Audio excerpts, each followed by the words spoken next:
Greetings Gladiators, and welcome to the first ever WoW Esports Solo Shuffle event, the Solo Shuffle Showdown.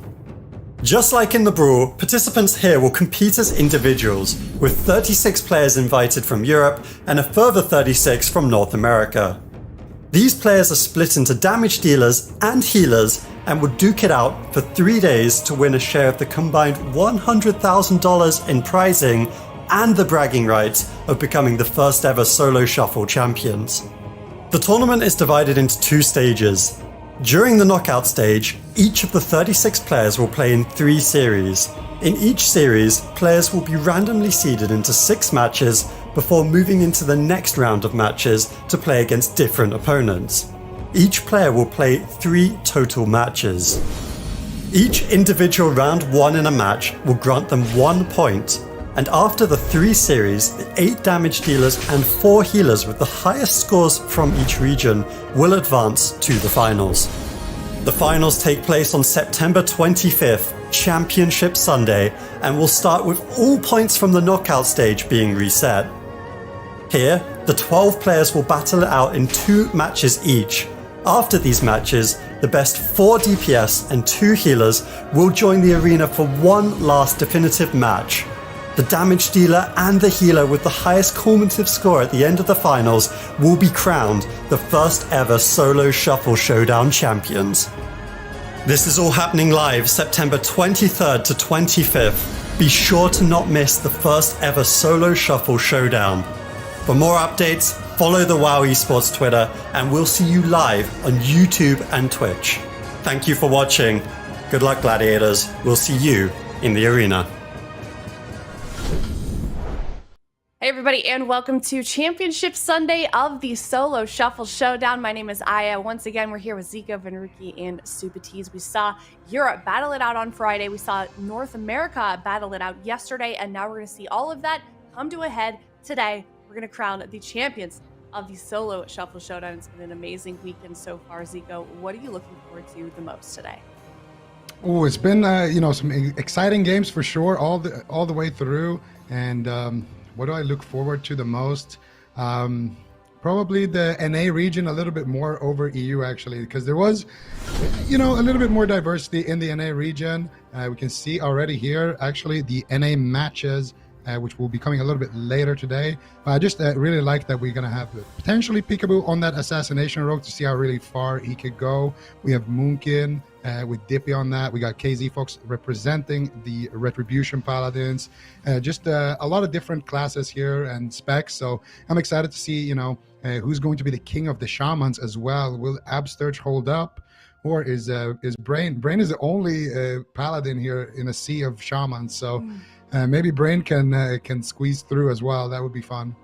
Yeah, Brain certainly the crowd favorite. If you take a look at the who was voting for that, I think Zico and Supatees both voting for Brain for the best healer. So we'll have to see how far Brain can make it if he takes that crown today. But I mean, really tough competition on both sides of the spectrum. We can actually look here at who we did vote for. My predictions are pretty much, I think everybody I voted for unfortunately is out, but Ben, you seem to be holding on decently well so far. What do you think? What do you make of your predictions?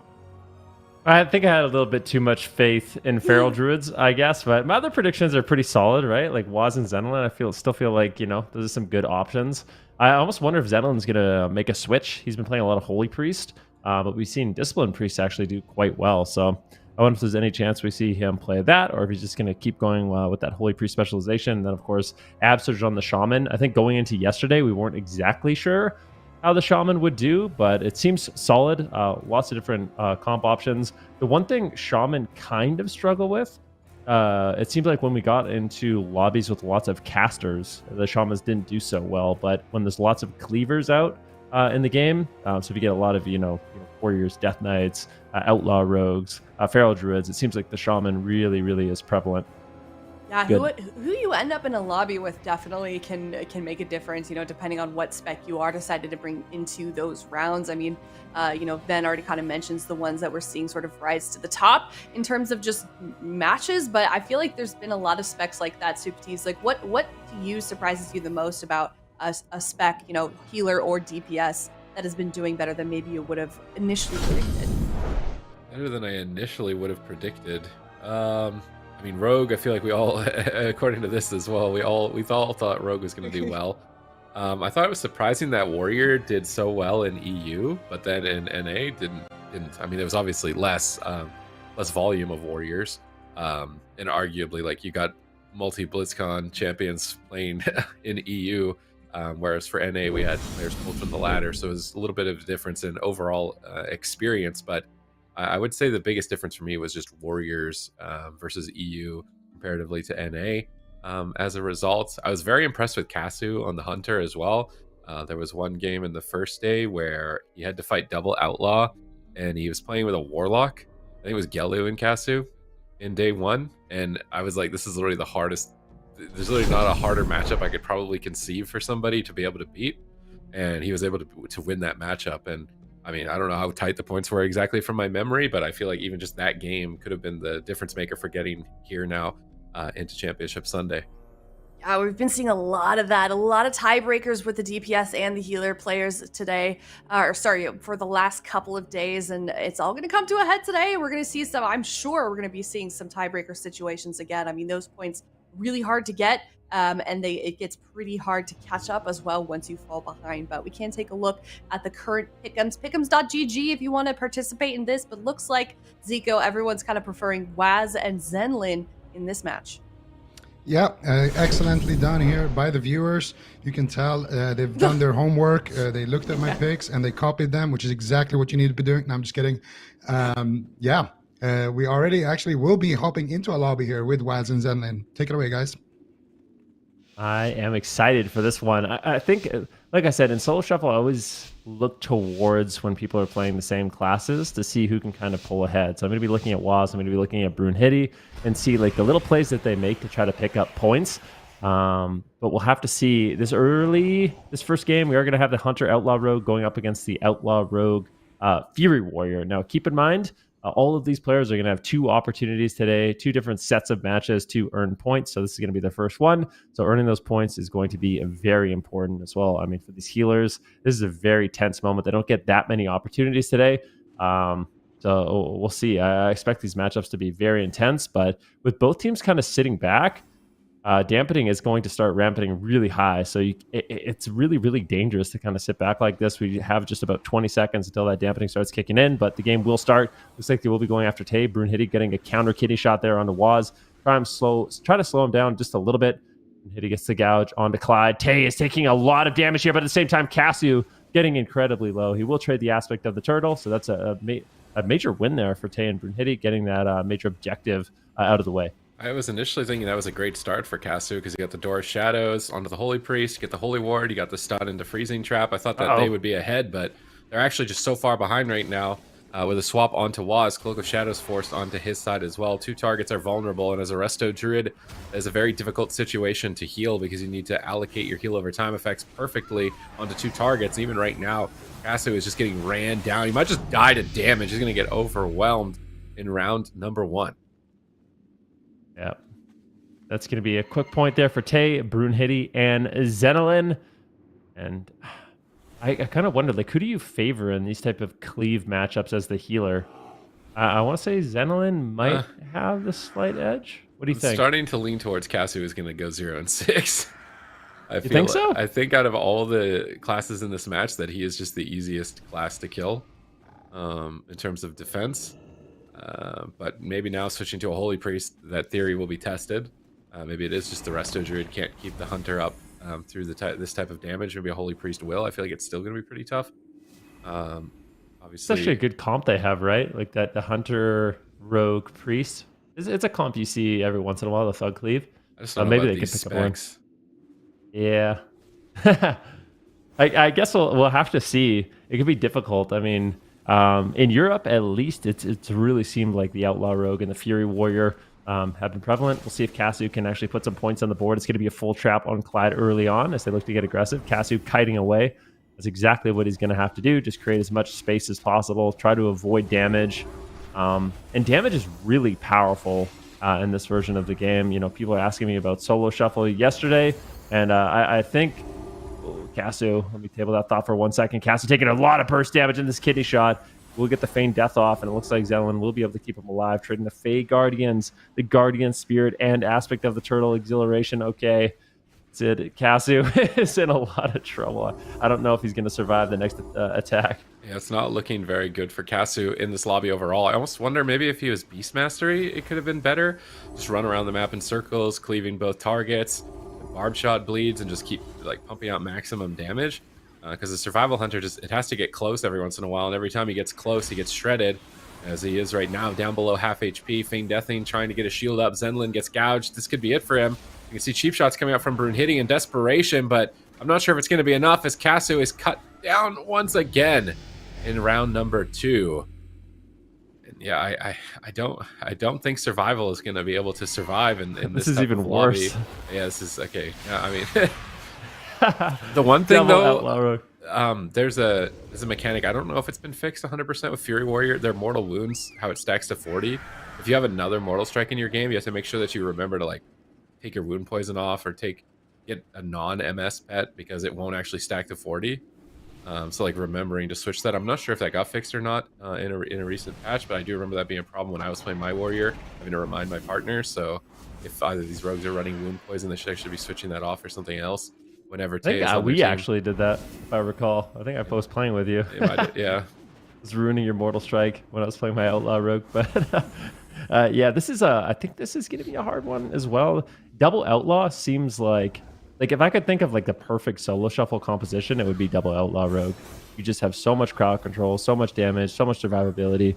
I feel like pretty much every time we see Double Outlaw Rogue together, probably going to give it the edge here, but we'll see if Kasu can get something done here. Tay's going to be able to back him up on that warrior and potentially get a lot of damage out. Brunhity under fire early on in the match will be getting the Iron Bark, but still has his evasion, still has his vanish coming up in just a short amount of time. Tay gets dismantled on his offensive cooldown, so that's going to slow his damage down a little bit, as Brunhity and Whaazz still just trying to march towards their target and keep up that consistent damage on Kasu. Big stun though on Brunhity. Can they take him down? Was that his trinket? There's a trinket evasion, Cloak of Shadows, Feint. So maybe an opening here. Big trap coming in from Kasu as well. A diamondized trap onto Clyde, and this is a good amount of pressure coming in from Kasu and Tay. I feel like they have a chance to keep this up and maybe take these rogues down.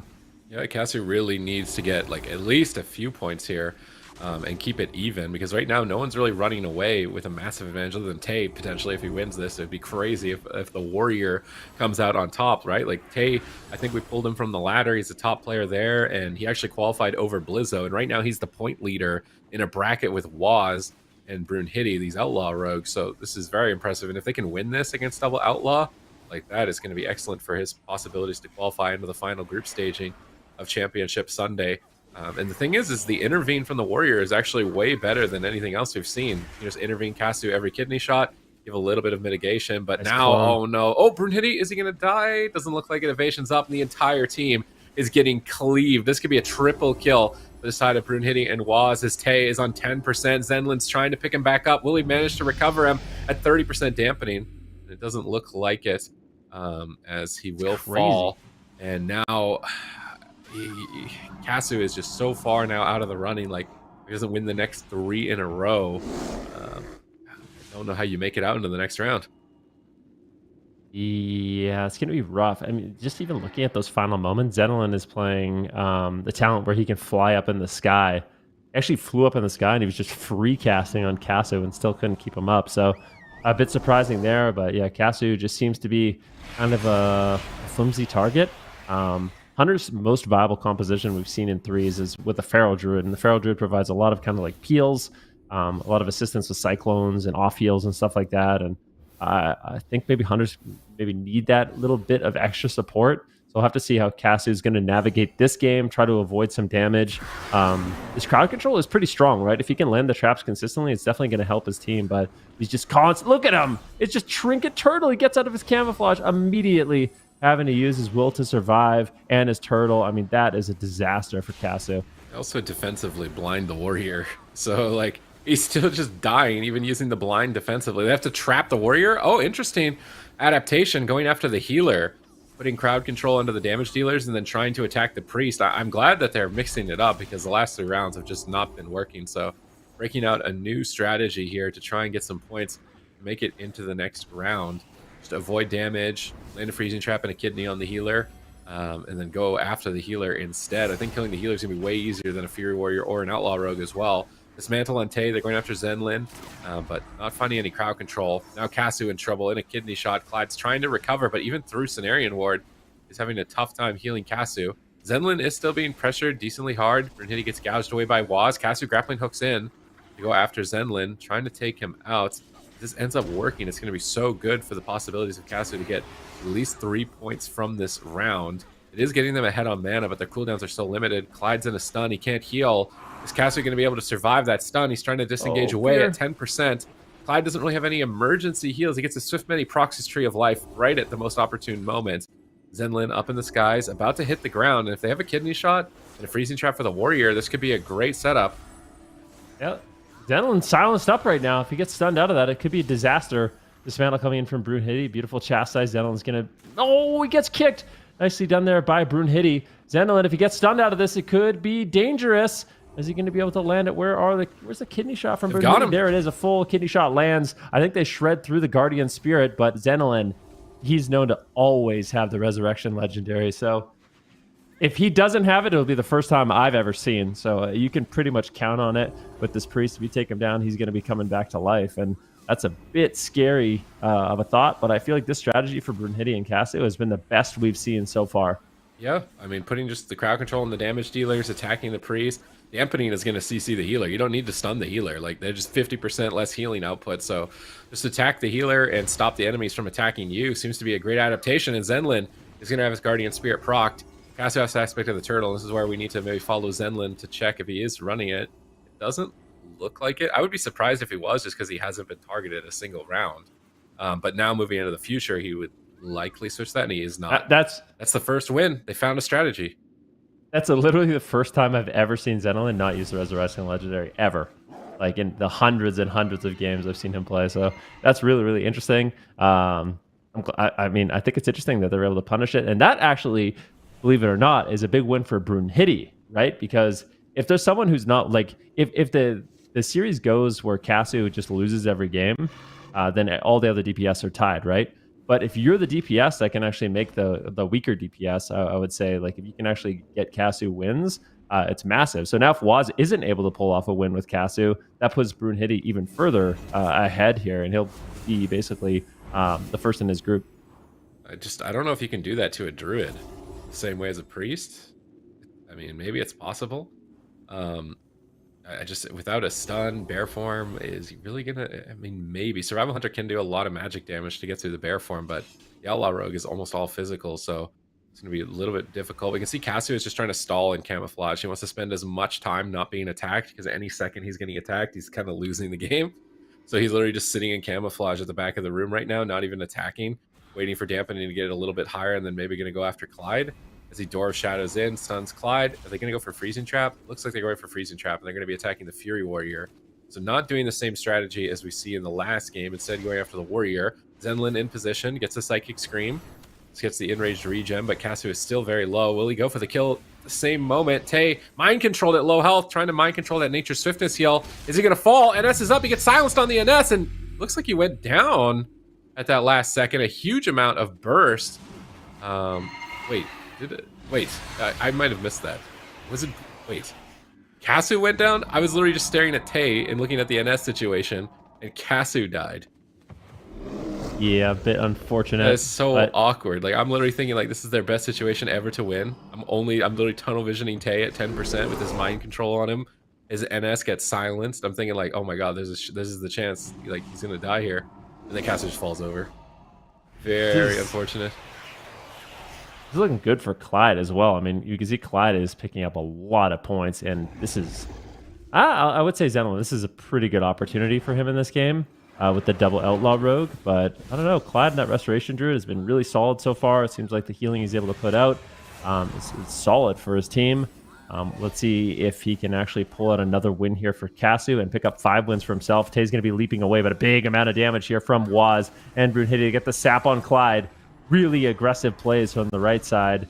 Brunhity, Whaazz, and Zenlyn want to really punish this Druid. Clyde into a sap right now, but it looks like Tay ultimately will survive. And now getting crazy. is caught into a full blind defensive blind. They do not want to mess around with Tay during his cooldowns, and I think it's smart. This is like one of the only times in the game that they're not going to be able to out-trade the Fury Warrior.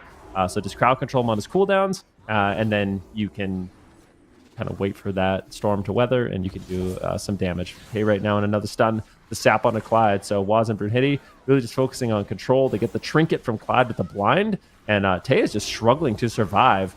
So if Brunhity and Whaazz can ever get their blind back, I feel like that's going to be kind of like a checkmate situation where Tay will go down. So at this point, I think Kasu and Tay are kind of on a timer. Yeah, they're going for Thorns right now, trying to redirect some damage back to the Rogues and get some pressure with a Freezing Trap. But they're still the ones that looks like are falling behind. Clyde in a sap. This could be it for Tay. He tosses out a Spell Reflect to try and help out a little bit. Ignore Pain, Absorptions. I don't know if it's going to be enough. Fear from Zenlyn will close it out. And now Brunhity with a huge lead with 5 points. It's just a great way for him to move forward into the rest of Championship Sunday. I mean, going into this group, like I said, my main comparisons were kind of going to be Brunhity and Whaazz because they're playing the exact same spec, and it was actually Brunhity who came out ahead, winning this group, picking up 5 wins. All of these players, keep in mind, will get another chance. We're just going to be hopping into the first set of games for these 6 players as well. Looks like we are just getting the games underway. Zeepeye caught into a stun. He's going to have to trinket as well as use his Astral Shift, so kind of on the back foot. But compositionally, Zeepeye he's the only caster in these games. He's the only caster in the top 8 still in it. So let's see what he can get done. I'm not exactly sure how these games are going to go, but I feel like Dipi is going to get tunneled down quite a bit in these 6 games. I'm kind of surprised he didn't go Enhancement. I feel like Enhancement with the Honor talent that gives you a physical wall every minute could be really powerful. And you've got Joe in your group, like you've got a warrior. You're gonna have Turbo, and like Outlaw Rogue with a priest, right? If you have Shaman Outlaw Druid into a priest healer, you can abuse Hex a lot. So I kind of feel like Enhance would have been better, at least for this group. But maybe he just wants to stick to the Ellie, similarly to how some players in North America want to stick to like Pikaboo doesn't want to play Outlaw. It looks like he only wants to play Sub or Assassin. About to see if he can make it work here, because having a Fury Warrior and an Outlaw Rogue, these are like high uptime melee DPS with a lot of disruption. Gonna be putting Zeepeye behind throughout this fight. Already down at half HP. Asgarath is at half mana, not even 2 minutes into the game, and it's really only gonna get worse from here. Yeah, I mean, this is just a disaster for Zeepeye going for some cast. Can he get it off? Looking for a Hex. Doesn't look like he's able to find it. Joodledump just in a good position to avoid it. And I think Joe and Niksi might be able to close this game pretty soon. But Asgarath is healing through the pressure quite nicely, giving Zeepeye a little bit of freedom in the match. And the thing is, even though this is looking scary for Zeepeye, at any moment he can kind of pop off with those lava bursts. It's Primordial Wave and Echoing Shock. You can just get like an explosion of damage. So not out of it till he's out of it. That Reflected Hex, definitely a bit of a disaster, but Asgarath going to be able to dispel it. We're at 50% dampening. I would be really impressed if Zeepeye could pull off a win here. I'll have to see. Niksi gets knocked away. Joe and Niksi still just kind of training down Zeepeye the best they can. Asgarath burning through a lot of his mana, but in terms of mana, it's relatively even. We got a stun on Joodledump. Niksi in a little bit of trouble.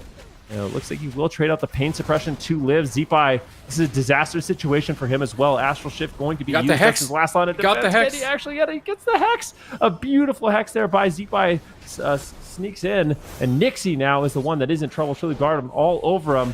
Can they pull off the win? Niksi gets the kidney shot onto Zeepeye and uses his Vanish. This is a disaster situation. Joodledump gets wind sheared. Beautiful interrupt by Zeepeye. Zeepeye, can he do it? Can he actually pull off the win here? I think they're going to be able to. They both died. What happens? What happened? Wait, they both died. What? I've never seen that. Wait, no one got a point? It was a tie. Yeah, it was a tie. They both died. No one got a point. That's bad for everyone. Yeah, when you compare it to the other group. That's bad for everyone. You don't want to. Oh my god, that would. I've never seen a tie before. I didn't know that would just give you 0 points. I thought I've literally never seen it. Yeah. How do they calculate this the second that they die? Like, someone had to have died before the other person, right? There's no. Yeah, it's crazy. Okay. Now he's got to fight double Outlaw, so I guess this is going to probably be the worst matchup for him overall. If any of these were tough, he's going to definitely need a lot of support from Joe, but it looks like they're just split DPS. They've got one rogue on the shaman, one rogue on the warrior. Now it looks like they're coming back, and actually they're taking the strategy that they just saw in round number 1, which is attacking the healer instead of the rogues, just because the rogues are so difficult to kill. Unfortunately, as a Fury Warrior, I think it's going to be maybe hard to stay on a Disc Priest, but we'll have to wait and see, because if they can get uptime, I think this is their best option. Yep. Right now, Joodledump going to be taking a lot of damage, though. He's getting tunneled down here by Joe. This isn't that bad of a composition here for Zeepeye with the warrior.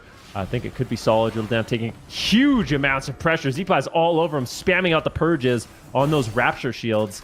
This pressure is immense. He gets cap stunned on it as well. Dismantles, though. I mean, the Outlaw Rogue going to provide a lot of support, but is it enough? Pain suppression will be used by Joodledump as well. Dampening has just kicked in, and the pressure from Joe and Zeepeye has been huge. If they could pick up a win here, it would be massive.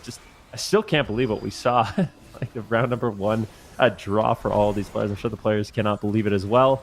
But let's see how this one does play out. Where are the win conditions here for Niksi and Trillebartom? Asgarath still has his trinket. I guess it's just pressure. And they just take Joe down. Big kidney shot. Massive amounts of damage. Counter kidney here on Asgarath. And he really can't. I guess he could trinket, but it's a bit dangerous to do so. Nice intervene there by Joe as well. Manages to shut down the Vanish Sap. At the same time, though, Zeepeye is just getting cleaved down. This damage from Trilly and Niksi is immense.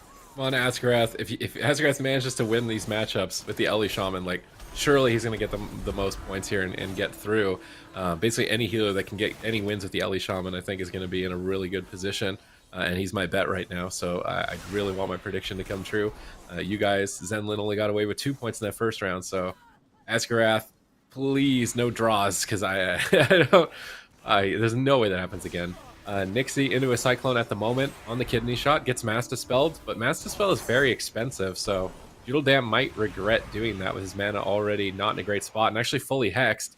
Did he death that? Looks like he had to have Shadow or Death that hex to break out of it at that point, unless he's running IQD.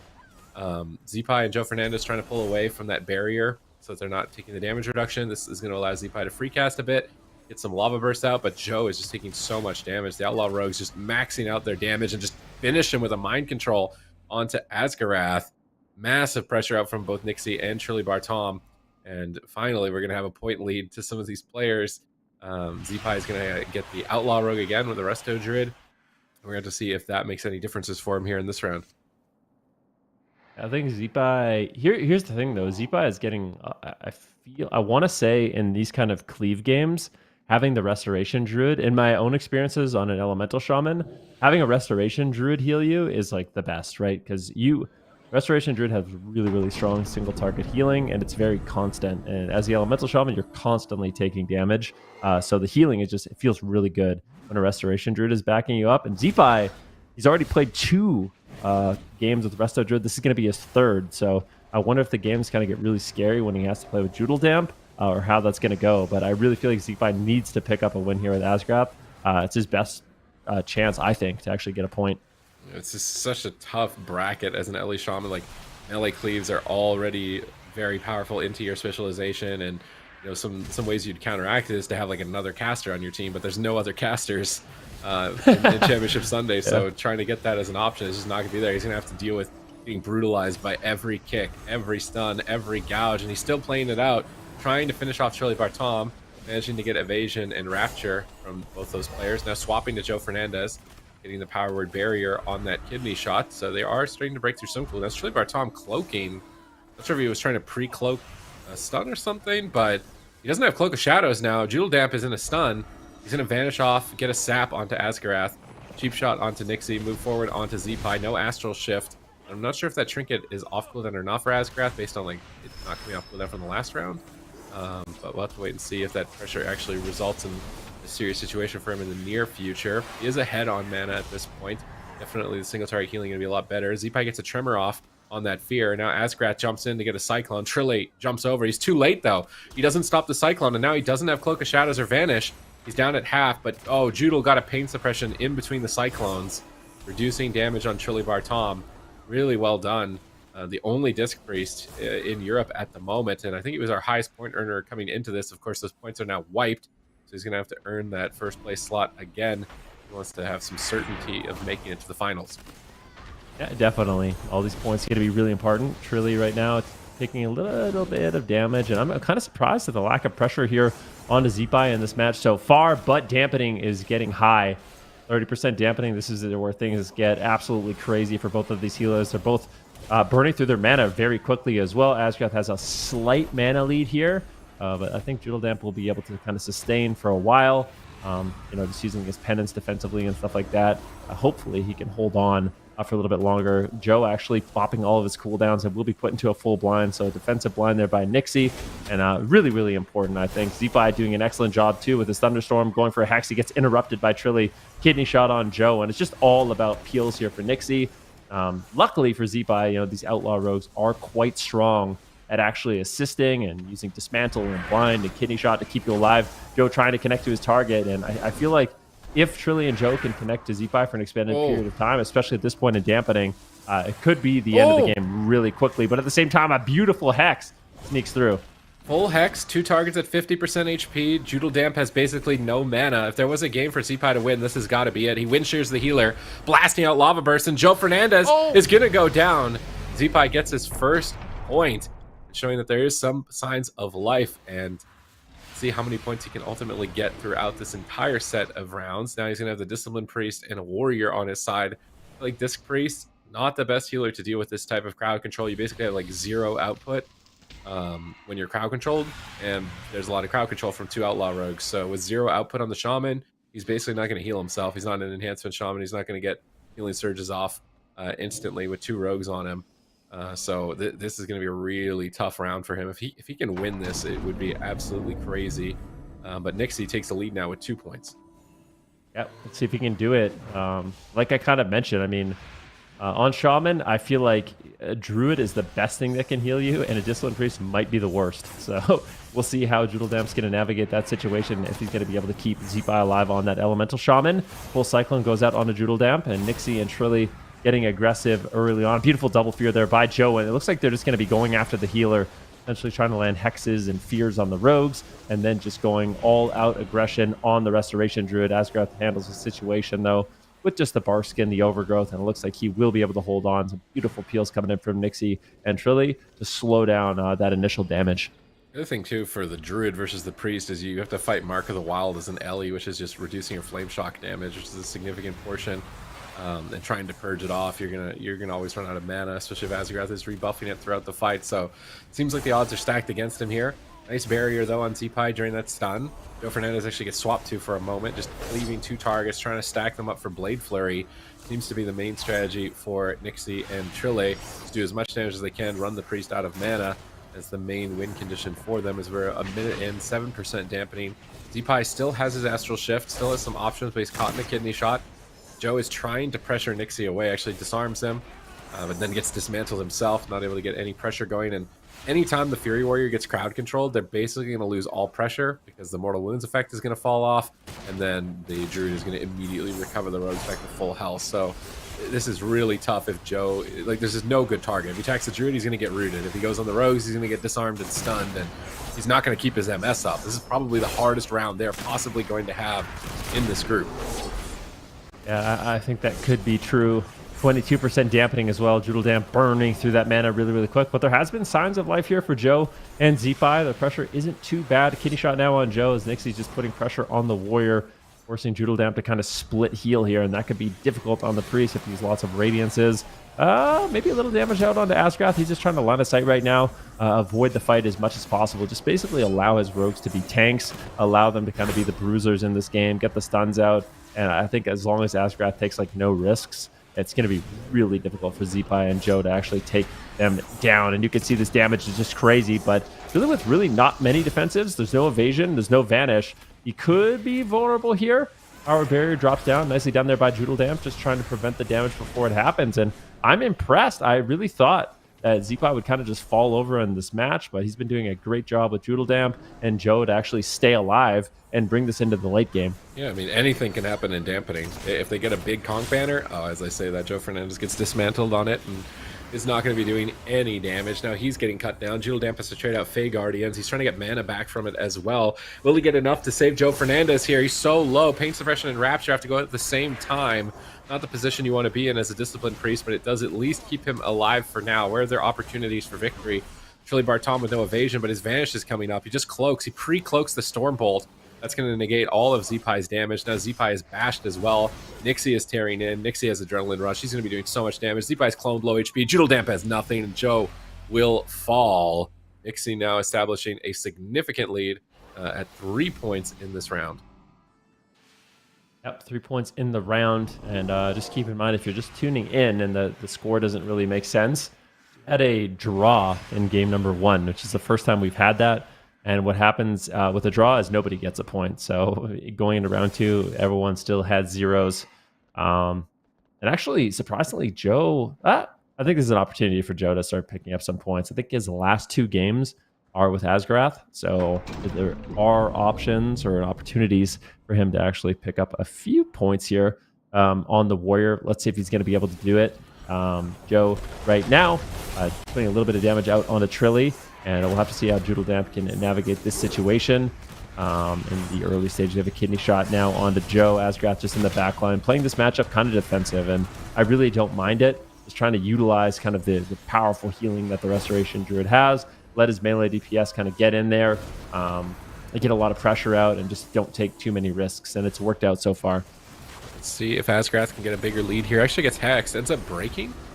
He's actually down at half HP, trying to recover behind the pillar. Joefernandes looks like he's going to break out of that kidney shot, try and get aggressive onto Zeepeye. Zeepeye responding, but is the response going to be enough? Joodledump doesn't trust it, trades out the Fey Guardians out on top of Astral Shift. They're trying to cut down Asgarath, trying to just cleave 3 targets. I actually kind of like this from Trillebartom. Just spread out your damage on 3 places. The rest of the Druid can't heal 3 targets effectively.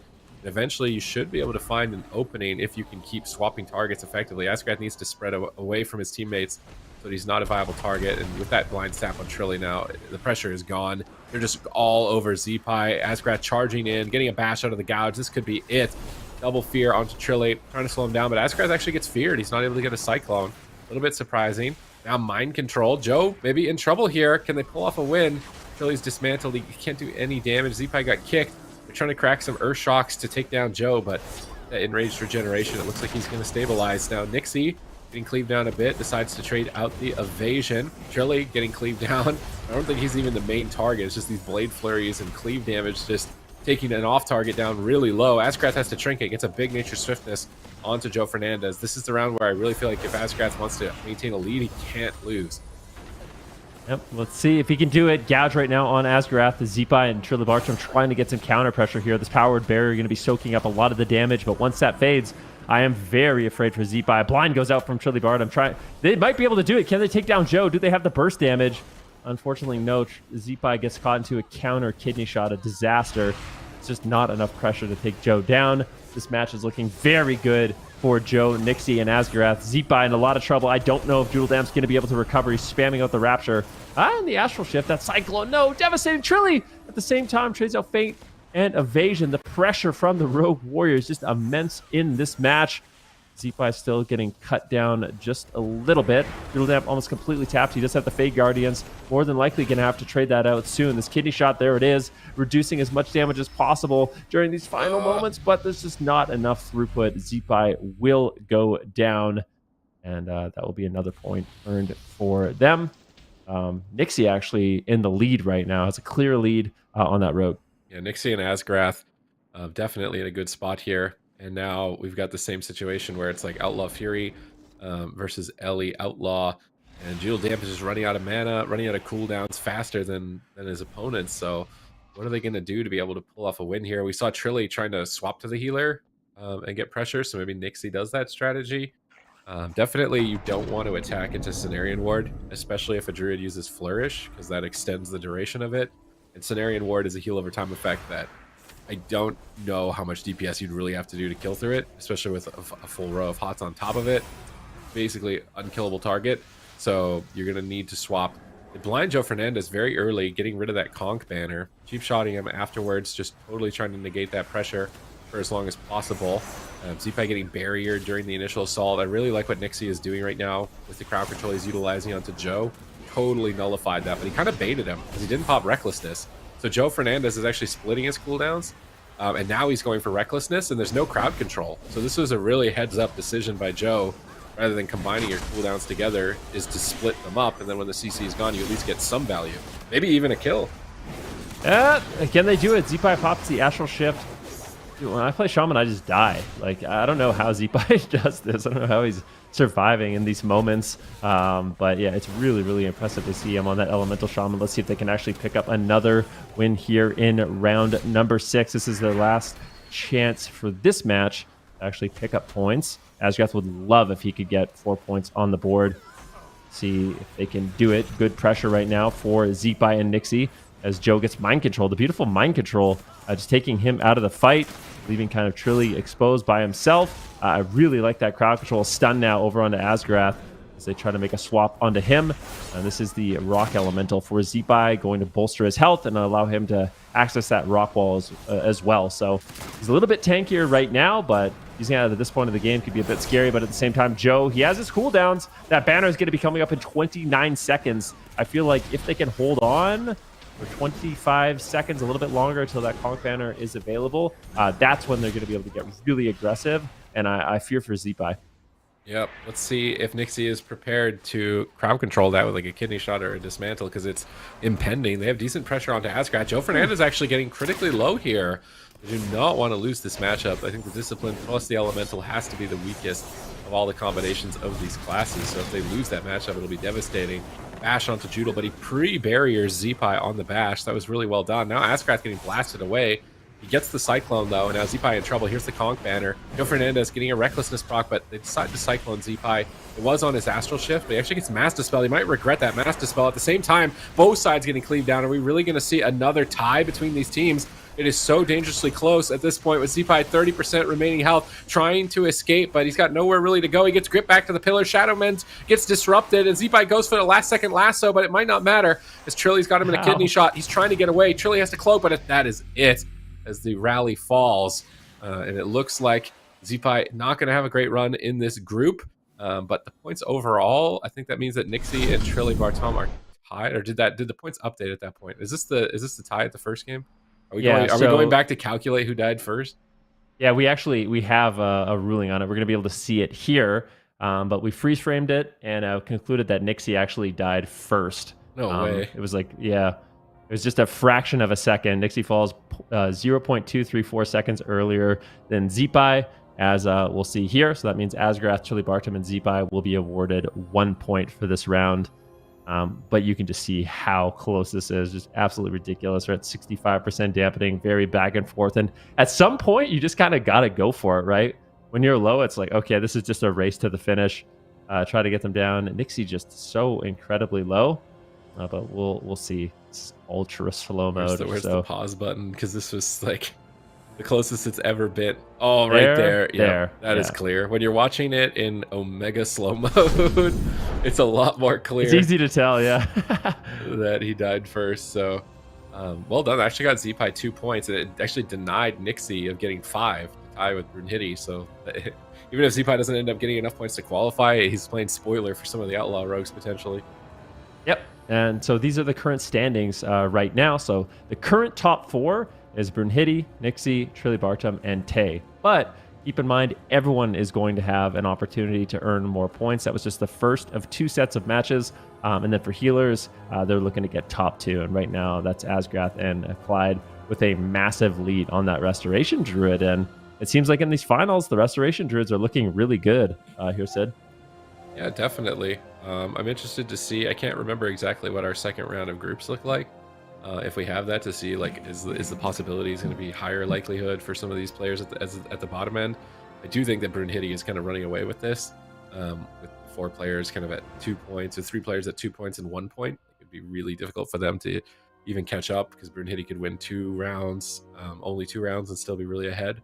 So interested to see. It would be really surprising to me if Tay manages to qualify and Joe doesn't, because like we didn't see Blizzo make it into Championship Sunday, and like, are we not going to see Joe make it into the finals? Tay is going to go all the way, make a run from the ladder.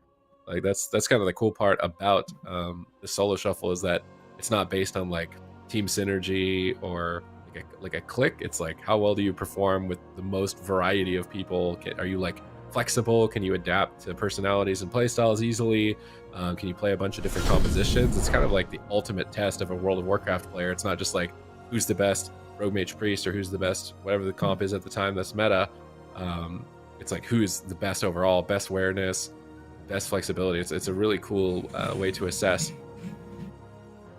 Yeah, I love it. And actually, if you saw the rounds, we are going to be having, I believe it was priest versus priest, right? So we have a priest versus priest match with Joodledump going up against Zenlyn, and then a Clyde going up against Asgarath. So for these priests, there's an opportunity for one of them. I mean, it's going to be difficult. There's no doubt about it. But if one of them can kind of establish a lead and maybe pick up, 4 or 5 points, there's a chance for them to bounce back, right? Because let's say Asgarath, just as an example, let's say Asgarath wins 5 rounds over Clyde. That Clyde's score is not going to be looking that great. And if Joodledump can win a bunch of games over Zenlyn, just as an example, they definitely have a fair shot to get back in it. So we'll see what they can do.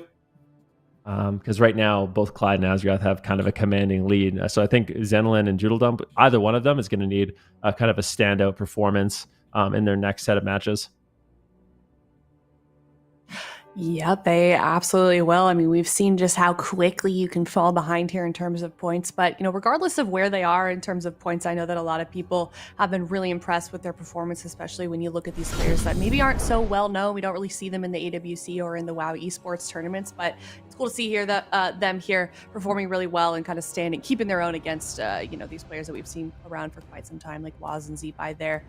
Only 4.5% for Zeepeye for this Pick'ems round. I know that he's been kind of having a tough time. Obviously had some really great games, though. Do you think that he could maybe turn this one around here then, or do you think chat is right with these predictions? Oh, I don't. I love Zeepeye. I love the Elemental Shaman Dream, but this is a tall order, right? I kind of mentioned it. I mean, Elemental Shaman, you are a bit weak. You're really strong against casters, so the Elemental Shaman really, really good into casters. But against these kind of double melee teams, it feels like you need a Druid or a Mistweaver, something with a really high single target throughput to kind of keep you alive. And that's where I think Zeepeye is going to struggle. In this round, with pre-sealing him, I don't know if he's going to be able to live for that long. He has really impressed me. I mean, that last series we watched, he kind of defied my expectations. He did a great job. Was able to take the game into deep dampening, and this format in deep dampening, really anything can happen, but I think it could be a struggle here for Zeepeye. So I'm not that surprised by the picks we're seeing here. Yeah, chat definitely on point with their votes today, but we'll see. I'm the same way. Then I really am pulling for Zeepeye. He's kind of the only one left, at least. He's the underdog, right? Yeah, he's totally the underdog. Yeah, and I know I've been memeing along with chat today. He's been dubbed a new nickname. He's now ZP. So we'll see if ZP can make the dream happen. But it's like 86.8% voting for Whaazz, and then that's crazy. What? 86%? Is it? You think? I think it's more people voted for Whaazz than everyone else combined by like a factor of like a lot. I mean, that's crazy to me, right? Like, yeah, especially, I mean, you've got rogues like dispersed throughout this whole, all of these players. I mean, we got Niksi down there at 0.9% and Brunhity, who are obviously also very talented rogues. So yeah, I kind of agree, Evan, actually. It's a little surprising.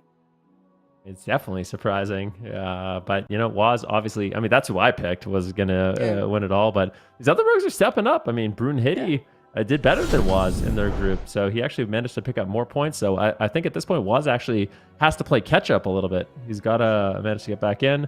You see here for healers, we have Asgarath voted the highest, Zenlyn second, Joodledump, and Clyde way below. So, I mean, Asgarath has been doing extremely well. But it's crazy to see, how few people favor Clyde and Joodledump, but that just means they have to rise to the occasion, right, and prove everyone wrong. Yeah, I mean, I think he did that, Joodledump and Clyde. The first time we saw your play, like I had never heard of Joodledump before Friday, and he did incredibly well, making it this far so far. So we'll see if he continues to have a good streak. Clyde also holding his own for sure with that Restoration Druid, but Asgarath, obviously, former BlizzCon champion, he's been able to play alongside Niksi. And did he play with Alec on Friday, or is he going to have an opportunity at some point? Well, I guess Alec is out, but did he do that on Friday? I can't remember. I'm not sure. I don't think so. I don't remember it. That would just Yeah, be my OP. gut feeling is no, they didn't have an opportunity. Yeah. But so let's see here. Ooh, like so at this point, Whaazz and Tay, they're actually kind of like they're very close. They they have the same amount of points. They have the same amount of third place finishes. There has to be some other factor, one of the other tiebreakers, but that's about as close as it can get. So Whaazz is extremely close into making it into that top 4. So definitely has a really fair shot. I mean, this whole, and then if you go past Whaazz too, also Joe, Zeepeye, and Cassie were fairly close as well. Joe and Zeepeye more so, and weren't those two really tied on Friday as well? I feel like this is really similar to how we saw the bracket work out or like the standings, I guess, on Friday. But I'd have to look at where we were. But either way, I mean, you can just tell how close these players are. At least for the DPS, it's a little bit of a different story right now for the healers in Europe. It's a little early to tell, but Asgarath obviously kind of way ahead of everyone else, so it's going to be really hard as a healer to catch up. But it's early in the day. We'll see if they can catch up just a little bit in terms of points, but definitely easy to kind of snowball out of control in these solo shuffle situations, Ben. Yeah, we basically will. So Zenlyn and Joodledump, they're going to be hoping, whoever does better there. Basically, both we're going into a situation where the first set of matches is going to be a priest versus a priest, and then we're going to have a druid versus a druid. And these priests, basically, one of them needs a huge lead. Like we need to see Zenlyn pick up like 4 wins or something like that. Yeah, me too. It's really, really nice. And it also kind of works out interestingly that if that so happens where Asgarath really does, best Clyde and he wins 5 and Clyde only wins 1, then that's a great shot for these priests to kind of catch up. So if any of these healers kind of have a blow-up performance in the groups, there's an easy way that they can catch up here and make it into that top 2. What spec do you expect Zeepeye to play here? Probably Elemental. I'd be surprised if he's not playing Elemental. Yeah.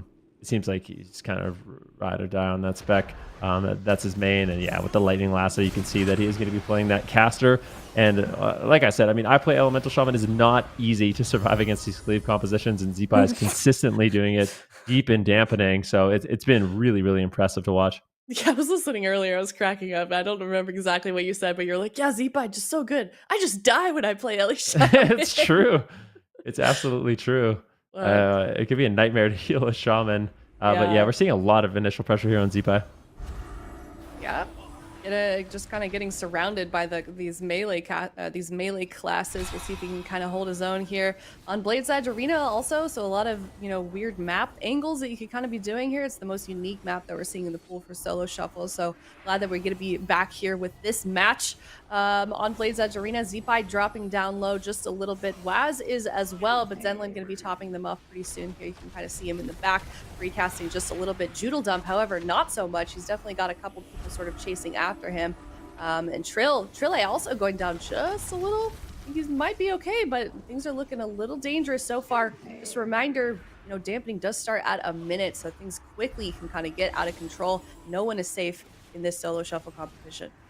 That's true. And I also feel like, I'm going to be honest with you, Zeepeye got a miracle with the map that we got here. Blade's Edge Arena is like the one map where an Elemental Shaman against melee can actually shine with Thunderstorm, right? There it is. Thunderstorm Tay away. That is so true. I actually feel like Zeepeye, won the lottery with the map pick that we got here on Blade's Edge. So there's a good opportunity. Zeepeye could actually, I don't want to say maybe win this. Maybe he could actually win this group and pick up a lot of points here on Blade's Edge. I wouldn't doubt it, but still, this damage is crazy. Zeepeye, no! I cursed him. Why? Oh, my man! I always do that. Dang it. It's okay.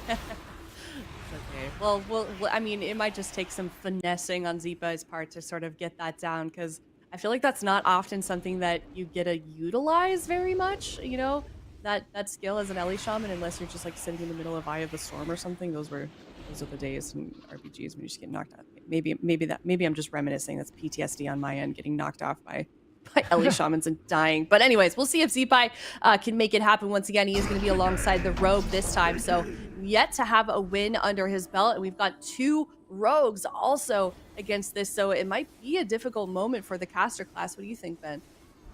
I mean, let's just be honest. These casters have struggled throughout this entire weekend. It has definitely been dangerous. That's the thing, though. If there was more casters, I feel like Zeepeye would really excel on that shaman, right? If there's mages and warlocks and stuff like that, that's where the elemental shaman can really kind of pop off. But against the outlaw rogues and fear warriors, it could be really, really difficult. Zeepeye right now going to get tunneled away. He actually manages to knock once again. So having that static field totem as well as that thunderstorm, really, really potent. So basically what he does is he knocks them away, and as they're at max distance, he drops the static field totem and buys himself a little bit more time while they kill off that totem and try to just buy some time. But Tay taking a lot of damage here. His cleave pressure from Whaazz and Trill is really high. These guys are just in a rogue sandwich right now. I would not want to be in this situation. You can see Trill and Whaazz just chasing Zeepeye all over the map. They swapped to Tay for just a little bit, but it looks like they're hard. Oh, actually, Whaazz, look at that. Maybe he's losing some health right now, so they are getting just a little bit of offensive pressure on the side of on the right team here. So maybe they can make something happen. You see that that pressure really going in on Whaazz, but he is able to stabilize just a little bit. Zen able to top him up. Tay almost went down on the right side there, but he is getting topped up just a little, but he's still in that rogue sandwich, and he's still losing health. Whaazz got knocked off by Zeepeye. Well done there, but Tay just on his back, grapples away. Whaazz goes down in the end there. Tay chasing after him and finishing off that kill. I mean, beautiful. They actually managed to pick up a win. Zeepeye putting a point on the board, and surprise. Let's just take a second and remember. I think 86% of people that voted thought Whaazz was just going to walk away with it, and unfortunately, he hasn't been able to pick up a point in these first two games. He's going to have to play catch up here just a little bit. But I mean, there's something else to talk about. That Joodledump has won every round also. So for score, Joodledump is ahead, and now Whaazz actually gets to play with him also. So we'll see. If Joodledump on that Discipline Priest is just, kind of the X factor in this matchup, or exactly how that's going to play out. But Whaazz definitely needs to win this round if he wants to stay in it. Most definitely. But I mean, like you said, that is going to be good for points for Joodle. He was like one of the lower healers, so looking to get that qualification spot on the side of Joodle. Zen, unfortunate, no points at all. And we said it in the beginning before we went into this matchup, I love that we're getting priest versus priest, and then in the next one, Druid versus Druid. So it's really cool to see kind of an even playing field in a sense as we're heading into the third round of this matchup. And once again, we're just seeing so many people piling on top of each other with all these melee classes, even Zeepeye getting into the mix there, but he's caught in a stun and he's quickly losing health. We'll see if Zen can top him up. He is able to stabilize just a little bit. Zeepeye, you can see him trying to get those hexes off, but he's not able to make anything happen as this rogue warrior combination is just relentless against Zeepeye, and he is still struggling to get any single cast off. Just okay, look, we're gonna see Zen try and crip him out just a little bit here. There it goes. He was able to get something off on Tay, but still not able to stabilize in terms of his health. I mean, there's just no distance between him and the melee classes, and that's going to be something that we see time and time again. I feel like on Blade's Edge. What's the cooldown then on that knockback with Ellie Shamans? I don't even know.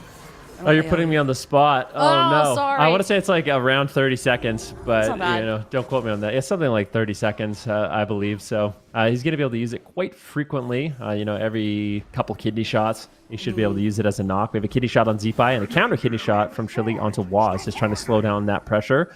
Joodledump's mana is looking good, and the Discipline Priest is just looking so solid. Still has the pain suppression, it has the barrier, but looks like Tay is going to sit in the barrier, so going to take full advantage of that cooldown. But Zeepeye is going to kite away, so Tay can't get any kind of damage out. Beautiful sap there.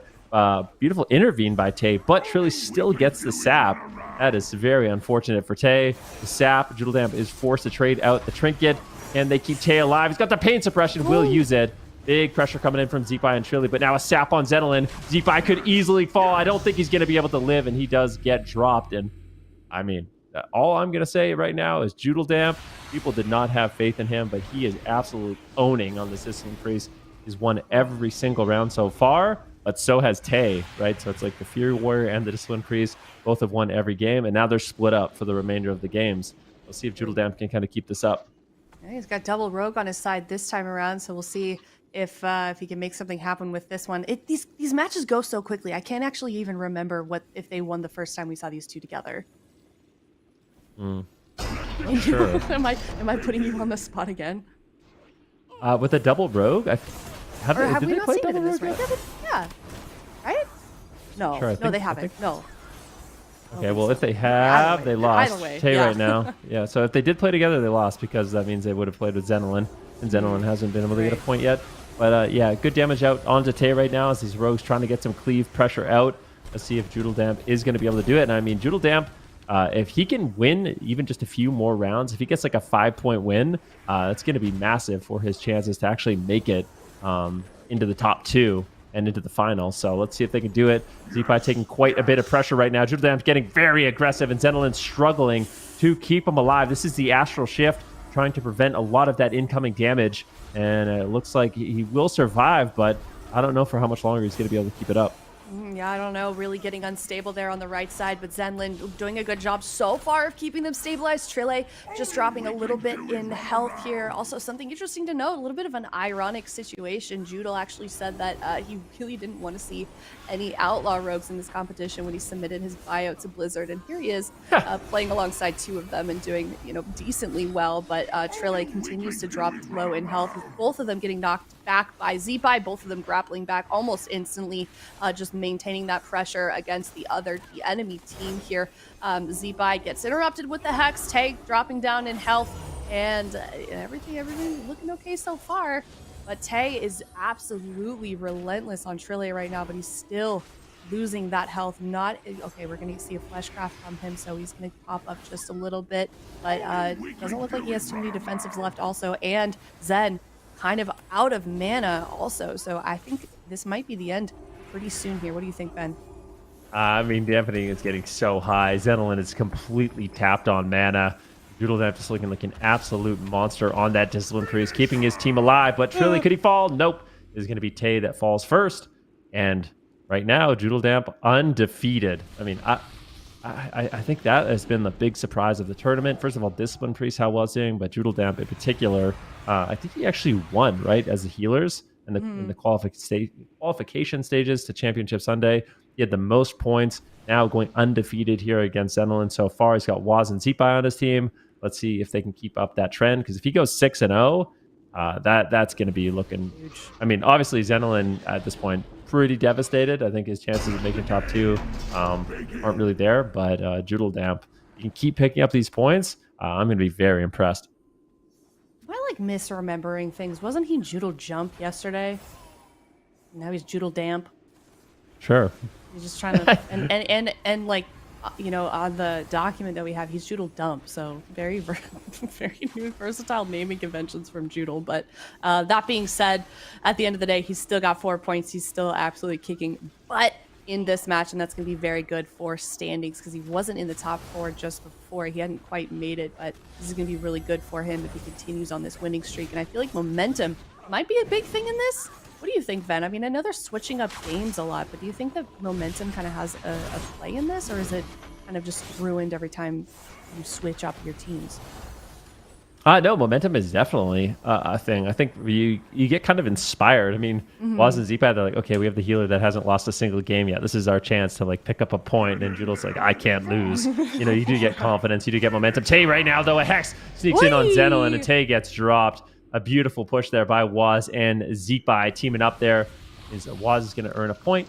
And this is a really good chance. This is interesting.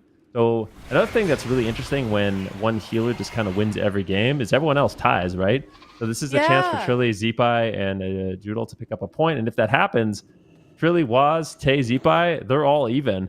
And that's not exactly what you want. I feel like for Whaazz and Tay, if they want to kind of set themselves apart, they need to win here. They need to shut down Joodledump. They cannot allow him to win every game. So they need to step up in a big way. This is a really important round for the right side. Yeah, we're on the 6th one, so this is the last chance for Zenlyn, who hasn't won any games so far in this round, to get at least 1 point. We'll see if he can pull this off. He's playing alongside the Warrior and the Rogue with BlizzCon champion as well, Whaazz, so we'll see what they can do here, but he has certainly been struggling so far in this round. Early on, we're seeing a lot of aggression come out from that team, so Maybe they can make something happen in the next couple of seconds here. About 30 seconds left until dampening. Also, Joodle trying to get a mind control from far off on the other side of the bridge here.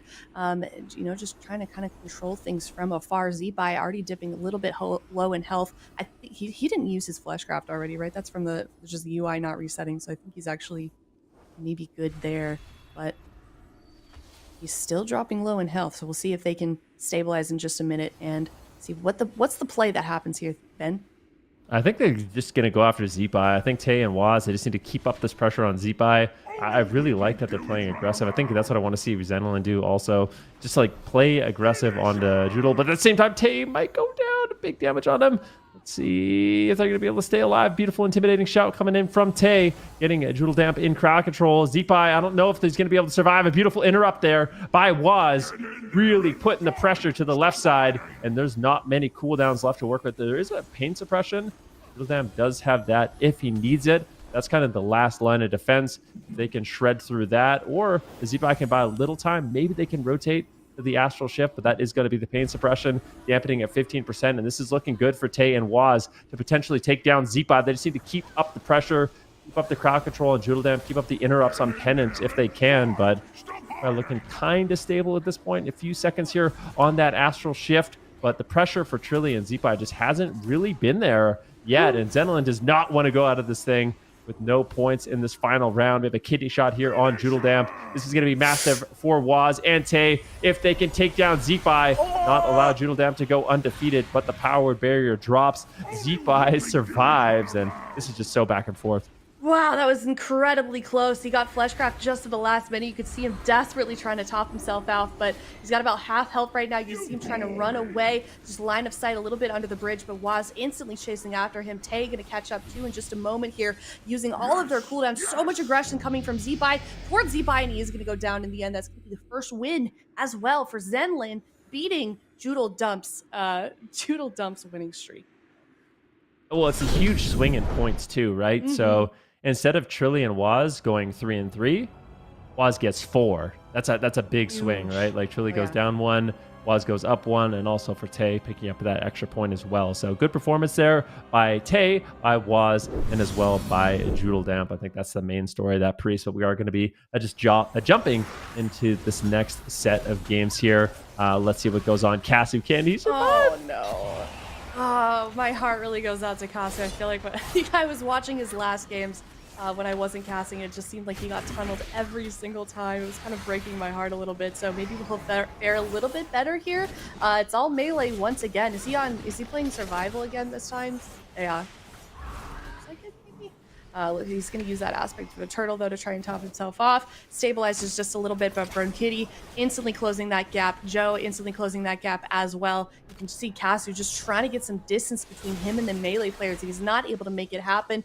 I see Clyde caught in a trap over there as well, but it does not mean anything good for Kasu. It still looks like he's going to be going down in the next couple seconds here, and there's goes.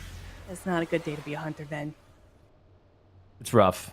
Yeah. It's really rough. The hunters right now, Kasu's like, I want my feral druids. Like, please. I need the cyclones. I need the roars. I need the help. Tony? I need the off heals. Exactly. No, he was. It really did break my heart. I mean, Kasu just getting tunneled every round last time, and Tony was just in chat like, man, this isn't fair for Kasu. This is such a fun format, the Solo Shuffle Showdown. However, I feel like there are definitely some specs that just don't lend itself well in a way to this format. What do you think? Yeah, well, I mean, you have, so I think the thing you're looking for, I do think there's some specs that aren't being shown in both regions, right? Like in North America, you have Boomkins that looked really good. I think Boomkin is one of those caster specs that actually is pretty tanky against the melee. You have the Cyclones, which are really quick. So you can kind of sustain yourself. You have a lot of instant damage. But here, I mean, it's just going to be really difficult for a hunter. You don't really kind of synergize okay with the rogue, but you synergize better than the rogue and the warrior together. I think that's kind of the main question. I feel like in certain matchups you could do well, but in this kind of format where you're just fighting the same compositions, you're fighting against the outlaw rogues, these melee just kind of out-trade you. In this regard, it could be hard too as well because you kind of rely on the crowd control Whereas without crowd control, the Outlaw Rogue and the Warrior are still going to be looking good. So yeah, we'll see exactly how it plays out. I think Casu, if he can pick up a few wins here, it would be big. And the thing is, even if Casu doesn't do that well, what we're going to be looking for here is for Brunhity, Joe. Joe might actually go down. This is a lot of damage. Casu putting out a ton of pressure there with Brunhity. Maybe they can pick up the win. What I was going to say, if it's kind of a situation where Casu is losing most rounds, that's where Niksi, Joe, and Brunhity have to figure out a way to win with Casu, right? Like, you have to pick up wins with Casu, and that's going to set you ahead of the pack. That's going to get you more points than the others in the match. So Brunhity is going to have to try to figure out something here. Let's see if they can actually get those points up. Beautiful camouflage there by Casu, who's going to be rotating away, but we're at 20% dampening, and things are getting pretty crazy here. What I would really love to see in the future is this the Solo Shuffle Showdown, except it's the classic, just the same class, and they're all in the same arena, 3v3. Just completely maximize evening the playing field. Maybe could be fun someday. But that being said, either way, Casu is still struggling to maintain his health. He just popped Aspect of the Turtle once again, so he's at full health once again. Asgarath trying to run away from Brunhity. And he is just dropping in health, gets caught in a trap. Also, Niksi losing health also. I mean, everybody's just kind of dropping low. And we are at 40% dampening, so things are starting to get extremely unstable, but you can see those healings going out, that healing going out on Niksi. So he's rising just a little bit, but he's still getting absolutely chomped down by the enemy team here. Joe dropping low as well. Niksi low and Joe low, but Asgarath pretty good on mana so far. You can see him jumping into the action there, trying to keep his team stabilized, but things still looking really unstable for them. Yeah, but this is the closest we've seen. Casu, can he actually take him down? Niksi gets out of the stun, but this is a full trap. Nicely done there by Casu, but Casu might just fall. No! So close. He gets the trap. Nixi's so low for such a long time. That was such a good opportunity for Casu. Kind of heartbreaking, but it is going to be a Brunhity that's able to pick up a point with Joe. These Druids relatively even as well, so this is I'm curious to see how it's gonna play out. We'll be able to check at the end of this one, but yeah, both these Druids are gonna want to have kind of a blow-up performance, but it might be difficult. One of them, people have to figure out a way to win with the Hunter. I think at this point it's pretty clear that if you have the Hunter on your team, you're disadvantaged, but you can make the matchups really close. Like that last game, you definitely get the feeling that Casu was going to be able to win. So all of these players need to figure out how we're going to win with Casu, figure out some sort of strategy. Maybe you can surprise your opponent, and that's what's going to allow them to really set themselves apart and pick up those points. Mm-hmm. Yeah, I mean, the players that are really shining in this, it's not even necessarily about the class. If you look at the standings from Friday and Saturday, really where people are shining is the ones that are able to make that adaptability happen, make it work, make that communication work between your players. I mean, we've seen some specs that we maybe wouldn't have predicted doing so well. I don't really feel like the standings are super indicative of the meta. I know that people are going to laugh at me and be like, oh, there's so many rogues though. But you have to think about how many outlaw rogues signed up to begin with and how many are remaining. I feel like there are some specs that are still making it happen up there that might not necessarily be considered meta specs at the moment. I mean, look, we've got Casu still in the running, we've got Zeepeye still in the running, we've got Dipi over there in North America. So really, I feel like what's more important here is the synergy with the team that you're on at the moment and just making those really quick decisions, making those creative plays happen, and just adapting to maybe those weird compositions that you're not used to playing in an actual live ladder situation. But that being said, Joe looking a little unstable at the moment. He is getting that health topped up at the quickly though. Asgarath dropping low, full on mana though, so he may not be in too much trouble just yet, but you do see that Brunhity is really trying to put on that pressure to pull away from him just a little bit. Casu on the other side, I feel like every time I look over him, he's just dropping in health, but he's got that aspect of a turtle available to him. Uses Door of Shadows as well to get away just a little, and he's going to be survived for just a little bit longer, Ben. Yep, right now, Joe taking a huge hit of damage. Can he get another win? Can he survive? Clyde trying desperately to keep him alive, but Brunhity and Niksi just all over him. Beautiful leap there by Joe. Is going to escape the fight for a moment, let those heals top him off, but he's left Casu behind, and you do not want to do that. The Hunter's just so vulnerable to these melee. Can they take him down? They're going for Asgarath. They're just going for it. Do or die. Can they take down the Restoration Druid? A beautiful root coming in from Asgarath. Joe is just completely neutralized, and Casu will fall. Another win here for the Rogues, for Asgarath. And now they've kind of just tied up. Kasu still. How can they get Kasu win Brunhity and Asgarath? This is an opportunity for them. They can pick up a win here, figure out a strategy with Kasu. That's exactly what you're going to want. Because you don't want to have, if you're Brunhity, Joe, and Niksi, you don't want to just have everyone tie. You need kind of like a standout performance. So you need to pick up that win. Yeah, I think at the moment, really, the only player right now that I'm rooting for, Ven, is Kasu. I want to see him get some points. I really want to see that Hunter team stay alive. I love this player. I mean, obviously, he's an incredibly accomplished player. He did really well with jungle in the AWC, playing alongside Tony, and I just want to see him find that same success here today. This may just be his last chance. We're about halfway through this round, and he has yet to gain a single point in this match, so certainly difficult for Kasu, certainly difficult for Hunters overall in the solo shuffle, but we're going to try and keep the dream alive here today. We'll see who they decide to open up on, and we'll see if they can make a play happen. But I mean, what can you do then with a rogue and a hunter? Well, crowd control, right? Like you have trap. You have a lot of crowd control. You have stuns. You have blind. You have trap. You have sap. You have cyclone. So there is a chance they have the crowd control that they need. I think more than anything, you can see the full trap right now on Clyde. I think your main objective is just go after Joe. You just train the warrior, put your dismantles on him, get crowd control on Clyde. If they can do that, it's kind of a clear-cut strategy to victory. The problem is you get pressured quite a bit. Like every single one of these kitty shots is just devastating. One kitty shot on Kasu, that's the will to survive through sacrifice as well as the turtle. So, I mean, it's all sunshine and rainbows if you can land that CC and stay alive, but it is really, really difficult to stay alive on that hunter. But now they're making a swap on Clyde. You managed to get the bark skin out of the way. I like this pressure coming in. You can't get Kasu out just yet for at least putting a point on the board. I think at this point, making to the top 4 isn't going to be possible for him, but definitely wants to try to get a win when he can. How many hunters are left in the EU? Do you know, or is it only Kasu? It's only Kasu is left in, I think, for everybody. What about, even NA? Isn't Jelly over there in NA? No, he's not. He's out, right? I don't think Jelly made it. We'll have to double check that, but I'm not sure. But at least for Europe, Kasu is the only hunter left, kind of the final bastion, trying to swim with the outlaw rogues as well as the Fury Warriors, trying to make it happen. But it is just so incredibly difficult. But I really want Kasu to get a win.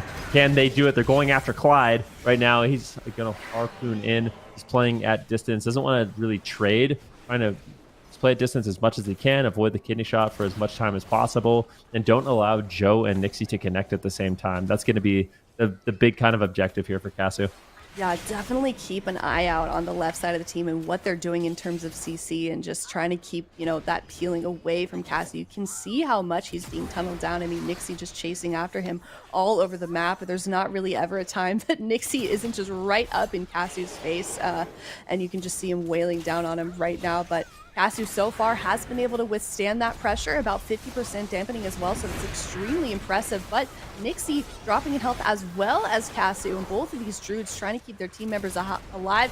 Joe might go down here. He's caught in a roof. Brunhity right up in his face, and he actually made it happen! Woo! Let's go. Kasu has a point! Let's go, Hunters! Kasu is an absolute hero. An absolute hero on that hunter. The last hope for the hunters. What's that? The Batman who's not the hunter not the hero we need, the hero we asked for. That's it, right? That's the quote. Nailed it. I think Bicmex is in the top 8 as well in North America, so I think he actually made it through. So yeah, he's the last hero of North America, but in Kasu, in Europe, we only got Kasu left. He did manage to put a point on the board, and I have to say, there's something I talked about as well for Brunhity and Asgarath. That's a big victory for them. They managed to win with Kasu when no one else was able to, so that's going to set them ahead in the group. Yeah, most definitely. They're currently both at 3 points. So Asgarath well ahead of Clyde in terms of points. And, if I was in this competition, if I was in this solo shuffle event, I think I would be focusing on the other players that played my spec and just, trying to beat them at the very least. Obviously, they want to be making it to the end of Championship Sunday here. But, you can definitely go home with some bragging rights if you end up on top for at least your individual spec. And Asgarath currently pulling that off just within this round. So we'll see where they end up in standings after this. But we first got to get through this round. We're at 5 out of 6, so a couple more chances to get some points here. Kasu was able to make that dream happen, and he got one. We'll see if he makes another one happen, but you know, obviously things have been just a little bit difficult. Now they're up against a rogue and a warrior, so just so much melee cleave damage, so much CCs that could be happening. And we're seeing that play out right in front of us right now. Niksi about half health. It continues to get chonked down as well. Joe also dipping just a little bit, is able to stabilize in just a bit. You know, things are looking okay. Looks like we're recovering on both sides of the spectrum as well. A couple players caught in the CC chain, but things are going to be chugging right along here, Ben. Yep, definitely. Good intimidating shout coming in from Joe as they make a swap onto Niksi. Can they drop him? I don't know if they have the damage. Maybe they do. But in a roar into a bash, great crowd control here by Asgarath, but he finds himself in a trap, and now both these rows could potentially be in a little bit of trouble.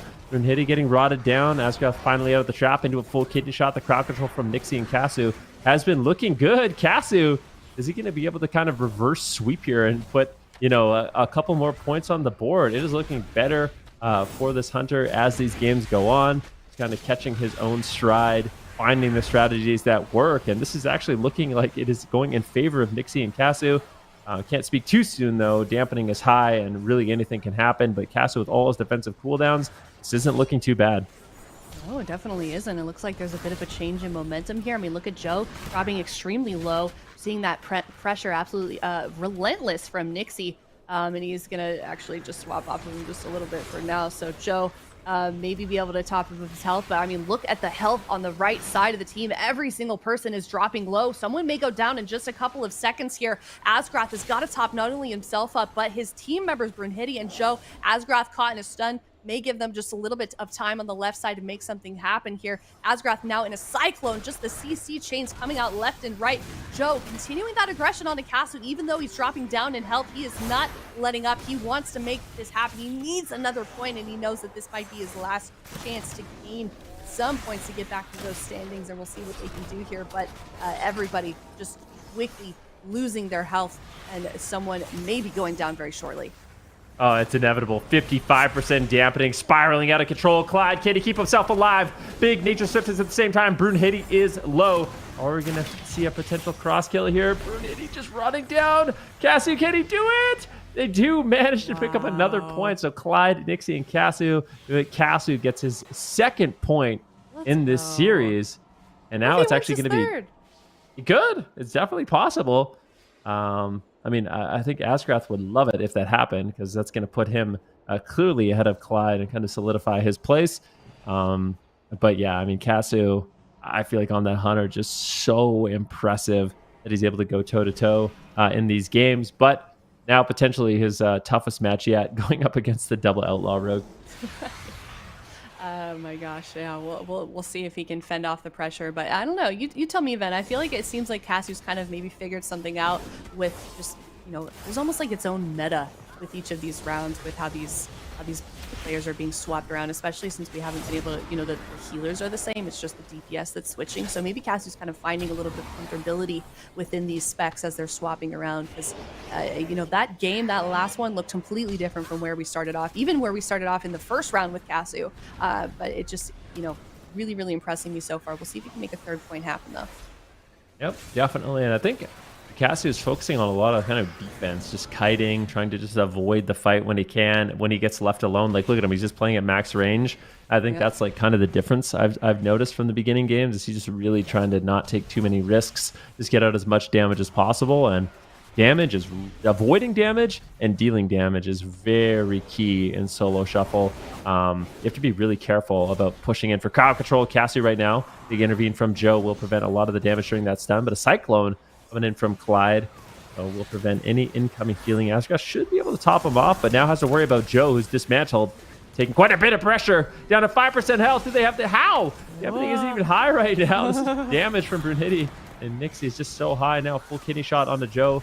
Kasu doing what he can to go in with the door. Shadows gets off kick there by Brunhity. Really nicely done, shutting down those peels, but Asgarath has managed to top everyone off. Yeah, seems like they're stabilized for now, but I mean, you can just look at the health of those rogues just continue to dip, go back up, dip, go back up. So Clyde, you can bet, is extremely stressed right now. However, Casu probably is too, super low in health, able to get that aspect of the turtle. Door Shadow is going to try and get out of line of sight just a little bit, get some distance between him and those rogues and stabilize his health. But now Joe's in trouble, and he's in just a rogue sandwich, and he unfortunately goes down. Casu saved himself only to have Joe fall. Now all the rounds have been concluded. We'll have to see, who actually made it into the finals. But really solid round there by Brunhity, as well as Niksi, and then of course for Asgarath and Clyde, they kind of tied on points, so kind of evenly matched there. And then for Joe and Casu, unfortunately for them, not able to earn enough points, but really nice to see both of them play and participate. I think they had a strong performance, and it's awesome to see Casu on that Hunter also. So we can see here, everything has been calculated. We have Brunhity, Niksi, Tay, and Whaazz as the top 4. So the finals for DPS will be 3 Outlaw Rogues as well as 1 Fury Warrior. I'm curious to see how Tay is going to be able to kind of stand out there. And then for the healers, we have both Asgarath and Clyde. Unfortunately for Joodledump, even having that stellar performance, wasn't able to earn enough points in his first set of games, and it will be both Restoration Druids making it to the finals. Guess which DPS spec I'm rooting for. Warrior? Yep.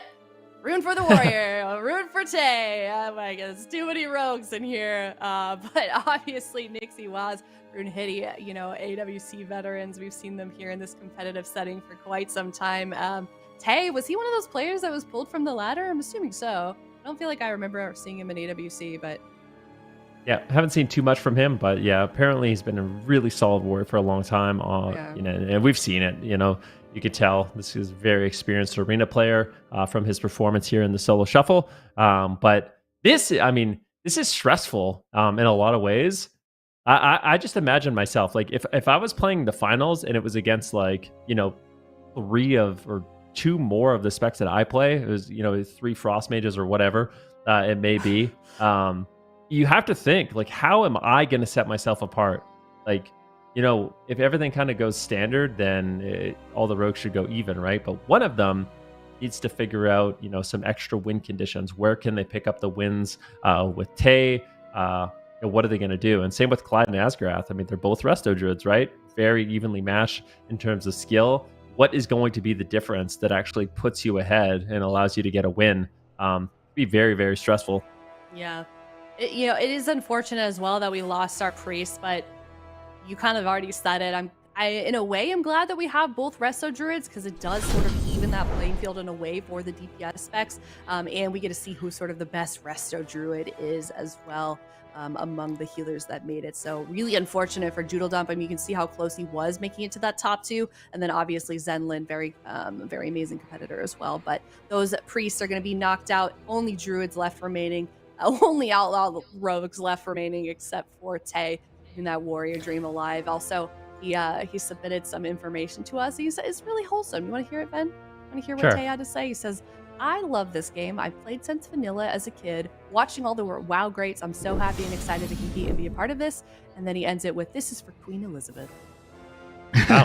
What a guy. There you go. Loves his nation, loves the game. That's awesome.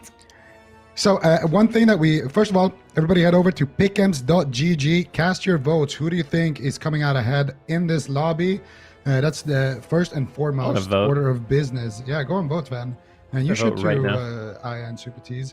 And of course, I already did vote, so I'm good on that. But we're another busy, thing, Zico. We're busy. Yeah, but you have a second now, while I'm talking here, so it's all good. You can go and cast your votes here. Who do you actually think is going to take it? And one thing to remember as well, real quick, is that the points that you have count into the finals. So, for example, Brunhity had 9 wins. Niksi had 8 wins. If Niksi and Brunhity are the top point earners, let's say they go 3 and 3 each, then Brunhity will win because he had 1 more win, qualifying into the finals. All right, I'm going to tell you my predictions before I get out of here, but my predictions are for Brunhity and Asgarath. I think Brunhity, he is someone who's impressed me so much in the AWC as well as this tournament, so I'm curious to see if he can kind of get it done here. Okay. I don't think I can pick. I think I'm gonna vote with my heart here and go with Tay. Is that all right? Am I allowed to? Of course. Okay, yeah, we're going with Tay. Gonna vote for the warrior, and I don't know. It's hard between Asgarath and Clyde. Maybe just based on the fact that Asgarath won BlizzCon, I'll go with Asgarath. That seems fair, right?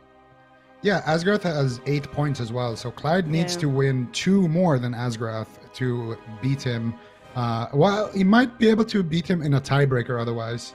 If he wins 1 more than Asgarath, it's going to come down to a tiebreaker, and depending on, everything, we'll see who wins out on that tiebreaker. So nothing is completely set in stone, but Asgarath is going to be heading into this with basically a 1-game advantage. And for Tay is going to need to rack up a lot of wins in this outlaw lobby because he's sitting at 7 wins, and same thing goes for Whaazz. So I feel like the comps are going to be all the same, So it really, I think it's going to be pretty even. So I feel like whoever had more points heading into it, and we can see here actually on the first place finishes here. So if it did come down to a tiebreaker, Asgarath wins the tiebreaker between Clyde and Asgarath, because Asgarath had a first place finish and Clyde did not. And if it comes down to a tiebreaker between Brunhity and anybody else, then Brunhity wins because he finished first in both of his lobbies. If Niksi were to beat Brunhity on points and it came down to a tiebreaker between Niksi and anybody else, then Niksi wins because he has the most amount of first place finishes as well. Whaazz, basically, for him to win this, I think he needs to go like 5 wins or 6 wins. That's a lot. That's a lot for one guy. Do you think you can do it though? Who did you vote for? Did you say? I voted before we headed into this, and I kind of don't want to change my votes now. So I'm gonna stick with Whaazz. He's definitely Whaazz and Tay are the 2 biggest underdogs in terms of points heading into this.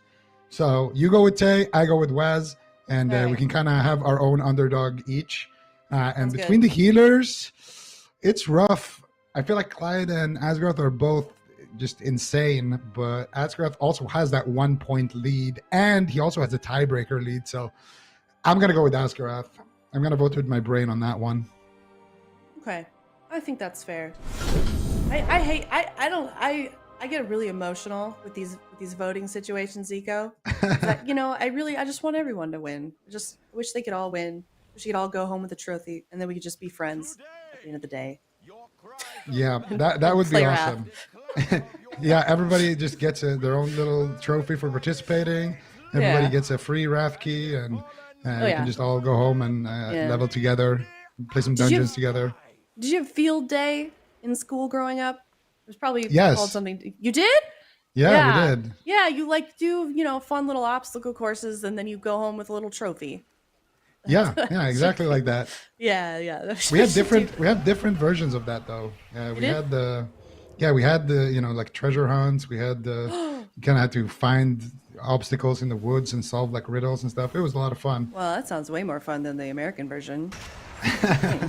Oh, all right. Well, anyways, we can start talking about World of Warcraft instead. We're just in a Rogue City right now. That is it's the Rogue's world. We're just living in it here in Mugambala. Brunhity dropping down pretty low right out of the gate, about 30 seconds in. Dampening is going to start soon here, and it is all melee as well. I'm not sure how many all melee games we've seen so far, Zico, in the solo shuffle, but how is that going to change the dynamic of these setups that we're going to see be happening? Well, I don't think it's going to be too much setups. It's going to be a big Zugfest here, and then when you have pressure, you kind of just throw out the CC. It could be some healer swaps as well happening. And actually, as I say that, look at that. Clyde immediately getting a swap to here in a kidney shot, taking quite a bit of damage here, actually. Brunhity getting gouged. And the right side needs this win. The right side are all the point earners with less points. It's just random, but that's how it worked out. Brunhity is the man to beat. He has the most amount of points. Asgarath is the healer with the most amount of points. So for us to get a really even showing here, the right side right now all need to pick up wins. Unfortunately for Tay, it's not going to be great for him. If you're a fan of Tay and you believe in the warrior dream like Aya, then you want, of course, Tay to pick up as many. I think Tay needs to pick up 6 wins or 5 wins, and one of them at least has to be against Brunhity or 2. So I don't know. It's going to be a little bit wonky to do all the math, but right now Asgarath getting swapped to here, and he is getting absolutely deleted right now by Whaazz on that rogue. Whaazz getting disarmed, but still Niksi backing him up, doing some pressure, and now another swap to the other healer here. Clyde actually trinketing and using his Tranquility bubble there, his biggest defensive. Asgarath still holding on to those, so Asgarath in a little bit better spot than Clyde right now. Yeah, most certainly. I wonder even if we'll see them use the size of this map at all. I mean, this is such a large map, Mugambala, but there's not really any need for it when there's so many melee classes, so many rogues. I can't even tell who is on what team. Whaazz getting just a little bit of space, I guess, here, especially with how low his health is dropping currently. Asgarath trying to get some cyclones off to get some pressure off of his teammates who are dropping just a little bit as well, but he himself seems to be losing some health, but nothing too scary just yet. 40% dampening as well. Maybe we do a bit of a deep run here, since you know, the playing field is evened up in a sense with everybody being a melee class and having 2 resto druids. So we'll see how this plays out. Clyde, dropping super low, trying to heal himself up just a little. Is he able to stabilize though, or is he going to go down in the next couple seconds here? 48% dampening. This may just be the end of Clyde. As Zico was saying earlier, they really need these points. Or was it the right side that already had points? Or is he okay? No, he needs points. He's trying to run away. He's in trade for him. He's okay for now. He got his health topped up. However, Niksi and Whaazz are in trouble, but Brunhity on the left side ends up going down instead, Zico.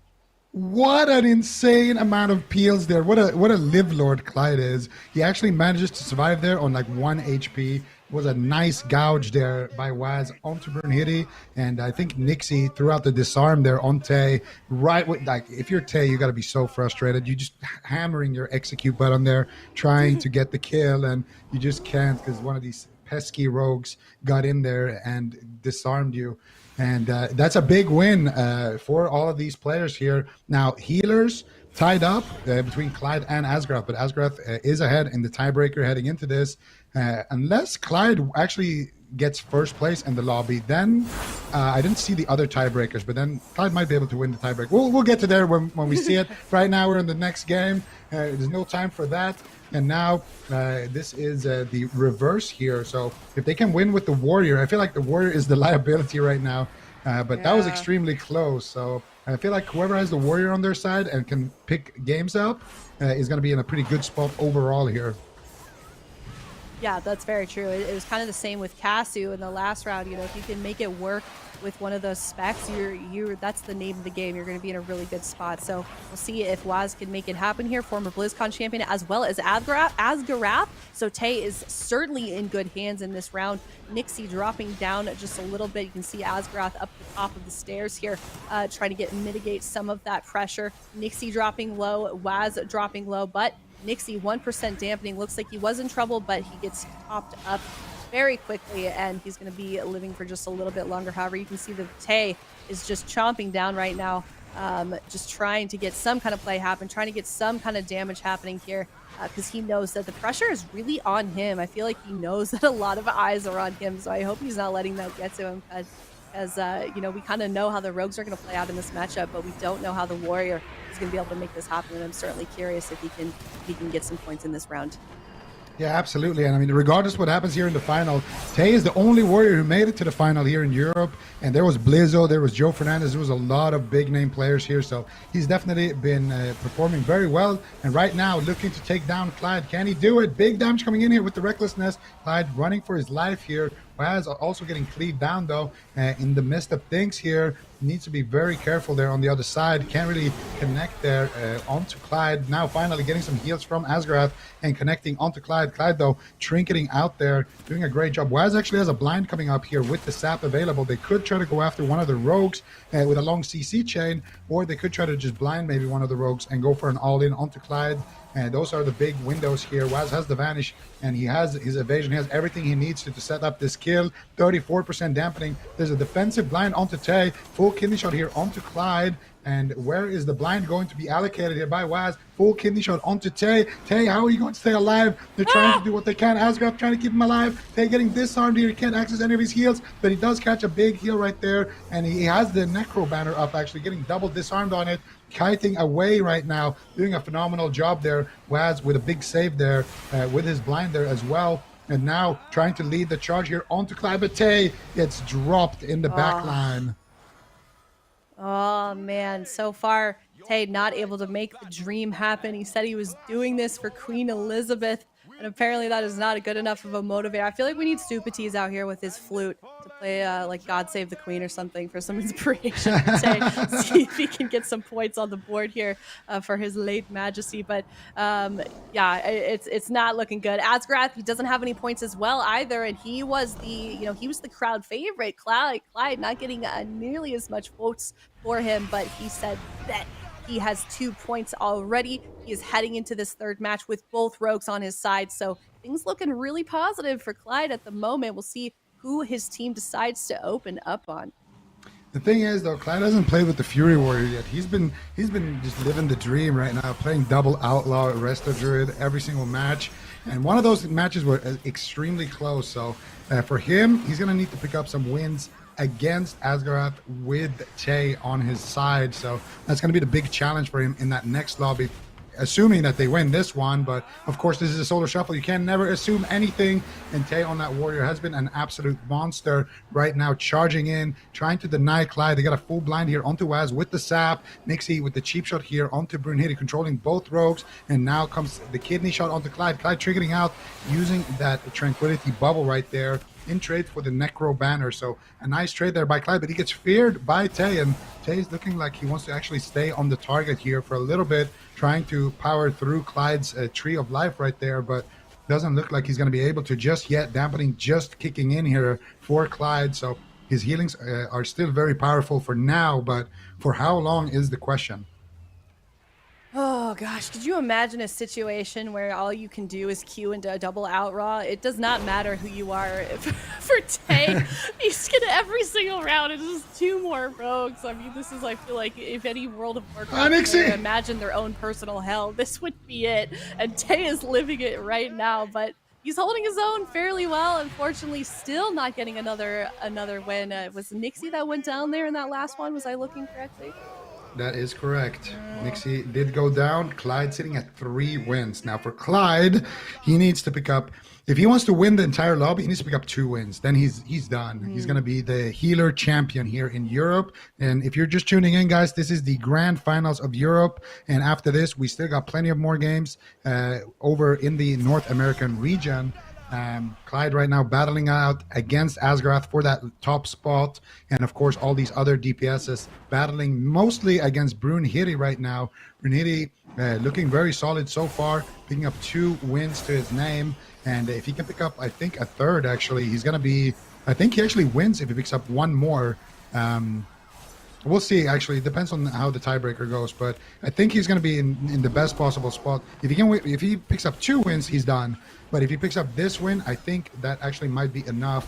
And we'll have to confirm it later with our admins, but no time for that right now. It's going to be all about Tay here, playing spoilers and trying to get some work done. He gets blinded here on his Necro banner. Asgarath does drop quite a bit, and he does use his bark skin right there, going for some cyclones, looking to control the game up a little bit here. And if you're on the side with the Fury Warrior, that's the big story here. If you can win on that side, that's going to be what puts you in a great spot, especially for Clyde.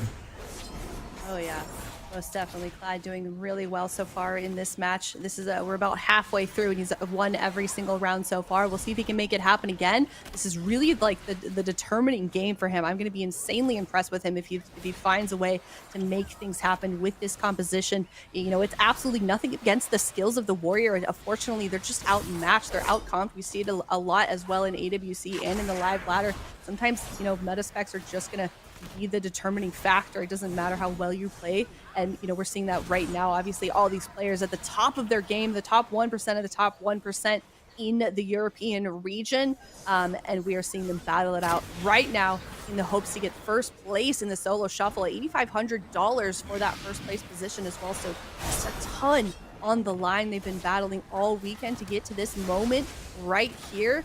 And all eyes are on these 6 players. But you know what? I have a proposal. I have a proposal, Zico. Do you want to hear it? Okay.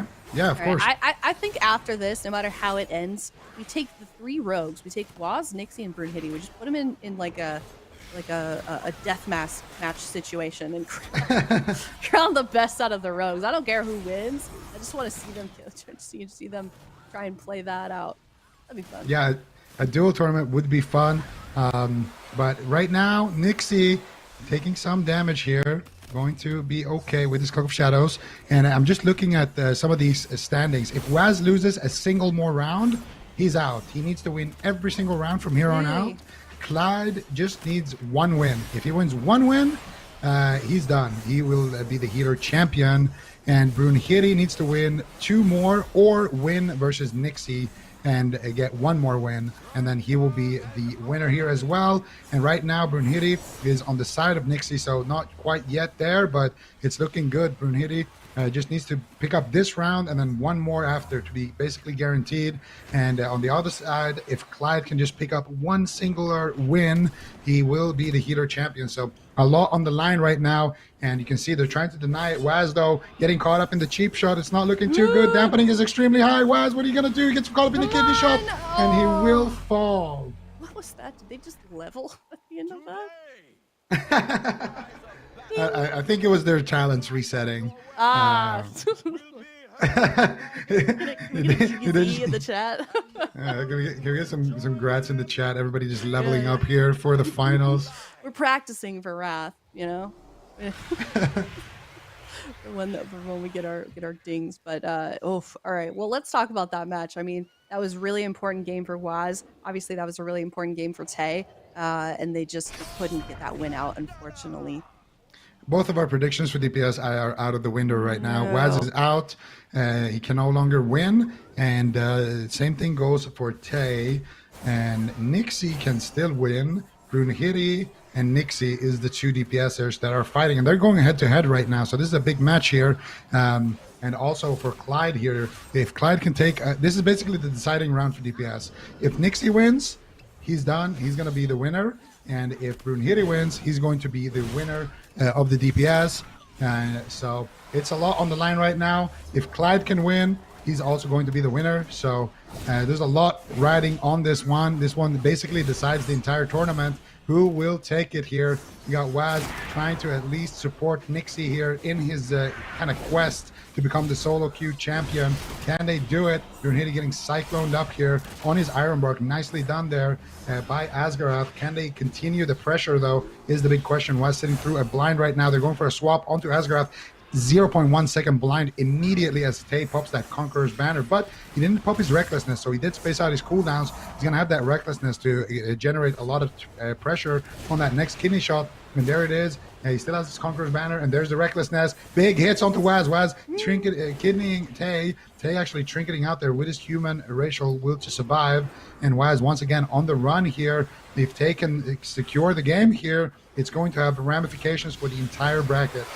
Oh, yeah, I mean, there's just a tremendous amount on the line here with this matchup, even though we still only have another one after this. This really is the determining game, so all eyes on these players right now. Whaazz may go down right here, but he's okay for just a little bit longer. We're almost 2 minutes left, or 2 minutes into the game. Dampening very quickly ramping up. These players are going to start to get extremely unstable. We see Asgarath caught in a stun there. He's going to have to stay through it, but he makes it out onto the other end, or onto the other side unscathed so far. Tay dipping a little bit low in health. Asgarath running through his life right now. Is this the game where we see a win from the warrior here? It might just be, but it looks like he's okay for now. We see so many rogues caught in the middle there, and Tay. So there's just rogues and Tay going on in the middle. I can't even tell who's who. I do see some health bars dropping fairly quickly, though. But Tay also low. Brunhity also low. He's caught in a cyclone, so we'll see if they can make something happen. We'll see if they can stabilize to try and get another go here. But one thing's for sure, 40% dampening. That is a huge number, so we know that these players are starting to get very, very squishy. And you know, they're certainly targeting Tay pretty hard right now. You can just see all that damage going out onto him. Clyde doing a very good job so far of keeping it topped up. We know that Clyde has been winning most of these matches. Just a little bit of difference in playstyle. I think Clyde's actually been playing Thorns this entire one, and maybe that's just, you know, sort of been the winning the winning strat as we've gone into these rounds. You know, Asgarath obviously playing that same spec, and he hasn't been able to get as many wins. So I don't know. Niksi, Whaazz, both dropping low. Asgarath also low in health. We'll see where Clyde's at. He's kind of, or sorry, low in mana. Clyde's a little bit low in mana too, but maybe in a little bit better position. So maybe this is the win here, Zico. Oh, it could very well be, but they're going after Clyde here once again. Can they take him down? Clyde trying to fight for his tournament life here. He needs to get this win right now. Can they do it? Tay dropping dangerously low here as well. In Defiance, staying alive right now with the Iron Bark. They're going after Whaazz. Can they take him down? Tay is on the hunt. He gets gouged. Berserker edges out. Whaazz vanishes. Whaazz trying to get away from the fight here, and he will survive for now, but they're swapping up to Niksi. Big hits coming in, but Brunhity now getting swapped to as well. Brunhity trying. He sees blood in the water. Can he take down Niksi? His main competition, and he will. Ladies and gentlemen, we have a winner. Brunhity will be the champion of rogues, going up actually against 2 rogue mains here in the final with decades of experience, just showing that Windwalker brain is a little bit superior right now. And for Clyde, I do believe, because Clyde won a head-to-head now against Asgarath, even if Clyde loses here, I do believe Clyde is still the healer winner. We'll get a confirmation on that, but I do believe it is all decided here, and we'll have to wait and see exactly. But for sure, Brunhity is the winner between the DPS at least. Let's see what happens in this final round, and big congratulations to Tay, finally grabbing that win on the Warrior. Go England too. Woo! There's so much pride for a nation I'm not from right now. Let's go. Oh my gosh, Tay. I don't care what happens, who wins this round. I think Tay is really the winner in my heart right now. I mean, everyone's obviously a little bit jaded when it comes to some of these specs, but Tay really keeping that warrior dream alive. So super happy for him. Clyde, he's the point winner right now. We're going to get some confirmation from the admins pretty soon here if he's actually the healer winner. But regardless, this has been an incredible match for all of these players. They're working so hard. So much is on the line here. It's all every single game this weekend in the European region is coming to a head right here in the last one of this round. 6 out of 6 right here on Mugambala. We'll see who comes out on top here, and maybe even Zico, we see another win for the rogue mage, the rogue warrior composition. Like that would be something. That would be something here, but we'll see what happens here. Niksi and Brunhity once again at opposite sides of the table. Brunhity was able to win this matchup as the rogue warrior. Now, can he do it as the double rogue is a big question. Asgarath being put in some crowd control right now, and we're gonna see here Brunhity looking for the damage onto Clyde. Here's a big swap. Clyde trinkets out, uses his tranquility bubble right there, and we have confirmation as well that Clyde is the healer winner no matter what happens here. And so we know our winners. It's going to be Brunhity on the DPS, and it will be Clyde. Nice intervene there from Tay, but the sap does sneak through regardless. When you have 2 rogues to deal with, that's kind of the downside right there. Full kidney shot now as well onto Clyde. CC is just endless, but where's the damage? Tay so far just looking like a rock here on that warrior, going after Asgarath, trying to get some damage going here. Asgarath actually trying to pre-trank bubble there, potentially on one of those stuns. And now Tay getting disarmed here on his recklessness, on his cooldowns, and those cooldowns will subside shortly here for Tay.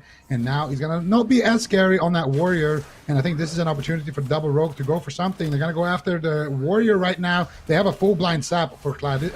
I have no idea how Tay is going to survive this one. He intervenes over. There's a Conqueror's Banner. He gets disarmed, but it's a DR disarm. They don't have an intervene. They could sap Clyde as well. They will sap him. And look at Tay. He knows his healer is out of the game forever. He just needs to kite. Can he do it? He's on 1% HP. Beautiful Fear. He's on 1%. No way. He catches a big Iron Bark. Is that going to be enough? Another kidney shot for Clyde. And that will be the game. Oh my gosh.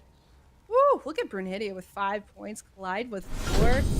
Hey, our little warrior friend that could 1 point. I mean, that's a victory for warriors across the nation, if you ask me, Zico. I mean, especially if you look at the warriors that he beat out to get here. And he's got Blizzo and Joe that didn't make it, and here he is holding his own against 3 former BlizzCon champs, as well as Brunhity and Clyde. I mean, that's impressive enough. I hate to keep bringing it back to the warrior, but I feel like that's the story of today in the European region, Zico. Yeah, absolutely. I mean, half this lobby is BlizzCon champions. You got Niksi, you got Whaazz, you got Asgarath. These are, all-star players here. And what a surprise. Brunhity and Clyde coming out on top here. and just showing up right now in the European region. What an awesome event it's been here in Europe. Yeah, most definitely. I mean, if you think, I don't remember the exact numbers, but Clyde was also for sure the underdog heading into this. Most people having faith in Asgarath, as well as myself. I mean, I'll be the first to admit I voted for Asgarath only because of his previous BlizzCon experience. But obviously, we know that Clyde is incredibly skilled going into this, and you definitely proved that here today. But here are the final standings as it stands right now. Brunhity at 14 points, Niksi at 11, Whaazz at 10, Tay at 8. Zico, what do you make of those healers? I mean, it's been regardless of who won, I think all of these players that you can see on your screen right now just definitely representing. Zeepeye came as far as you could, basically on an Ellie Shaman. Kasu as well. He may be last today, but he's first in our hearts and in all the Hunter hearts as well. And of course, you can see here just a total of the players that were invited. So many big name players here. You got Trill, we saw him as well. You got Alec, Dakroth, Zeepeye, Joe. So many people here that have been on top of the ladder for such a long time. So many BlizzCon winners, and yeah, it's just been awesome to watch everybody kind of just get shuffled around. And also, some of these players, I'm sure, haven't actually played with each other before. Yeah. So, we talked about it a little bit earlier. There's definitely some icebreakers that happened. And hopefully, some friendships been forged here in the Solo Shuffle as well, because that's an important part of gaming as well. You got to make those friends. Yeah, I wonder if we see, because, I know some... I feel like with AWC, there are some players that never are able to... They're obviously incredibly skilled, but they just can't seem to find a team that works out for them. So I wonder if we, see some new rosters come to the mix here in the AWC, which hopefully, I have no idea. Maybe we'll see signups come up. So we'll see. Either way, huge congrats to Brunhity and Clyde.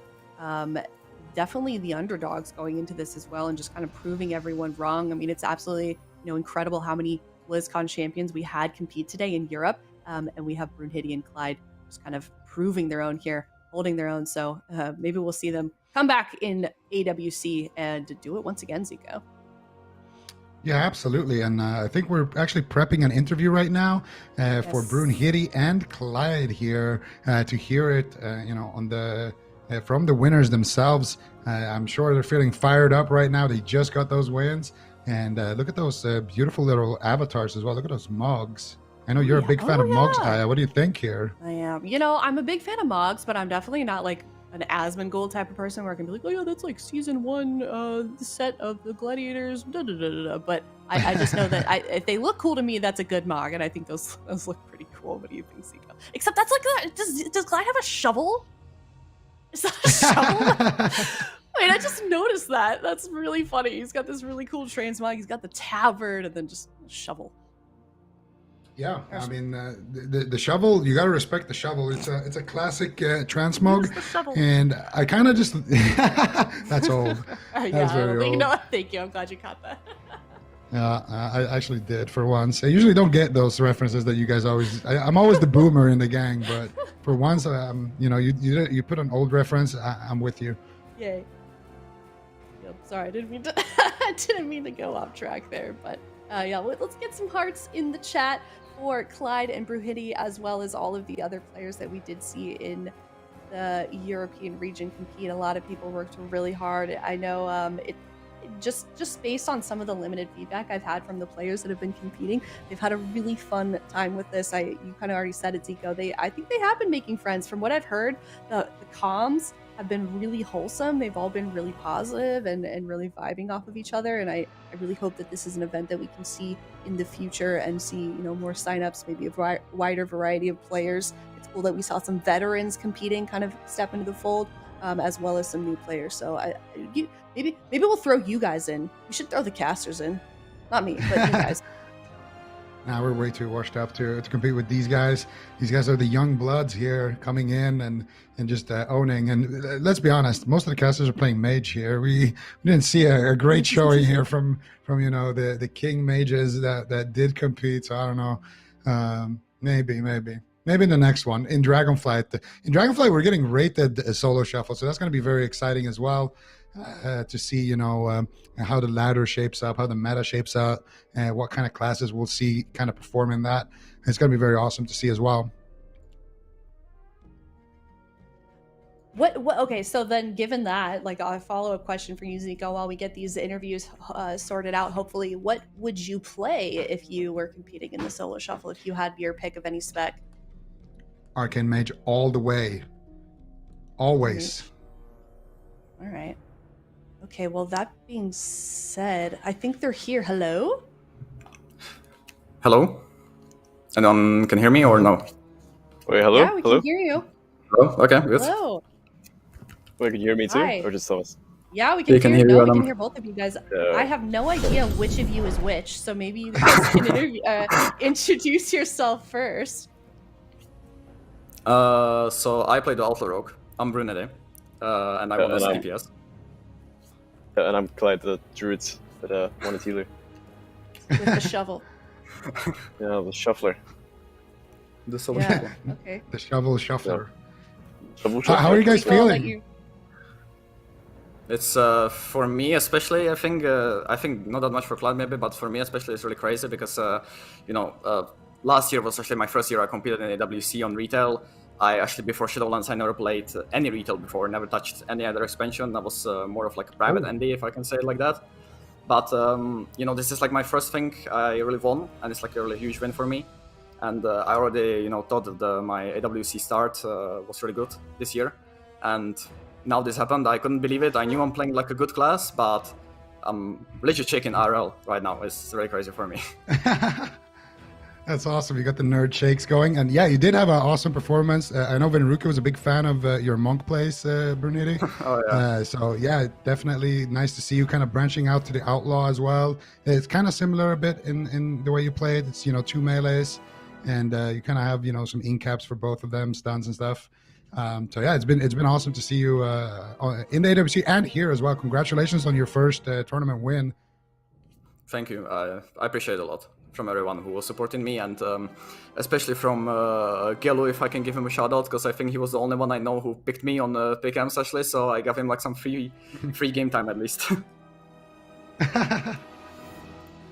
Yeah, well, the higher ups are listening, so maybe that can happen. But I'm curious on my end. Like we were kind of talking about it a little bit, Zico, before we got to bring you guys in for the interview. Do you guys feel like you met some players that maybe you've never interacted with that you could see yourself playing with in future games? Like, just what were the vibes amongst the players? I guess today, I'll start with you, Clyde. Yeah, it was super interesting format because I feel like, I don't know how NA is, but EU almost feels kind of cliquey. Like people kind of have their little groups they tend to play with. So being able to branch out and like meet all these people and like play with them and see their personalities shine through and stuff. Yeah, it was a lot of fun, and everyone was super cool about it. So Yeah, for me it was That's awesome. pretty much the same. I think I would say, there was a lot of players I didn't play with and normally would maybe like not even play with because our comms wouldn't be that good on the actual ladder in the actual game. But everyone with me, at least in my lobbies, what I got was super cool. I can't complain about anyone or anything would like bad happen. And yeah, I also changed opinion about a lot of people I had before this tourney. So I would say it was really friendly from me this side, like at least this tournament. I actually got to know people and did a good performance with them. yeah, I think it helped the community a lot actually. I love that. Also, apologies, Clyde. I skipped you for Zico's question, so I'll let you answer. Just how you feeling after your win today? Yeah, it feels pretty good. I mean, I haven't actually played any WoW since the AWC ended. Like, I don't have a single geared character. I also haven't played Druid in like a year, and I just kind of thought when I got the email for the invite, they were like, "Oh, what healer is good for Solo Shuffle?" And I was like, Druid's pretty good. And then I actually wanted to play Pala, and then I couldn't lock in Pala, so I had to play Druid. And I was like, well, it kind of worked out, I guess, huh? But I thought it was kind of funny that I ended up winning, and I was last on pickups every time. Yeah. Thanks for everyone believing in me. Thanks, guys. Did that motivate you? Honestly, a little bit. Not gonna lie. I was like, wow, last? Like, I've made 2 EWC finals, but I'm last. But, it's fine. But it was it feels great to win. And what Brunhity said as well, like, the whole tournament was super fun and, like, playing with everyone and stuff like that. Everyone was super pumped. It was good. I don't know if you can see what we're seeing right now, but as soon as you said that, production put on the vote a prediction for you both, which is yeah, you guys were certainly the underdogs. So I love that you proved everyone wrong today. Yeah. Yeah, good underdog story. 0.95% for Brunhity pick rate, and Clyde, you had a staggering 0.57%. Look at me now, baby. A handful of people who believed in you guys. Yeah, shout out to those people. Well, hopefully there's going to be more of them now. I have another very burning question. Like, you guys might know I'm a bit of a classic Andy, so I need to know, are you guys playing Wrath tomorrow, or what's up? Yeah, let Thomas take this one. He's the king of Wrath. I am playing Wrath tomorrow because, as I said before, Shadowlands is my first expansion on retail. So before I was, just playing private servers on Wrath of the Lich King always my whole life. It's maybe someone or like to a lot of people, I think it's a bit surprising because I actually main healer on Wrath. It's a Holy Paladin. So yeah, I have my character pretty much ready for tomorrow. Just it's gonna be super fun. It's always super fun to level with your friends and everything. So I'm really looking forward to it. That's awesome. So you're coming back from... It's kind of like a Mercy situation there, coming in from Wrath and just competing and sending it. And what about you, Clyde? No, I'm not going to play Wrath. I mean, it looks cool and the expansion looks sick, don't get me wrong, but I just don't have the time. I don't want to invest time into it. I am pumped for Dragonfly, though. Been playing a little bit of beta. It's cool, but no Wrath for me, sadly. Did you play through Wrath? What expansion did you start with? Yeah, I played Wrath, but I was very not good. I think I was like, dude, ICC on 10 men. Yeah. Uh-huh. That was it. I mean, I was one of those. Yeah, it's all right. We can be forgiven back in the day, but that, I mean, honestly, huge congratulations to you both once again. Zico, do you have any final questions? Yeah, just one final question. What do you guys think about the format, about like doing a solo shuffle tournament? Because this is the first time we have it. You guys are our first champions here for a tournament like this. What do you guys think about that? I think the format is really good, but I think there was sometimes which I also like heard from other players, etc. We kind of like talked throughout the matches as well with people I didn't meet even in the tournament, and for example, you can tell kind of from the points and everything that Mage is a bit like an underperforming class in this bracket. And I think people who got a lot of matches with Mages and were kind of unlucky that they have like a Mage like every second game or something, or 2 games out of the 3 from Friday. I think it's like a bit, not unfair obviously because you cannot really do anything about it. But yeah, for someone it's really unlucky because some good players actually don't get in only because they had, for example, 2 Mages out of 3 games. That's fair.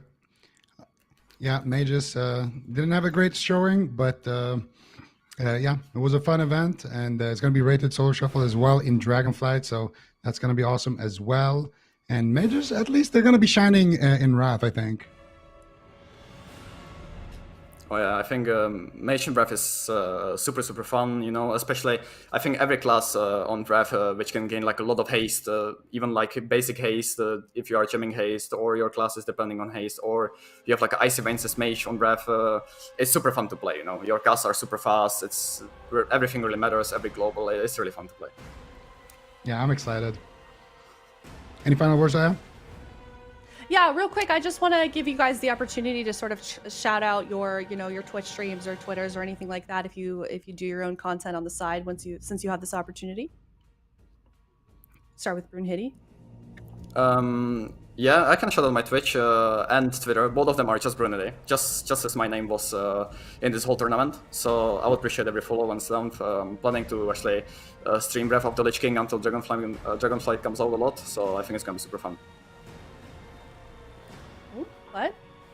And yeah, my Twitter is just Clydey_, and then my Twitch is ClydeyTV_. And I also just want to shout out my best friend, Low Fat Dairy, and my family real quick. They supported me through it. Oh, awesome. Got to show them out real fast. I love that. That's good.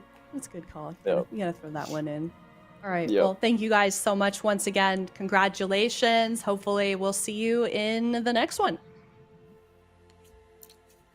Thank you. Yeah, thanks Thank for you a such a lot, good and I tournament. appreciate it. Yes, Yeah. same.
everybody, and welcome back. We are now in North America for the Solo Shuffle. You are here once again with Zico and Aya, the best casters out of the whole desk. If I do, I'm just kidding. That was talk. I don't know why I said that. I'm sorry. I'm sorry. The truths can be harsh, Aya. And speaking of best, we are now in the second best region here of this tournament. We are in the NA region, and here are the standings. The standings are wiped clean. Here are the players, and here's the match schedule. We are going through it very quickly here. We got a lot of exciting matches here, and look at that in North America. We got 3 Resto Shamans and Brain trying to stand in their way. All right, I'm gonna do my strat for last time, and I'm voting. I'm taking back my votes. I'm voting for Dipi and Brain. No, wait, there's more. Yeah. Dipi and Brain, and the Red Paladin, KzFox. Okay. I think that's good. What do you think? I'm voting for the underdogs. That's what I'm trying to say. I voted for Pikaboo and Brain heading into this, and I like to just stick with my prediction. Pikaboo, he's been playing Assassination Rogue, and he barely squeaked by into the qualification. We'll see what he decides to do today. Maybe a little sub rogue. Maybe he'll stay with the Assassination. We'll see what he decides to do, and you can see here our predictions that are still alive. So both of my NA predictions are alive. Supatees picked Trill and Brain. I think those are very good predictions. I feel like Trill has a pretty high chance of bringing it home. And then Rookie, he's got Absterge still in the running. I think logically also Trill is, I've been kind of voting with my heart all day, but I really feel like if you take a look at Trill, he's playing the right class. If you look at who's kind of been succeeding the Solo Shuffle, and also this format lends itself well to players that play a wide variety of classes, and we know Trill is an excellent multi-classer. On top of that, he's got the PvE experience, which also probably helps sort of develop his brain in a way that can think in sort of out-of-the-box situations. He's going to be paired here with Absterge and Fuse for this first matchup versus, so we've got Rogue versus Rogue, Druid versus Druid, and a Shaman versus Priest Zico in this first match. All right, so we got Assassinating the Stars on that right side, and then we got what is this? Bleed Cleave with a bit of a twist. What Cleave? Bleed Cleave is that's Cleave. The original That's a new name for Assassination Rogue Feral Druid. Yeah, that's an old comp name actually. I mean, it makes sense. Okay, that's a new one for me, I guess I should say. Okay, learning some things. I mean, it makes sense. I like it. It's with an outlaw rogue though, so I don't know. Well, like it's not really Bleed Cleave anymore. It's like Pirate Kitty Cleave. We'll see. Okay, I like it.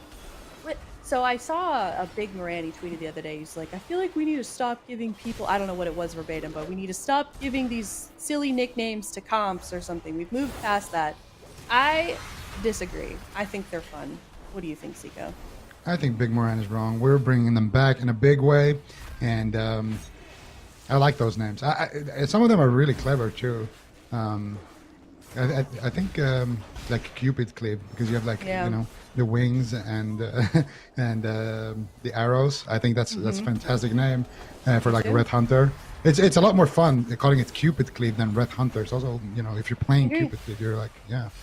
So but speaking of cleaves, Absterge right now definitely getting cleaved down here a little bit by the damage from Pikaboo and Dipi. Pikaboo's going to have his Vendetta in about 10 seconds. Absterge has no trinkets. I feel like Absterge actually could get sent with that next Vendetta. If Pikaboo can stay alive right now, Fley trying to keep him alive. He's flailing a little bit, but now finally catches that pain suppression. And I think it's go time here. What is Pikaboo going to do here? He's got the smoke bomb, he's got the kidney shot, he's got the Vendetta. Who is he going to pull the trigger on? I feel like it will be Absterge, but we'll see. Absterge making it very difficult for him to reach him. There's a Root Solar Beam here, actually, onto Absterge and Fuse. Fley is there as well with the Fear. He gets a double Fear, and Pikaboo is in that kidney shot. If they can swap at the end of that Fear, that could be potential here, but they're actually just going after Fuse. They pull the trigger. There's a Vendetta. There's a Smoke Bomb. He actually knocks Absterge out from that Smoke Bomb into the Incapper or Dipi, going for some big plays, but Fuse definitely not just going to die just yet here as he does recover. Yep, certainly does. Trill dipping it just a little bit right now. However, Absterge doing a good job of keeping his health bars of his team topped up just a little here. Pikaboo on the other side, on the right side here, also dropping low. We're seeing just lots of unstable health bars. I mean, we're at 40% dampening already. So we're seeing a lot of those plays make big damage. Fuse dropping into that room, trying to get some space between him and the enemy players, but he continues to drop low in health. He's in that bear form, trying to stabilize himself just a little bit, but you can see those players just chasing after him. Pikaboo could go down here also. He kind of burned through a lot of his cooldowns really early on. He doesn't really have much left to get that pressure off of him to stabilize himself. He might be going down, and he does. The Rogue Man dies in round number 1. The Rogue Man, like, what are we thinking about Pika's mug here? I feel like I'm a little bit disappointed, actually. Just gotta get that. Okay, I don't know if an observer can hear us, but maybe we can get a better angle here. Just gotta zoom in. All I can see is his back. I can only see because of his little bubble. But what do you think? Can you see it? I wasn't able to see it much the first round. I mean, it's right now on our screen. I don't like his helmet. His helmet makes him look like a caster. It makes him look like he's wearing like a hoodie or something. Yeah. You know what I'm excited about for Dragonfly? I don't know if this is true or not. I feel like it's not very well known, but in Dragonflight with Transmog, if you put on a helmet or a hood or something, you have the option of being able to have your hair show still. You don't just go bald under it. Hey, what's wrong with bald people, okay? Supertees might not be here, listen, but I mean, come absolutely. We love a bald king. We love a bald king. But sometimes, you know, I want to have like some cute blood elf hair and also wear a helmet. I want both. That's not too much to ask for. But anyways, we're about that. Someone needs to confirm that, because I feel like I heard that. I don't know how true that is, but it's obviously a really important issue to me. Another important issue, though, we are on round number 2, 40 seconds in. Dampening is going to start ramping up. Ramping up? That's a word. Ramping up pretty soon here. We've got 2 rogues versus 2 druids. Who comes out on top in this situation in your mind, Zico? Oh, I think 2 rogues. Pikaboo is a 1% HP. I don't want to make my prediction as he dies. I don't want to cast a curse. Okay, now I can make it. I think 2 rogues are stronger than 2 bears, but we'll see who exactly ends up falling. 2 cats. You saw that Wrath commercial. Well, they would have a combined total of 19 lives, but the thing is, they have a dog in their team, and usually cats and dogs don't mix that well. So, I don't know. Absterge here is going to need to chase them down here and make sure that they're topped out, because Dipi right now is dipping quite low, 50% HP, does duck into bear form, and does access that frenzy regen. And that should be enough to keep him alive for now, but dampening is ramping up, and the more dampening ramps up, the more effective that assassination roll will be as well, with the dot pressure and with his additional added mortal strike effect from that shiv. Look at Dipi right now. He's definitely feeling the pressure from Trill. That's going to be the spirit link coming in there from Absterge, keeping him safe for now, but the question is for how long. Dipi in a smoke bomb right now. Will he get smoked is the question. So much damage coming in right now. Trill with a beautiful gouge there onto Absterge. Pikaboo popping the vendetta here as well. So much damage coming in. Dipi at 1% HP, and he will get crushed here. And Trill up 2 wins right now in this lobby here. It's looking like Trill's world. I really think Trill is going to go far in this competition. I may go as far as to say that he's going to win this one for DPS. I just feel like he's really got kind of everything going in favor of him. You know, he's playing the right spec. He's got the experience. I'm just, you know, he's got that adaptability. He's Mr. World of Warcraft. So this might be a really good format for him. He is with Dipi this time, who we know just absolutely crushed it yesterday with the Balance Druid. So we'll see if he can make some things happen here again with Fley and Trill on his side. Right now, we're just going to be seeing who he decides to open up on, but we're seeing Absterge kind of here in the middle of the map. Not sure what his plan is just yet on this right team, but no one's really done much yet. Are they delaying it until dampening, Zico? Oh, maybe not. I don't know if dampening actually favors them, but the good thing about the Solo Shuffle is that the shadow sights, because the game is just so accelerated in general with dampening and everything, the eyes also spawn much quicker, 30 seconds in. And if you do want to sit in stealth for those first 30 seconds, you can, but after that, you will get pulled out and lose your opener. And speaking of openers right now, there's a big opener here onto Pikaboo. He's caught up in a kidney shot. CC onto Absterge. Dipi going for the Cyclone. Not able to find it just yet. Pikaboo trading out his Cloak of Shadows, though, and also dropping a smoke bomb right there, trying to get some counter pressure rolling here. But Dipi just trading out his bark skin and that should be enough. Actually, they got the pain suppression and the power word barrier. That might be an old pain suppression that just hasn't reset on the UI, but for sure that power word barrier did go down there as we saw it fade. Pikaboo now in a lot of trouble here. Absterge in the full blind. Pikaboo, what is he going to do? A lot of synergy here between Absterge and Pikaboo. You can see these guys definitely have played a lot together. A lot of shamans might trinket that blind, but Absterge and Pikaboo staying on top of the comms there, knowing that he can sit through that one and Pikaboo can just survive on his own. Yeah, certainly an advantage when you're Pikaboo and Absterge and you've had that many hours of tournament play together. You can really see that synergy is very evident right now on the battlefield. Fuse for sure in good hands here, so stepping in for the move, I guess you could say. But Pikaboo's still a little bit in trouble. He utilized that Fleshcraft, but really wasn't able to get himself stabilized too much, and it's just a melee just zerg happening in the middle of the map here. Dipi dropping low again, but he's going to go out into his bear form, see if he can get a little bit topped up, but not really able to do so. Fley trying to keep his members safe, not really able to make much happen yet. And I don't know who's going to be going down soon here, but everyone's looking like they're kind of in trouble. Pikaboo once again dropping down low. Absterge trying to keep him safe. Pikaboo stabilizing a little bit in terms of health there. Absterge in a hex out onto the other team, and some of the pressure goes off. Dipi maybe going down. Oh, Dipi, what is he going to do? Taking quite a bit of damage here. Still some crowd control onto Fley, but now finally leaving the CC. Dipi still on 10% HP. Is he going to stay alive here? Fuse trying to take him down. His druid brother, they've both been kind of struggling to pick up some wins so far, but Dipi does survive with that powered barrier. It costed Fley basically his entire defensive cooldown arsenal, but a swap onto Pikaboo right now. Pikaboo once again getting crushed there on that assassination rogue as he's trying to get aggressive there, and that is going to be very unfortunate for him. And look at Trill. He is cleaning up in this lobby. Yeah, he's kind of just wiping his hands like, whew, yeah, just another day as an outlaw rogue.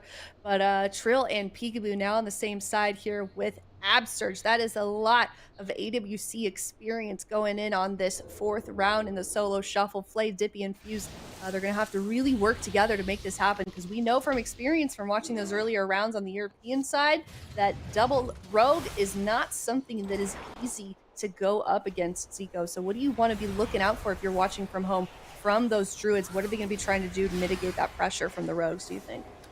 They need to get basically long CC chains with the Moonkin onto Absterge and then go after Pikaboo. That's because Trill is the out. Like, look at Pikaboo. He's still in stealth. Just well, no, he's not actually in stealth now. He's in stealth. He's going for that re-stealth, just trying to stay away from the fight as much as possible, because an outlaw rogue is a lot more durable than an assassination rogue. You have more HP, you have better heals. Basically, you can reset your CDs as well, and you just have more tools compared to an assassination rogue to stay alive. The assassination rogue, however, provides that really potent mortal strike effect, also providing big burst damage with Pikaboo on that with that vendetta. And here is the CC chain. Let's see if they can take down Dipi right now. There's the full root solar beam onto Absterge into a full fear right now, and Dipi is taking quite a lot of damage here, and they're trying to go after Pikaboo with that CC chain. Pikaboo though trying to reverse it there with the smoke bomb. He actually gets knocked out there by the typhoon of Dipi. Dipi going for a nice cyclone there. They did get the pain suppression. They also did force him to use his eternal resolve trinket right there, and Dipi will survive with all of those cooldowns, but he also had to use his renewal. He basically had to, they had to use everything except Fley's trinket and powered barrier. So, and there's the blind onto Fley. Is he going to trinket this? And he will. Actually, how did he get out of there? I'm not sure. I think he might have broken Fley. Gonna be happy to get out of that one. He still has his trinket in his back pocket. He still has his powered barrier, so still has some answers. Also has that leap of faith. But Dipi, what's happening here is taking so much damage. Fley once again here trying to keep him alive. Big penance coming in, manages to top him off, and now here comes the CC chain. Fuse going for the main into the full cyclone. That will be Absterge trinket, but look at Dipi getting crushed once again there.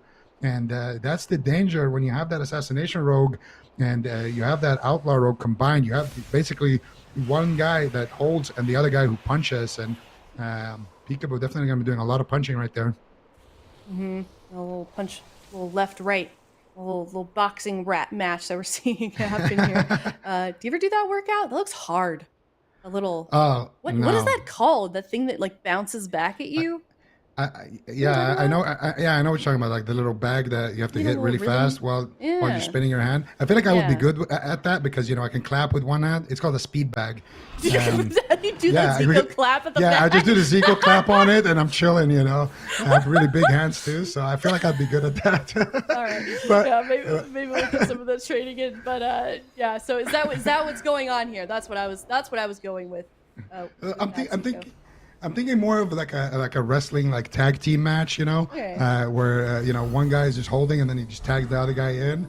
But the speed bag definitely works as well. Pikaboo will take anything he can at this point. He's got 2 wins right now, and the other rogue in this bracket, which is Trill, is cleaning house with 4 wins, looking to put a 5th one on the board right now, playing that outlaw feral druid, and Dipi right now is dipping quite low on health. Fuse trying to get some CC going here with that MAME. Can he find a follow-up for that MAME? Anything out? But no, Fuse does get a kidney shot for the defensive purposes, and now actually going after Fuse there. Fuse actually will get a pain suppression there, so that was a nice kind of turnaround there from Pikaboo, trying to peel for his Moonkin so far, but still Fuse taking a lot of damage, but Fley does manage to top him off with that big penance.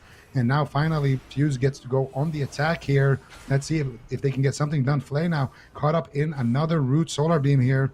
Actually gets hexed as well. A beautiful hex there by Absterge, but Fuse does defuse the situation there. But now getting caught up in a kidney shot, Fuse, and he's taking quite a bit of damage from Pikaboo right now. Trill is there as well, backing his druid up right there. And it looks like Fuse will recover. And now once again, Dipi on the back foot. Okay, certainly a lot of pressure coming on very early on, about 20% dampening, and it seems like the left side here is just a little bit more stable. We see Dipi continuing to get pretty low in health. He had an insane round of matches yesterday, really holding his own as the only balanced druid on both EU and NA, but that dream may be dying any second now. He's got 1 point so far, but Trill, certainly the master of this round. He's got 4 points more than anyone, including the healers. But just a reminder for those of you watching from home, if you're not sure what's going on, basically the DPS are competing against each other for the most points, and the healers are competing against each other. So if you just take a look at this match right now, it's the first round of the day.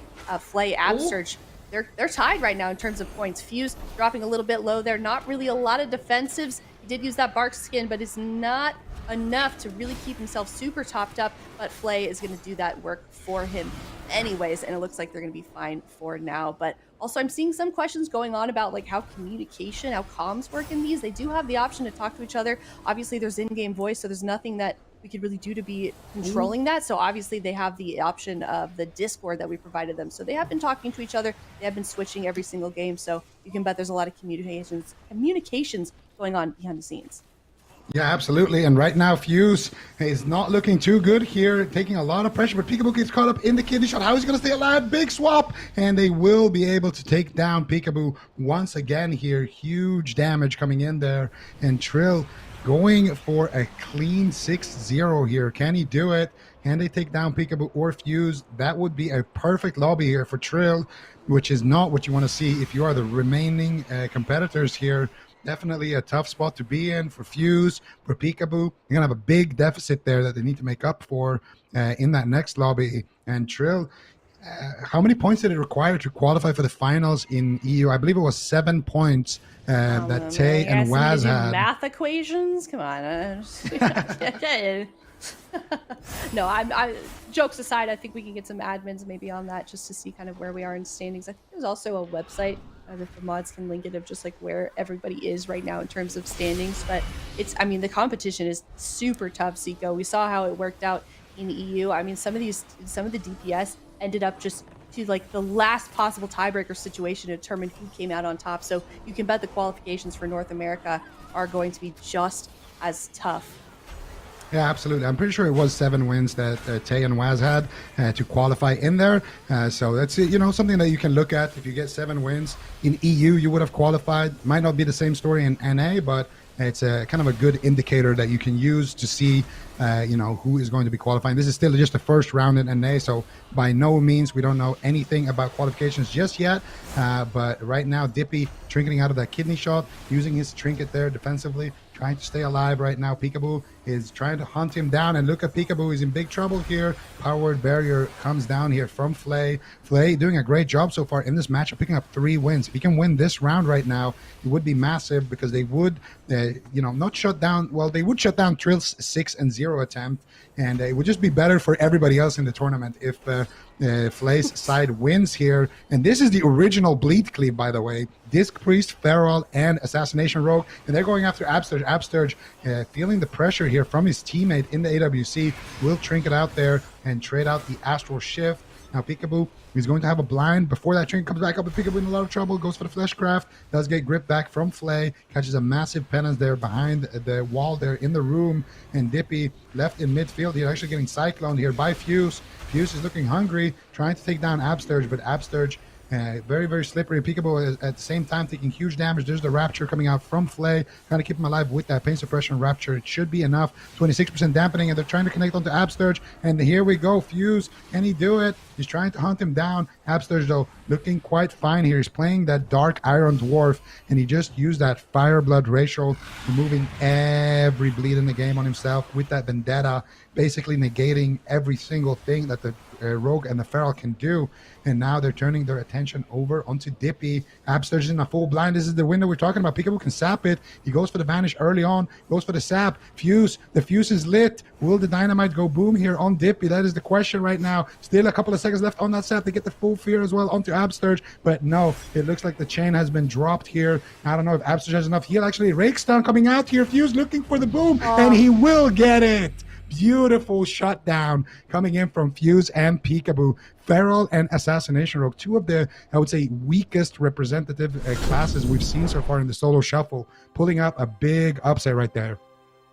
Yeah, most definitely. I mean, the meta over here in North America, certainly a huge contrast. And when you look over at Europe, I mean, the most evident, I would say, Zico, is those Restoration Shamans. We're seeing Absterge represent that class today, and he was able to hold his own. Now we've got Foxyllama over here in this round. I was watching his stream yesterday during some of the matches that he was playing in the Solo Shuffle. The dude was wearing full sunglasses, full visor sunglasses, and listening to the Star Wars soundtrack to pump him up for those rounds. So maybe we'll see him get some wins with that same strat today. That was an incredible amount of damage coming in here from Bicmex, the one hunter representative that we have in the North American region. And we got Brain, the last standing non-Resto Shaman healer, playing with his teammate, actually, Drake and Kalvish. Kalvish playing sub-rogue here. What is going on here, Venruki? Welcome to the lobby. We got Cupid Cleave.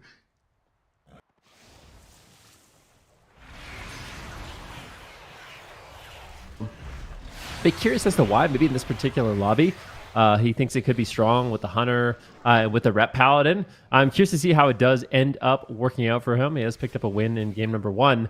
But yeah, let's see how this one does play out. Brain's going to have to play catch up a little bit here in terms of points, but these games have just been so back and forth. Very, very exciting. We have a Hammer of Justice right now onto Kalvish. Can they take a jab with the trap over on a Brain? They don't want to overreact. They don't want to panic. This is going to be the evasion. Kind of dancing with death. Drake is all over him right now. Kalvish is going to be line of sighting, trying to get out of LOS. He's playing the Shadowy Duel as well. Looks like he's going to be playing Kyrian, but I always thought that like the Venthyr sub-rogue could be really, really strong in Solo Shuffle, right? Because if anyone messes up their trinket, you can just take advantage of like a big one-shot in a Shadowy Duel.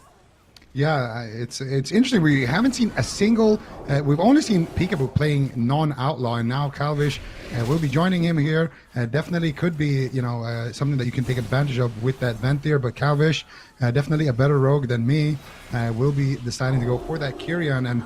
And quickly, Van, we got the Cupid Cleave on the left side because we have, the bow and arrows, and then the wings from the red, which is popped right now actually for KzFox. But on the right side, I was thinking we could name the comp Dancing Around the Law. What do you think about that? I like ninjas and pirates a little bit more. Yeah, okay, that's actually better. Ninja and pirate cleave. That doesn't sound that good. I just like ninjas and pirate party.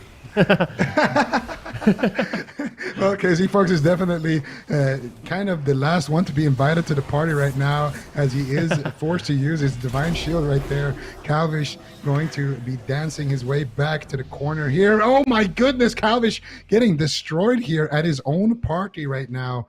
definitely getting hammered right there by KzFox. This is really interesting. I mean, Drake right now playing the Outlaw Rogue is actually down. Something we don't normally see, but it's actually Foxyllama as well, kind of leading as a healer, which is interesting to see on that Restoration Shaman. Looking good so far. KzFox just love the transmog. Halloween's going to be coming up here soon, and he's got the transmog to match. But let's see if they can actually get it done here with Kalvish and Foxyllama. Foxyllama is going to be able to continue this winning streak. We do have a large map here too, but for the most part, do you think this map actually kind of benefits any specific specs? Uh, I think Bicmex is probably the most happy one about this map because he's actually going to have a little bit of distance to kite around on, and yeah, it should be decent for him. Kalvish as well, actually, on that sub rogue is going to be able to go for a little bit more restaffs. Going for Brain here, big damage coming in there onto Brain by that sub rogue. Beautiful opener coming in there with the Shadow Blades. And now here comes a smoke bomb. They're going after Drake. There's the Resonators down. Big hits onto Drake. Almost goes down there. That Battle Master, that Gladiators emblem, saving him just in the nick of time right there. And Drake will use his evasion there as well, holding on to the Cloak of Shadows. So Drake is going to have some defense to work with. But once again, they're swapping off the Brain. Brain trinkets. They kidney shot his trinket, and Brain gets erased. This is, I think, one of the few matches we see ending before dampening is even in, and that's the power of the sub rogue. We saw Pikaboo actually manage to do the same thing yesterday on that assassination rogue, just basically end the game in 30 seconds. And look at KzFox. What a transmog. I have to say, the Ninja Pirate Party as well as, you know, I forget what one you said. What was the one you came up with? Dancing around the law. Yeah, both of those aren't even close to as good as Deviant Cleave, and like, you know, representing the Savory Deviant Delight that turns you into a ninja or a pirate. I feel like that's got to be the best, right? I saw that one in the chat. I like that one. That's got to be it, but you should have taken credit for that then. I got to give credit where credit's due. We have Foxyllama right now, though. He's undefeated on the Restoration Shaman. And I kind of, this is what I was saying. I feel like the Restoration Shaman, they kind of accelerate in these different cleave matchups. It seems like the Discipline Priest, as well as the Restoration Shaman, kind of pull it ahead in these cleave matchups, at least in North America. Big setup here on Bicmex. Can they take him down? He just gets absolutely destroyed, deleted. That's going to be another win there for Foxyllamas. They're leading 4 wins over Brain. This is not the start you really would have expected. As well, I mean, Kalvish on the sub rogue is pulling out ahead, even over Drake on that outlaw rogue, which is really interesting to see.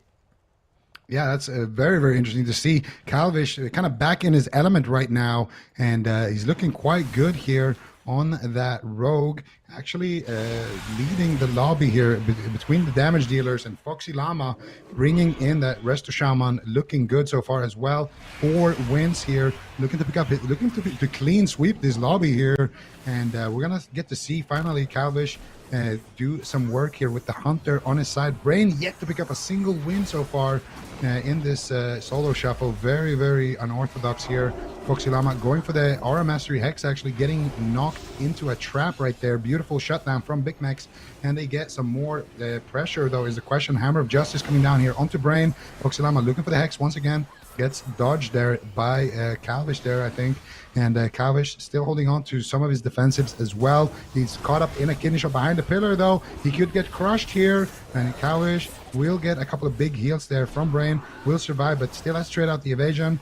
And now looking to get aggressive. And who will be the target here? Kidney shot onto KzFox. KzFox using his will to survive. And now Brain looking like the target here. They actually blind the ret there with no way out from that. So beautiful defensive blind there coming out there by Kalvish. Will slow things down. They got a trap here onto Foxyllama, and they're trying to navigate through this sea of melees here in the midfield. I think Drake right now looking like the target. Kalvish actually forced to use his vanish right there. And Kalvish once again looking to bring it back here. I think KzFox will be the next target here, but Brain once again, huge damage in that Hammer of Justice. Can they force him to use a big defensive cooldown? Brain actually just greeting it through, and in this case, he will survive, but Bicmex actually had to use his Aspect of the Turtle in that exchange, and now they're going after Kalvish. Full Hex onto Brain. Brain bubbles, sacrifice immediately there, so now Brain has nothing left. Yep, it's a really scary situation to be in, but they might just drop KzFox. KzFox will use the Divine Shield Foxyllama kind of falling behind here. This might be his first loss in this match. We will see. Drake right now is on the run. I feel like one good setup here on Kalvish. Kalvish is realizing it, and he tries to run away. He might actually bait Drake into a bad position. If he can get a stun on him, it's another blessing of protection here onto Kalvish, but a stun on Drake instantly trinkets. It goes for the counter stun, and that's going to be the Spirit Link totem. It gets killed off, and a full trap lands, but it's Kalvish on the run. Kalvish, can he survive? Drake and KzFox in hot pursuit, but Kalvish is doing such a good job kiting, but it looks like there is nowhere to run and hide. He's running in a straight line, but eventually ran into the wall and gets clotheslined there by Drake, trying to even up these rogue scores. But look at this. Foxyllama has not dropped a game yet. Foxyllama definitely came to play here. And if he wins this, he's going to be our first finalist here today in the North American region to claim a full 6-win lobby. We saw Trill almost be able to pull it off, but he did get upset. What's up? It's like, I feel like for everybody watching, you need to think about how insane this is. Like when you just like queue up for Solo Shuffle, getting 6 wins is not easy, but now you're getting 6 wins against the best players in the game. I mean, these are the finals, right? These are like some of the best players in the entire game, and you're just like cleaning up and kind of carrying your team. Really, really impressive to see. Let's see if Brain can win this final match here, or if it is going to be a clean sweep in favor of the Restoration Shaman, Foxyllama. All right, let's see. Foxyllama holding it down right now, trying to get his 6th on the board. And if you are one of the other healers watching this unfold, you definitely want him to lose right now. Drake right now in a kidney shot. Very, very dangerous situation there for Drake. KzFox on that Red Paladin doing a lot of work here with Kalvish backing him up there. And they are playing that Red Rogue, that Scooby-Doo cleave. And let's see if they can pull out the win with that. Brain trickling out of a blind right now. And Bicmex so far still holding on to his Aspect of the Turtle. Did have to use his Exil a little bit earlier though. And he could be an opening for this Red Rogue if they decide to go after him. Foxyllama though in a kidney shot. They're actually swapping to him here. Big hits coming in onto Foxyllama. Can they take him down? He's a 1% HP. Trinket Spirit Link in the nick of time right there, saving him, but still taking huge hits here. He might need to try out the Astro Shift as well. He's trying to greet it, and I think he will be able to just, for now, maybe. Foxyllama definitely dancing with death right now, and he will be able to stay alive there, holding on to a very important cooldown. Needs to preemptively pop that the next time he gets stunned, or he is going to be in a world of trouble. Bicmex though going in for the kill here onto Kalvish. Can he take him down? Kalvish gets the Divine Sacrifice, and here he comes. He didn't pre Astro Shift. This is danger time for Foxyllama. The Resonators are down, and boom goes the Resonator, taking down Foxyllama and shutting him down just the same way that Trill got shut down in his final lobby. I mean, you still can't be disappointed if you're Foxyllama going up 5 wins. I am surprised they didn't punish him being a Draenei sooner in the match, right? Like, normally Shaman are pretty much automatically locked into Orc against a lot of these teams that can stun, but he's actually going to be going with the Draenei, and he managed to make it work, picking up a ton of wins. In terms of DPS, the clear winners are going to be KzFox on the Retribution Paladin, and Kalvish switching off of Outlaw Rogue, which is really interesting to me because we've seen the Outlaw Rogues absolutely dominate, but he, for this particular match, wanted to go sub. And I wonder if that's something that he's going to stick with, or if he's going to switch it up. I think you should stick with it. I feel like Kalvish is that guy. He's that playmaker. He wants to be a sub rogue, and that's what he excels at. Even when we watched him play RMP, when he did go for Outlaw, it just didn't look like their identity. You know, it looked like they wanted to set the pace. They wanted to set up those triple stuns and get those kills, and that's when his team looked the best, in my opinion. So seeing him on the sub rogue, I think that's awesome. Seeing Pikaboo on the assassination rogue as well is awesome. So I think, yeah, I think they should stick with it. Yep, look at these current leaderboards here. You have Trill, actually Pikaboo as well. So this is the first, after the first round of games, all of these players have an opportunity in another lobby to play 6 more rounds. But for now, we have Trill, Kalvish, KzFox, and Pikaboo in the lead. Fuse right behind Pikaboo, though, very close. And then, of course, for the healers, you have Foxyllama and Fley currently in qualified position. But we have lots more rounds to play.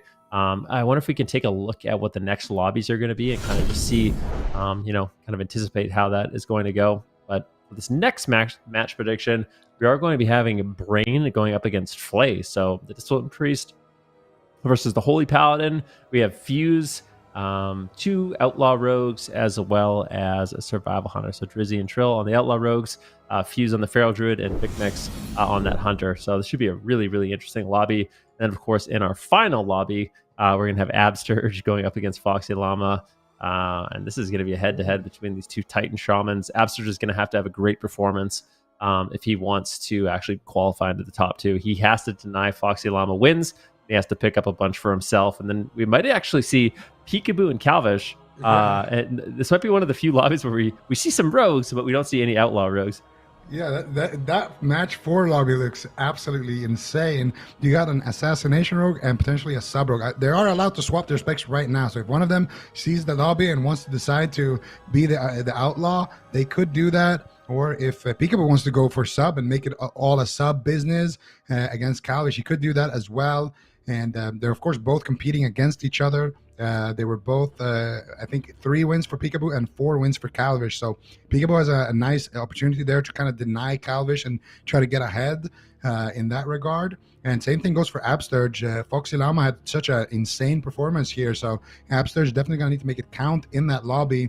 And then if you look at match number 3, which is the one we're going to go to, well, you got Bicmex on the Hunter and Fuse on the Feral Druid. So it's going to be very interesting to see that as well. We got 2 Outlaw Rogues in that lobby, presumably. And then we got Brain and Fley kind of battling it out against each other. Yep. It's going to be exciting. I can't wait to get into the games. We're getting there soon, but you can see, cast your vote as well if you go to pick'ems.gg, as seen at the top of your screen. You can vote for who you think is going to win. Right now, Trill commanding lead when it comes to DPS, which is a bit surprising. I would say Trill overall today has had a bit better of a performance, but I mean, Drake on that Outlaw Rogue is absolutely insane. I'm really curious to see what happens when these 2 rogues go head-to-head. And then for the healers, it's actually kind of a close call. You have Brain on the Paladin at 60% currently and Fley at 42%. And it's getting closer and closer. So if you want to cast your vote, remember, go to pickups.gg. It's been really fun to actually have this. It's kind of like a feature where we can check this out. Yeah, absolutely. Hey, guys, come on. Drake has won like the last 85 seasons of the AWC. You guys are going to give him 5% of your votes? I feel like, we made a mistake in Europe. The winners had less than 1% of the votes. So, if you want to be a bit tactical here, I feel like Drake could be a solid pick for your vote. And another interesting thing that I just realized is that we're going to have Brain and Drake, Drizzy, they're going to be on the same team, and they compete in the same team. And in the other Played lobby, together before. Yeah, exactly. They might have played a game or 2 before together. Might have a little bit of synergy there. And then on the other lobby, I saw Pikaboo and Absterge are going to be in the same lobby. So it's going to be teammates being pitted against each other in a battle to the death. And sometimes they're going to have to be on each other's side as well. So it's going to be interesting to see if the synergy that they have developed throughout the years can get them an edge in their lobbies. And again, we can take a quick look here at the standings. Trill sitting comfortably at 5 points, and Kalvish right behind him, and KzFox on that ret. Who would have thought that a ret would be looking this good already, Van? Yeah, I mean, KzFox are really holding it down on that Retribution Paladin, and it kind of, I want to say it makes sense. I feel like in these cleave type of matchups, the Retribution Paladin offers a lot of utility, right?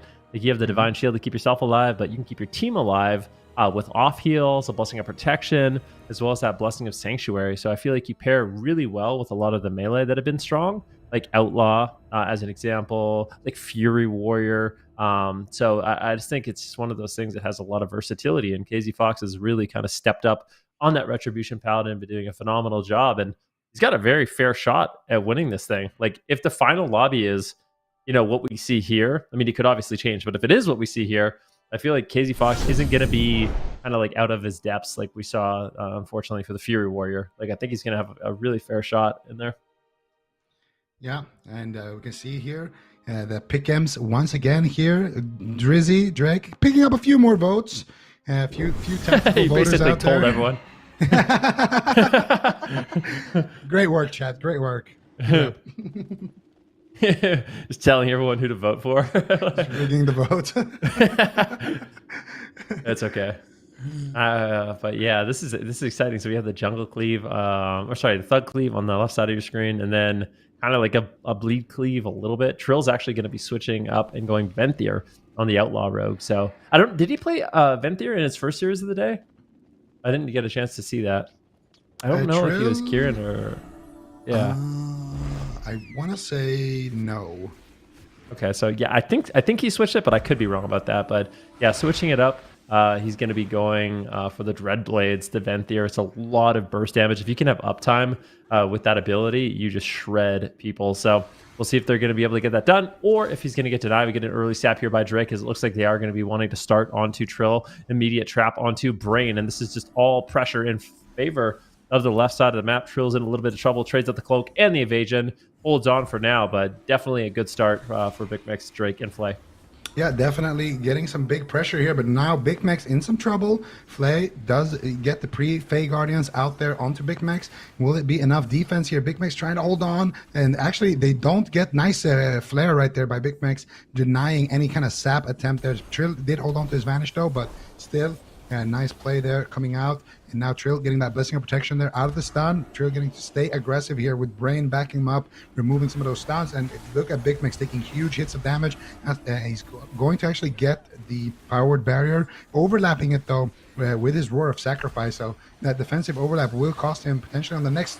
Oh, nice mind control there onto Fuse to deny him eating the trap. Very, very heads up play there. Trill now going to hook away and go for the vanish. Did he get pulled out by the flare? No, he dodges it and now gets back into the fight. Bicmex has got nothing for this stun. Nice grip there coming out from Fley, but Bicmex still basically being turned into fillet here, but he will be able to survive with some big heals. And now once again looking for the spider sting for that silence, and then into a full trap onto Brain. Trill looking very, very much in danger right now. No vanish, does have the evasion, trades it out, and a mending bandage actually coming out there as well from Bicmex, trying to keep himself nice and healthy. Trill's taking huge hits here. Brain has cooldowns to trade, and he will use the sacrifice there. He might have to use his divine shield though as well, as he does get cyclone there, but manages to stay alive for now. Big heals coming out though, but Trill might just get dropped anyway. Brain gets cheap shot, and Trill will fall. Wow. Trill goes down in game number 1. That's going to be a quick point for Drake, Bicmex, and Fley, running that thug cleave. Now mixing it up here, we have Brain and Drake playing together. There's a lot of synergy between these two players, so I feel like you have to kind of give them the edge, but we'll see how it ends up working out, and if Trill can kind of battle it back here. But yeah, Fley has been really, really impressive on that priest so far. Let's see if you can kind of keep at it. A Discipline Priest, I think, like I said, I think for Discipline Priest, it's been like the big surprise of the tournament for me, just how effective that healing specialization is. It's a lot of fun to play, especially as Night Fae. You just have so many defensive cooldowns. It's really, really powerful, especially as dampening gets high. Just reducing damage is more effective than a lot of healing. So, yeah, Fley's definitely holding it down on that priest. Let's see if he can keep it up. Yeah, let's see. Fley definitely been having a great lobby so far. Brain needs basically every win he can get. He only had one win in that previous lobby. And look at this damage coming in already. Huge hits here actually going after Fley. I don't think he used his will to survive right there. It's not being tracked, so it's a little bit hard to see it, but I think he will still have that in his back pocket to work with. Gets a fear onto Brain, turning the pressure back here onto Drake. Drake, though, with the early evasion, should keep him nice and healthy for now. But that is one cooldown out of the checklist. Bicmex definitely... Oh my goodness, Drake, what is going on? Drake just gets deleted. What is happening? Where's the synergy? Where's the synergy? There's no Prev there to back him up. Prev is confirmed the carry here of Kawhi. No, but maybe a little bit miscommunication there. A lot of the time we've seen Drake be in that position with Brain kind of backing him up, and he just always survives. And same thing for Brain. They're just so good at timing their cooldowns, but sometimes those miscalculations can happen. There's a lot on the line.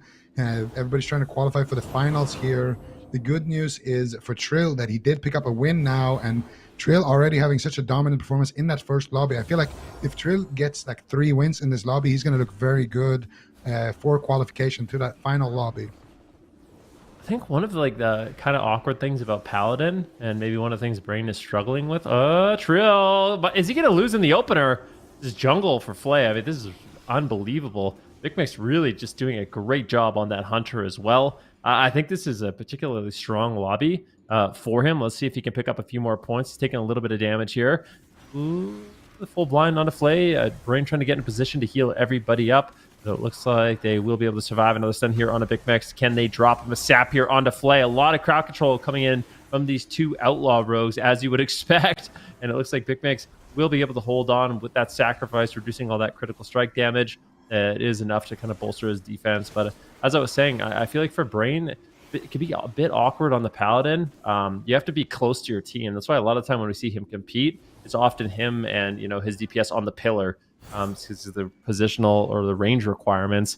So if people are kiting very far away from you, it can actually be difficult to top off your team. So that's something that all these players have to keep in mind when playing with Brain. Yeah, it's very true. And also the map, I feel like it's not great for Bicmex either. But he's been doing a good job so far, getting caught up now in a kidney shot. We got the double kidneys coming out here onto Flay and Bicmex. Brain's pushing in, gets the blinding light. Can they follow it up with the sap is the question. It doesn't look like it actually. Drake did try to pop it right there, but not able to find it. Trill getting targeted here as well. Will use his evasion in that situation, and Brain looking like he will be trapped into a fear. Nice gouge there by Trill to give Brain a little bit of a gap right there to get some heals out. And look at that. Flay now forced to use the powered barrier and now chasing for the fear. He actually goes for the Night Fae blink right there to get the fear. Trill in a lot of trouble here while Brain is sitting through that crowd control. He does trinket the very last second there, and Trill using the vanish right there. Oh no, the trust issues are coming in after Drake got killed like that earlier, but now they're turning their pressure onto Bicmex. Bicmex dropping dangerously low, full blind onto Flay. What happened? I think he used the IQD to break out of it, and Flay manages to save the day one more time, but now they got literally nothing. That next kidney shot onto Bicmex is going to be deadly. Drake's got a blind for it as well then. Yep, definitely. Let's see if they can land the crowd control, get an interrupt on Flay. Trill on the run.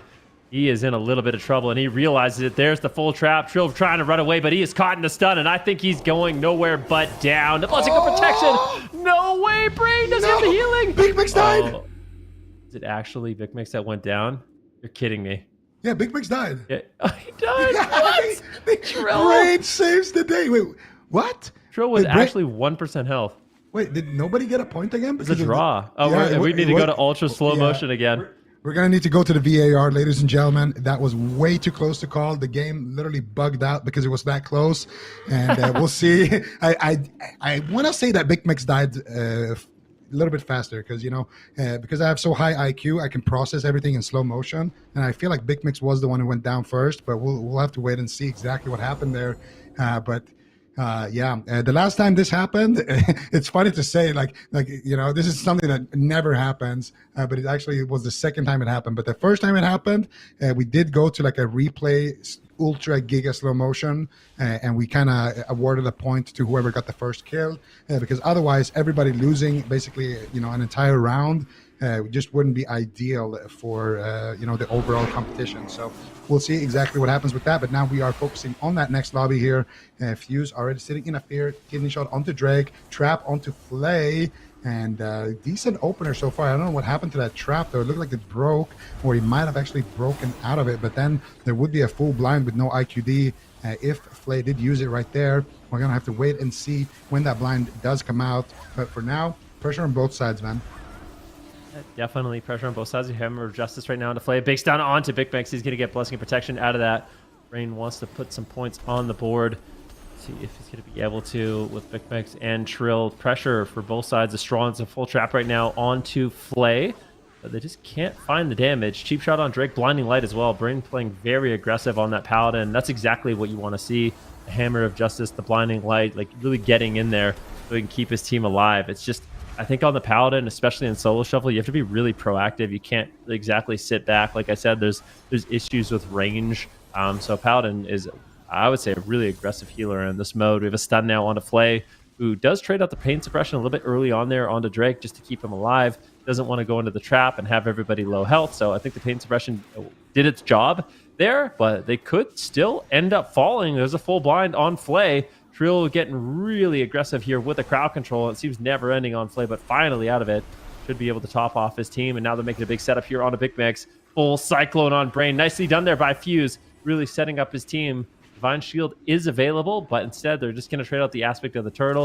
If they get the turtle and Divine Shield, that's going to be massive, but I don't think they're going to be able to. Brain connects the heals, and I would say that was a good kind of trade there for Bicmex, but they're still going for it. Maim into gouge on Brain. He's forced to trade out the Divine Shield. This is just insane, but at the same time, Drake is getting low, and he's on the run. He could easily fall here. Yeah, Drake caught up in the kidney shot. Fley, though, once again saving the day here with the Fley Guardians, with the Penance, and the Leap of Faith right now.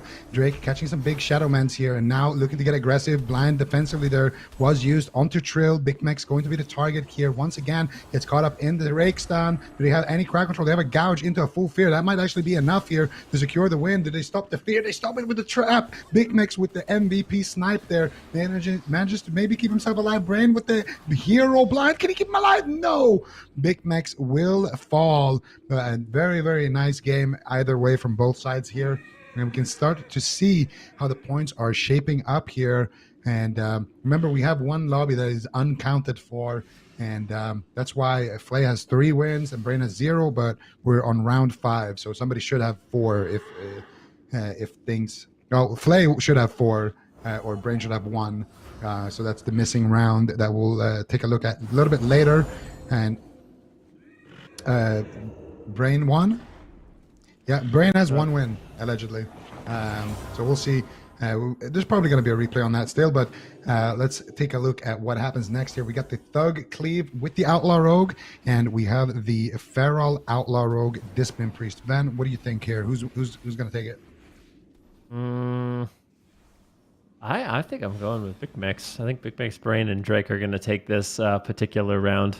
I think it's going to be a lot of crowd control on Fley, and I think it will be Fuse that ends up going down. That's my guess, but I'm wrong all the time. So we'll see if Bicmex is able to survive here. Use the exhilaration before going into the stun. It was a really well-timed heal. We'll trap here onto Fley with a sap on Brain at the same time. Both healers in crowd control. The blind goes out onto Fley. Kidney shot on Brain. They are still in crowd control. He's doing an excellent job keeping himself alive. He doesn't really have anything else to use. He might just die. Brain doesn't have it out. Does he trinket sacrifice anything? No. That is a line of sight issue. I mean, Brain, even he had sacrifice, he had trinket, but with the way Bicmex kited there's no way he could actually connect those cooldowns. Definitely unfortunate. A little bit of a misplay there. But ultimately, it will be the other squad that picks up some points, and Fley is just in such a good spot. He wins this one. I feel like he's got to be in that top 2, right? If he wins this one, I think so, but we'll get confirmation on that. Yeah, we'll have to see again what happens in the next lobby as well. If somebody goes and just picks up a crazy amount of wins, it could shake things up. I'm not that good at math, so we'll see exactly what happens. But for now, complex math. Yeah, I'm good at like 1 + 1. I'm good at calculating how much damage do I need to do to kill somebody and stuff like that. But when it comes to real numbers, that's my weakness for sure. We got a trap right now onto Fley, and Trill is looking like a weak link right now. He's taking so much damage here, actually. Trill, despite having that evasion up, does manage to stabilize, though. And now Bicmex again here, the last hunter in the tournament, ladies and gentlemen. We already saw Kasu get eliminated, but Bicmex making a name for himself right now, trying to take down Trill. There's the trinket, there's the pain suppression coming out as well. Fley doing everything he can to try to keep him alive. Fey Guardians are active as well onto Trill. He's got basically 8 billion% damage reduction right now, so he should be fine for at least a little bit. Does get topped up, and now he's going to be Fuse on the back foot here. Kidney shot onto Brain. Look at Fley running in here, looking for the crowd control. He def the trap, and then gets the full fear. Fley really feeling himself in this lobby. Wants that 5th win and wants to advance to the grand finals, and it's looking like he might be able to do it. But Trill at the same time taking so much damage, and Trill, was that another draw? I think Trill died first. Trill died first. I think Trill went down there. That was not a we draw. see. It was close, though. Yeah, very, very close. And once we will get a replay on that extremely close game. But I think it was actually Bicmex that did die first. So that means a point will be awarded to Brain, Drake, and Trill there. So Wow. we'll be able to have that all tallied up for you. But really good lobby here for Fley. Great performance, Bicmex as well, putting some points on the board. And we'll see. We'll see if it's enough. That's the last these players it's a last chance for these players to earn points, and now they kind of just have to sit back and see what happens in the last series. Look at the scoreboard. Bicmex, killing blows 4, rounds 1, 3.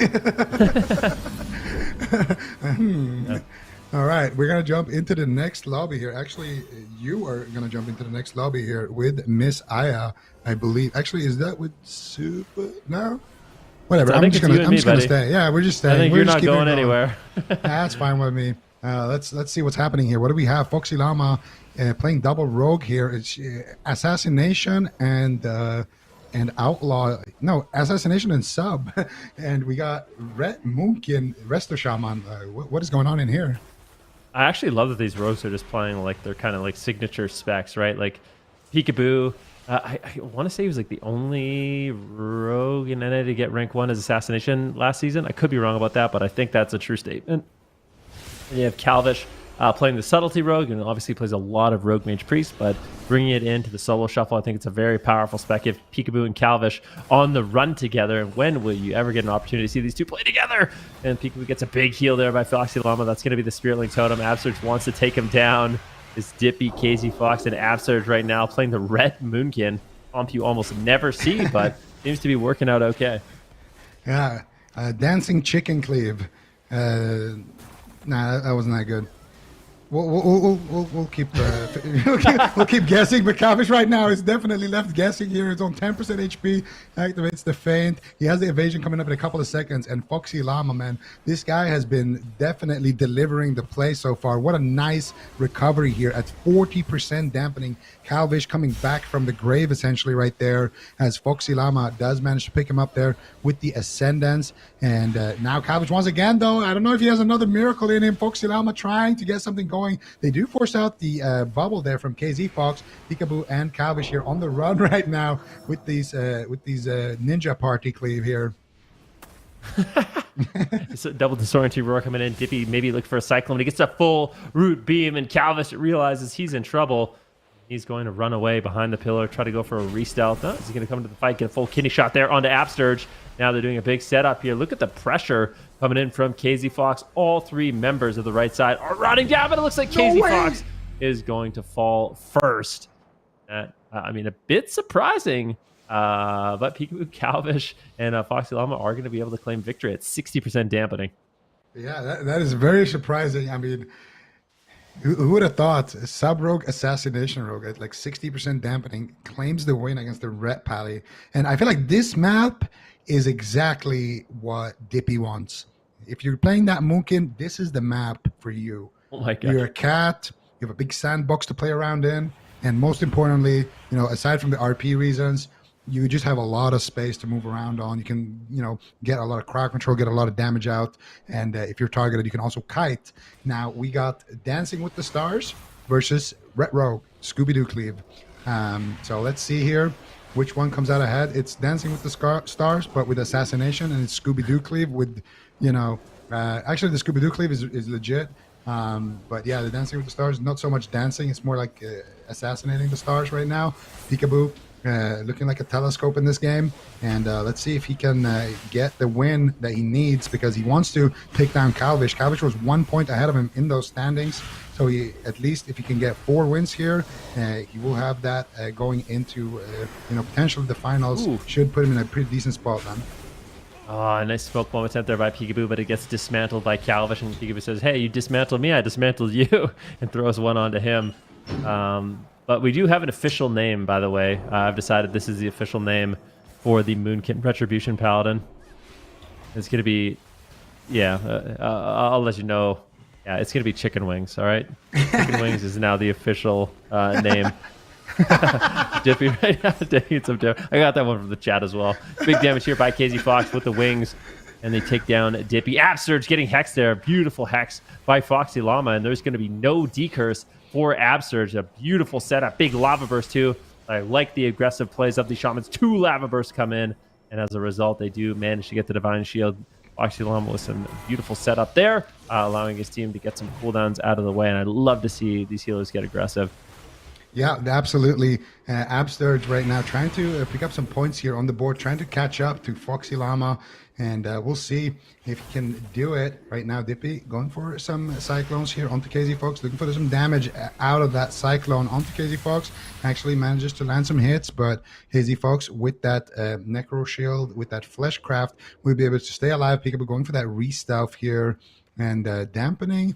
And a Vendetta, that's a deadly combo here that Pikaboo has in his arsenal. But on the flip side, Kalvish also having his Smoke Bomb and his Shadow Dance, and he's going to pop it right away here. Big damage coming in here from Kalvish onto Foxyllama. Can he take him down? There's the stun, into the stun, and he will get dropped.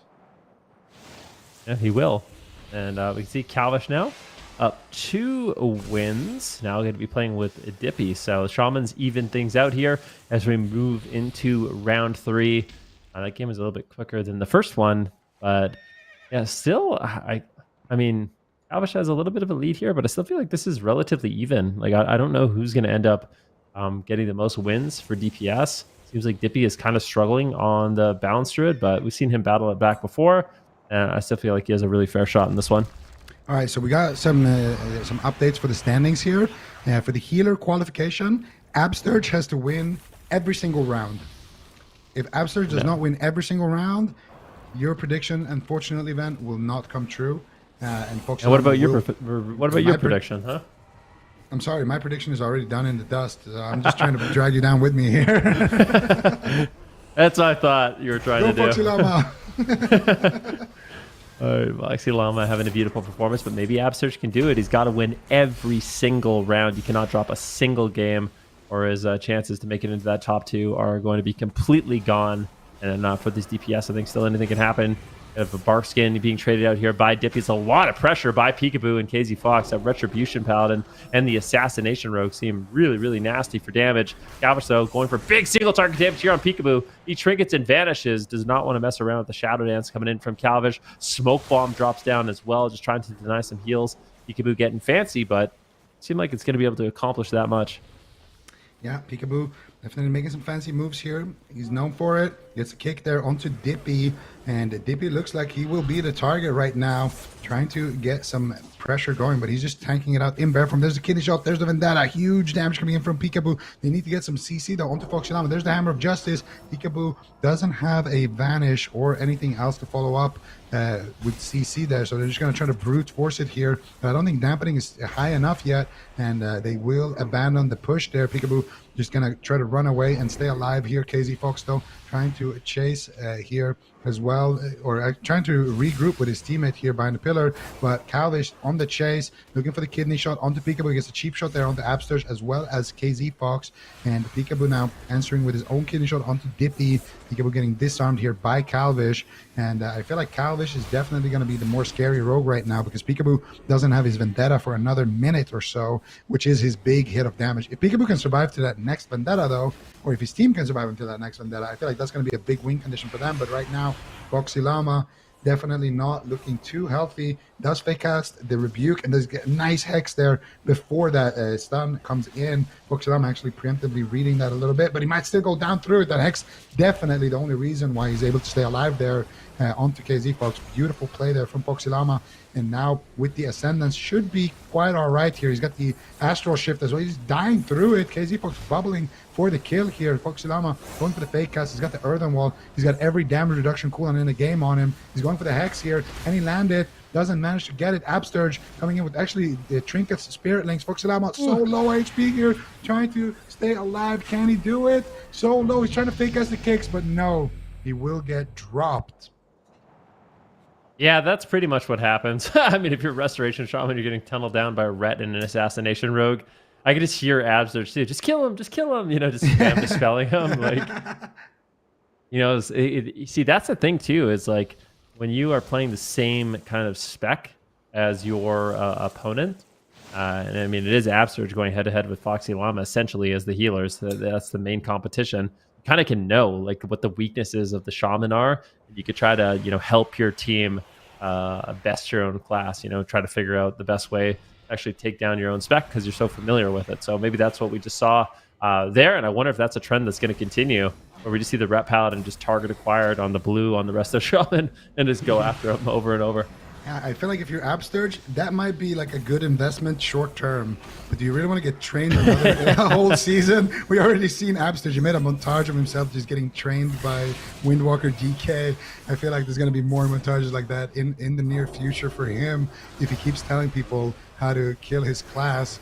But right now it's between him and Foxyllama, and he needs every single round. So I actually don't know if he's going to be able to pull through. We'll see here.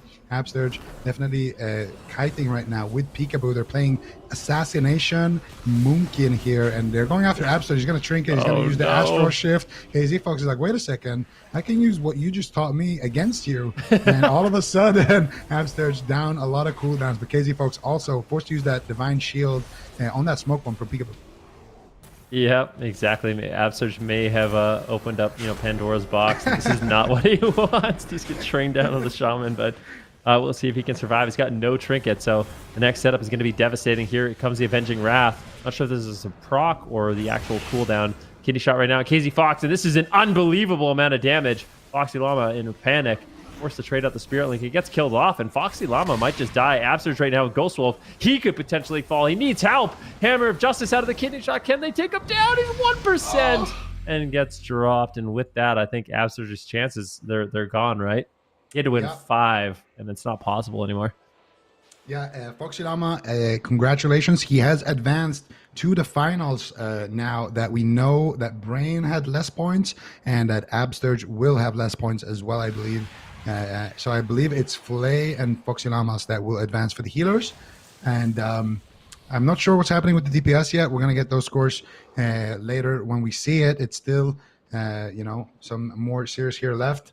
I'm going to see exactly what ends up happening as we got Kalvish and Pikaboo once again here playing the Ninja Party pajamas, Cleve. See how this one does play out. Hammer of Justice onto Absterge right now. Looks like he will be able to survive, and I think KzFox just realizes, hey, there's a Shaman. I'm going after them every game. This is a new strategy. So we'll see if they actually can survive that. He has a Moonkin on his team right now, so they don't have the healing reduction effect. They might actually need dampening in order to actually kind of power through some of those heals the Shaman does have. But Absterge right now using his Aegis. He's in Ghost Wolf. KzFox all over him. Another Hammer of Justice lands, but a counter kidney shot coming in. Look at that. Kidney shot on Dipi, kidney shot on KZ. And if you're Absterge, you really can't ask for more than that. The double stun is just completely slowing down the damage. Yeah, I mean, when you have the 2 kidney shots on your side, that's definitely something that helps a little bit as the Shaman. But we have seen Chicken Wings devastate Shamans in the past. Hammer of Justice could come down. That's good, right? Yeah, it's really good. Chicken Wing is the best comp name for sure. It's almost as good as this gameplay. KzFox right now about to explode with his Shield of Vengeance. Doesn't actually do too much damage with it. And he's looking for Absterge here. If they can connect onto Absterge, you get a big hit of damage. They could be able to take him down here. Dipi trying to get some work done. Here we go. Absterge, Shrinking Spirit Link, Astral Shift. He basically just took his fist and just slammed it on his keyboard and just used his whole spell book. And now, the next time the Chicken Wings gets served, I don't know how Absterge is going to survive. We'll have to wait and see. Right now, going for a re-stealth. Both rogues actually getting a re-stealth. Look at them! Dipi, KzFox, Foxyllama, they're like target acquired. Ignore the rogues, who cares? Let them get a re-stealth. We don't mind. Just Hammer of Justice Absterge hammers down over and over and over. And Absterge preemptively drops an Earthen Wall Totem. That should be enough for him to potentially live, but he runs out of it, gets caught into a Hammer of Justice. Big damage coming in. This is a Solar Beam on top of it. There's the Disorient. They keep Absterge. Oh no, Absterge, he can't heal himself. Can he? He manages to use the Stone Form. Gets a few Riptides. Is his health going to be able to go up? He's so low, and he does get dropped. And this match, the strategy has just completely changed. The first couple of games, these teams were going after the DPS, and now it's just train the blue. Just train the blue every game. And KzFox, he figured out the strategy on the Ret Paladin. This is like a nightmare for these Shamans. All right, so we got some DPS standings here while we're in this Shaman nightmare. KzFox qualified for the finals as the Ret, but remember, you keep your standings heading into the final. So you still want to just pick up as many points as humanly possible here. So he still needs to pick that up. And I believe Kalvish as well has qualified for the finals. Pikaboo, I believe if he wins this round, he might be able to make a tiebreaker, but I don't know if he's going to win that or not. So I'm not sure if Pikaboo is out or not, but best case scenario for him is still, of course, to win this game. But he might still go out on a tiebreaker, or he might be able to qualify on a tiebreaker. We'll see.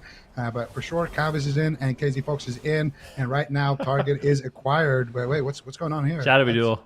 Oh, right. Shadowy Dueldump, and the KzFox is like, well, I can't hit the blue. This sucks. I'm going to go after the rogue. But I'm sure Absterge will be the main target. Once again, Dipi, though, taking just unbelievable damage here from Pikaboo and KzFox. But that next kitty shot, it's going to be going on Absterge. There's just no doubt in my mind. Maybe they can just take down... Ooh, they're trying to force the trinket. Absterge, how's he going to handle this? But it looks like Dipi's not really taking that much damage. The Hammer of Justice, they just go on him out of the blind. If you're not going to trinket... if you're not going to trigger the blind, hopefully you trigger the stun, but he doesn't. It's just really good peels coming in, and Absterge is going to be able to survive. Nicely done there by Kalvish. Yeah, beautiful stuff here. Kalvish representing the sub rogue, and honestly, the sub change has been doing him good so far. He's going after Pikaboo on that assassination rogue. Assassination rogue, very squishy target, and you can see a lot of pressure coming out here. KzFox still trying to find his target, but right now getting swapped to Absterge, actually in the Hammer of Justice. They're going after Dipi. Smoke bomb being dropped here. Dipi dropping so low, and Absterge will trinket Spirit Link on 1% HP, popping that Ascendance there as well, just maximizing his heals. And now they really don't have anything to work with. Absterge could be a target, and so could Dipi, but at the same time, KzFox doesn't have too much to work with either. It's anybody's game right now. KzFox dropping dangerously low. Kalvish sees blood in the water. He goes for the sheep shot onto Foxyllama. Foxyllama getting actually dispelled there by KzFox. KzFox did, however, use his Divine Shield there in that exchange, so definitely a lot of cooldowns being used, and now Dipi in a lot of trouble here. And they get something on Absterge to chain it with. It looks like it. And another cap totem coming out here. Absterge now finally can play his character and try to get some heals out onto Dipi. That bark skin doing wonders for Dipi on that Moonkin. But now both teams with literally nothing left. Cyclone onto Foxyllama, damage onto KzFox. He's got no bubble. He gets hexed. Maybe a Cyclone there onto KzFox. The Cyclone's Pikaboo actually, and they're going after KzFox. And there's the Cyclone on KzFox. Dipi just trying to buy some distance, trying to get away, and he's got a lot of damage to work with. He pre-burst the kidney. Absterge getting wind sheared though. Can't heal him just yet. Resonator's down here for KzFox. He might get dropped here. Can he get the Cyclone? They get the Cyclone on the Foxyllama. Huge hits of damage coming out for KzFox. Foxyllama trades Trinket Spirit Link, and it is still KzFox being alive here at 49% dampening. Yep, here we go. Dampening just getting higher and higher, already at 51%, just 3 minutes in. This is the last round between these two teams. Hacks on Absterge. Dipi needs to get the decurse. He does, but the damage is unbelievable. He's just sitting in bear praying, help. Riptide. No, it's not enough. KzFox and Pikaboo take him down. Foxyllama is actually Foxyllama and KzFox are the leaders in this one. So Foxyllama, KZ definitely winning this particular match. Doing an excellent job, and we'll have to see exactly what the standings are. But yeah, really, really impressive performance. I know Foxyllama is going to be making into that top two. Not exactly sure what's going to go on with Pikaboo. I think he's in a tiebreaker situation, so we'll have to wait and see. Wow. When you saw this lobby, did you expect the Ret to come out ahead? Because I definitely did not. I think the Ret's winning this. I really do. I think he's going to win. That would be awesome, actually. Call me crazy. I think it's going to happen. It definitely could. Depends on the specs, right? Yeah. What specs of rogues or what rogues made it through might tell a better story. So it looks like... Wait, our Feral Druid friend made it through? Yeah. Yep. Oh my god, I cannot believe it. There you go. All right, You just make it through Kalvish, Trill, KzFox. Obviously, KzFox is going to have a little bit of advantage going into the finals because you do keep your points. And then for healers, you have Foxyllama and Fley, who are very evenly matched as well. But it's going to give Foxyllama a slight lead in terms of points. I think Kalvish going Subtlety is actually really heads up. I'm sure maybe he's also doing it because he doesn't want to, he wants to say he's the sub-rogue winner maybe. But because we're Alliance and not Horde, and knowing there's no Orc racial, I feel like Subtlety is actually a lot better. And Subtlety has been a spec that can kill Outlaw Rogues, especially in this final bracket. Like if you get Ret Sub Rogue, that might be like one of the scariest comps for an Outlaw Rogue or a Feral Druid. So Kalvish being Subtlety, I think, was really important here. Could allow him to topple the ladder in terms of predictions. And I think, is any of our predictions right at this point? It's possible for we're Trill. all wrong. That's about it. I guess Trill. Trill is the last. Oh, I feel like he's not going to now. With this, Never know. bracket. So yeah, I'm out with Whaazz and Asgarath. We're all out on EU. I like this graphic, but I also don't like it because it just shows how wrong we all were. You know, like you're the only one that could be right on one thing. We all guessed wrong. Yeah, I guess I'm also wrong on the healer class because there's no druid in NA. So it's like it's split 50-50. So Zico could be right on healer class as well as DPS class, and I could be right on DPS class and NA DPS. I think that's the only possible outcomes for this. Actually, you could be right as well with Shaman if Foxyllama wins here, as well as DPS. So that's like the tiebreaker. And Feral. Don't tell me I can't be wrong. Okay, but you bet on Axton, not Fuse. Yeah, but so if we're talking about the class, like, you know, I thought the Feral could do well. So yeah, well. You really want to change your prediction from Rogue right now to Druid on the TPS? Are you sure you want to do that? No, I think the Ret's gonna win. I think KzFox is gonna win. I really do. That's my new prediction. If I could update it, I think going into this, I really don't want to go. Like, okay, so in these, this is a cleave battle, and in the cleave battles, I actually think the Shaman and the Discipline Priest are really good. I don't know what healer I would give the edge to in this particular match. I'm leaning Disc Priest. Like, there's no Death Knight. I feel like should be easier, especially considering it's a dwarf or a Draenei Shaman instead of an orc. I feel like Foxy every single round has either a Ret Paladin Hammer of Justice Wings, a Subtlety Rogue, bursting him down, or an Outlaw Rogue studying him over and over. Like, maybe his best round would be like Outlaw Feral going after him. Whereas Fley as a Disc Priest, I don't really mind Cleaves as my Disc Priest except Death Knight, like specifically. So I feel like Fley should do all right if he locks in Discipline here. If he went Holy, I'd say it's probably closer to equal. They're both just going to get trained the whole game. I worry about Foxyllama just getting trained, to be honest. Like, the one thing that is nice for Foxyllama, though, is he's got Hex, and the only Hexa spell in this entire game is Fuse. So he's going to have 4 rounds, I do believe, or 3 rounds, I think, where he's not going to have to deal with any kind of decurse. So might get some really, really good value from his Hexes in the match.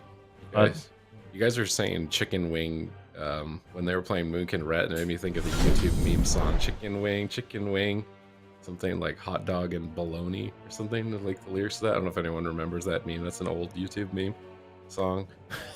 Predictions are coming in, and everybody is now leaning into Foxyllama. I don't know if we've caused some bias now towards the Ret by just saying KzFox is going to win it all. Still, no one betting for Kalvish, which is a bit surprising. I think Fuse on Feral, like, he's kind of in the position. You gotta sell these players to the audience. That's what you got to do. Everyone's man. You know, honestly, if you guys want to cast your vote, you can. Pick'ems.gg. Fley on the Discipline Priest has been looking amazing, and the Discipline Priest in general has just been so strong in these cleave lobbies. I think Fley has an excellent shot here to actually pull off a victory. Foxy's also kind of on fire, I feel like. See if that worked. In terms of playing, but yeah, you've got the Subtlety Rogue and Ret, like those two together. He has to. No, there's only one matchup where he doesn't have to fight either of them. I feel like those are both the hardest ones, is when there's a Sub Rogue against him or a Ret Paladin against him. He's really only going to have 2 rounds this entire thing, which I think means Fley would win if he only wins 2. I'm trying to remember the overall point standings moving into this between Fley and Foxy. Like, how many wins does Fley need to pick up to pass him? Or how many does Foxy need to lose before we jump into this? So Fley needs to go. I can't do math while I'm sick like this. I'm trying to do it. So Fley, if he wins, I guess it he needs to win 1 over. They can't tie. They can't tie. He needs to win it.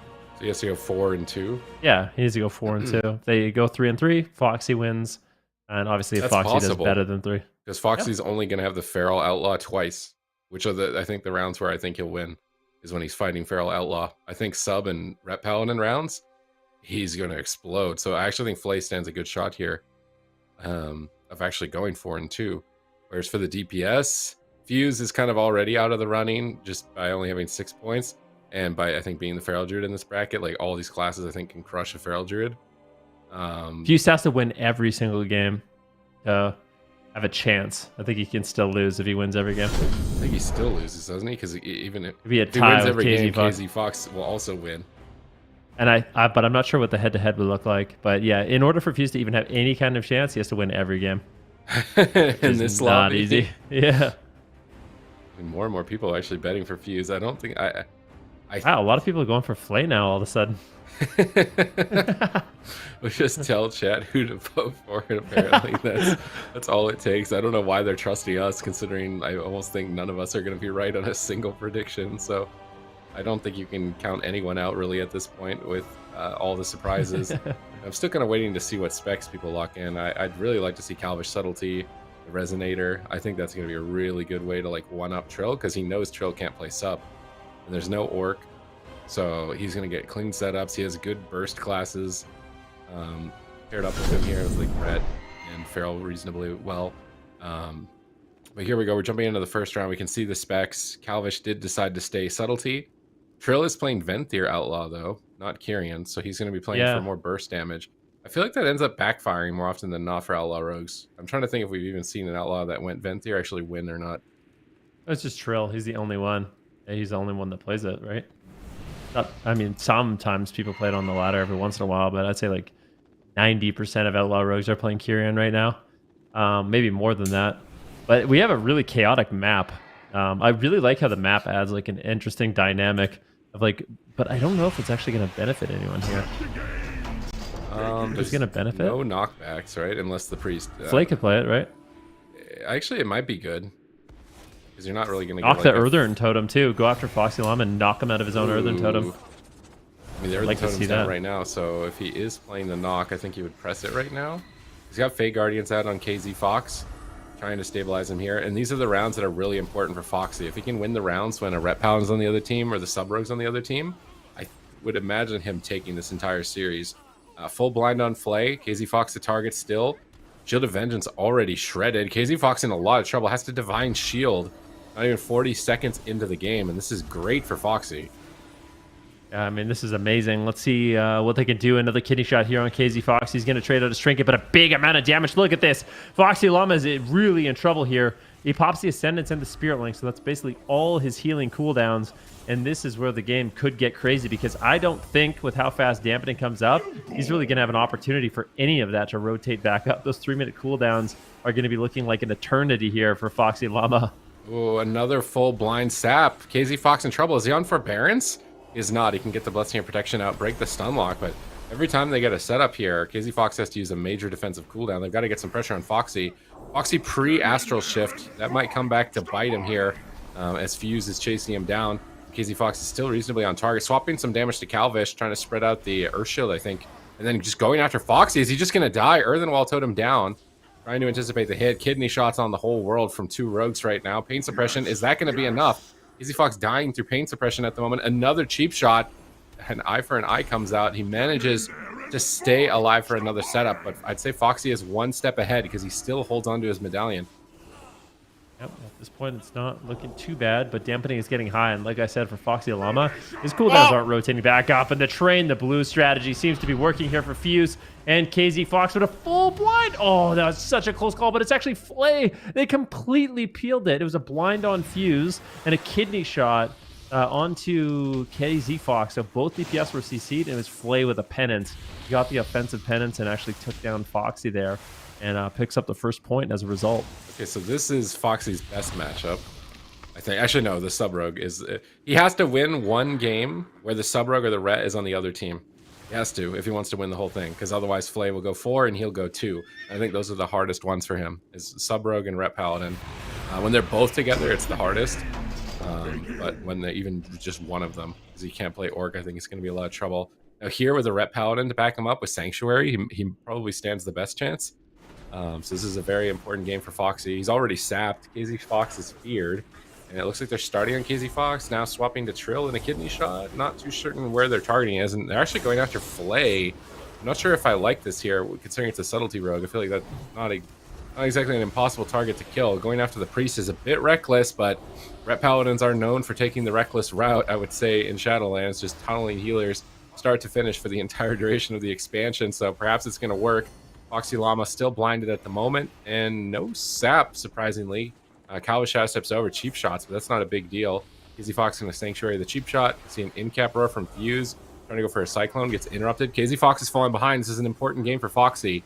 With the Ret Paladin on his team, it's probably his best shot to beat the Subtlety Rogue and get that 1 point advantage over Fley to win this as the healer. And Fley at the moment struggling to stay alive. Desperate Prayer gets interrupted. Is he going to go down? Pain Suppression outside of a stun. You know you're in trouble, but KzFox bubbles. Massive Spell! The Massive Spell comes out with a Fear onto Foxy and Trill, but it doesn't look like they connect onto KzFox right now. That was crazy. KzFox lived at 1% health before getting the Divine Shield. Fley went for the Master Spell, but a big heal incoming kept KzFox alive, and he's not going to have to worry about that. Power Barrier does drop down, but Fley now the target of choice. At the same time, though, KzFox gets caught into a stun. Foxyllama, no Spiritling Totem, but uses the Ascendance and the Earthen Wall Totem. That should be enough. The cooldowns KzFox has available right now is going to be enough to keep them alive as they continue their train onto Fley. But Discipline Priest pretty good at surviving these cleave setups, and it is going to be KzFox that goes down. Fley right now, I mean, he is in a commanding position. Up 2. If he wins 2 more, he will be the healer winner.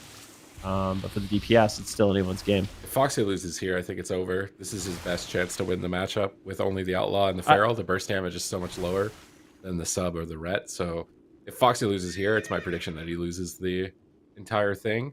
Even if he wins here, he still has to win one of those matchups where the Sub or the Ret is on the other team. This is a really stressful situation for Foxy. In the meantime, Fuse is actually pulling off the miracle so far. Like, if he can win all of them, perhaps there's a tiebreaker situation where he can actually still win this.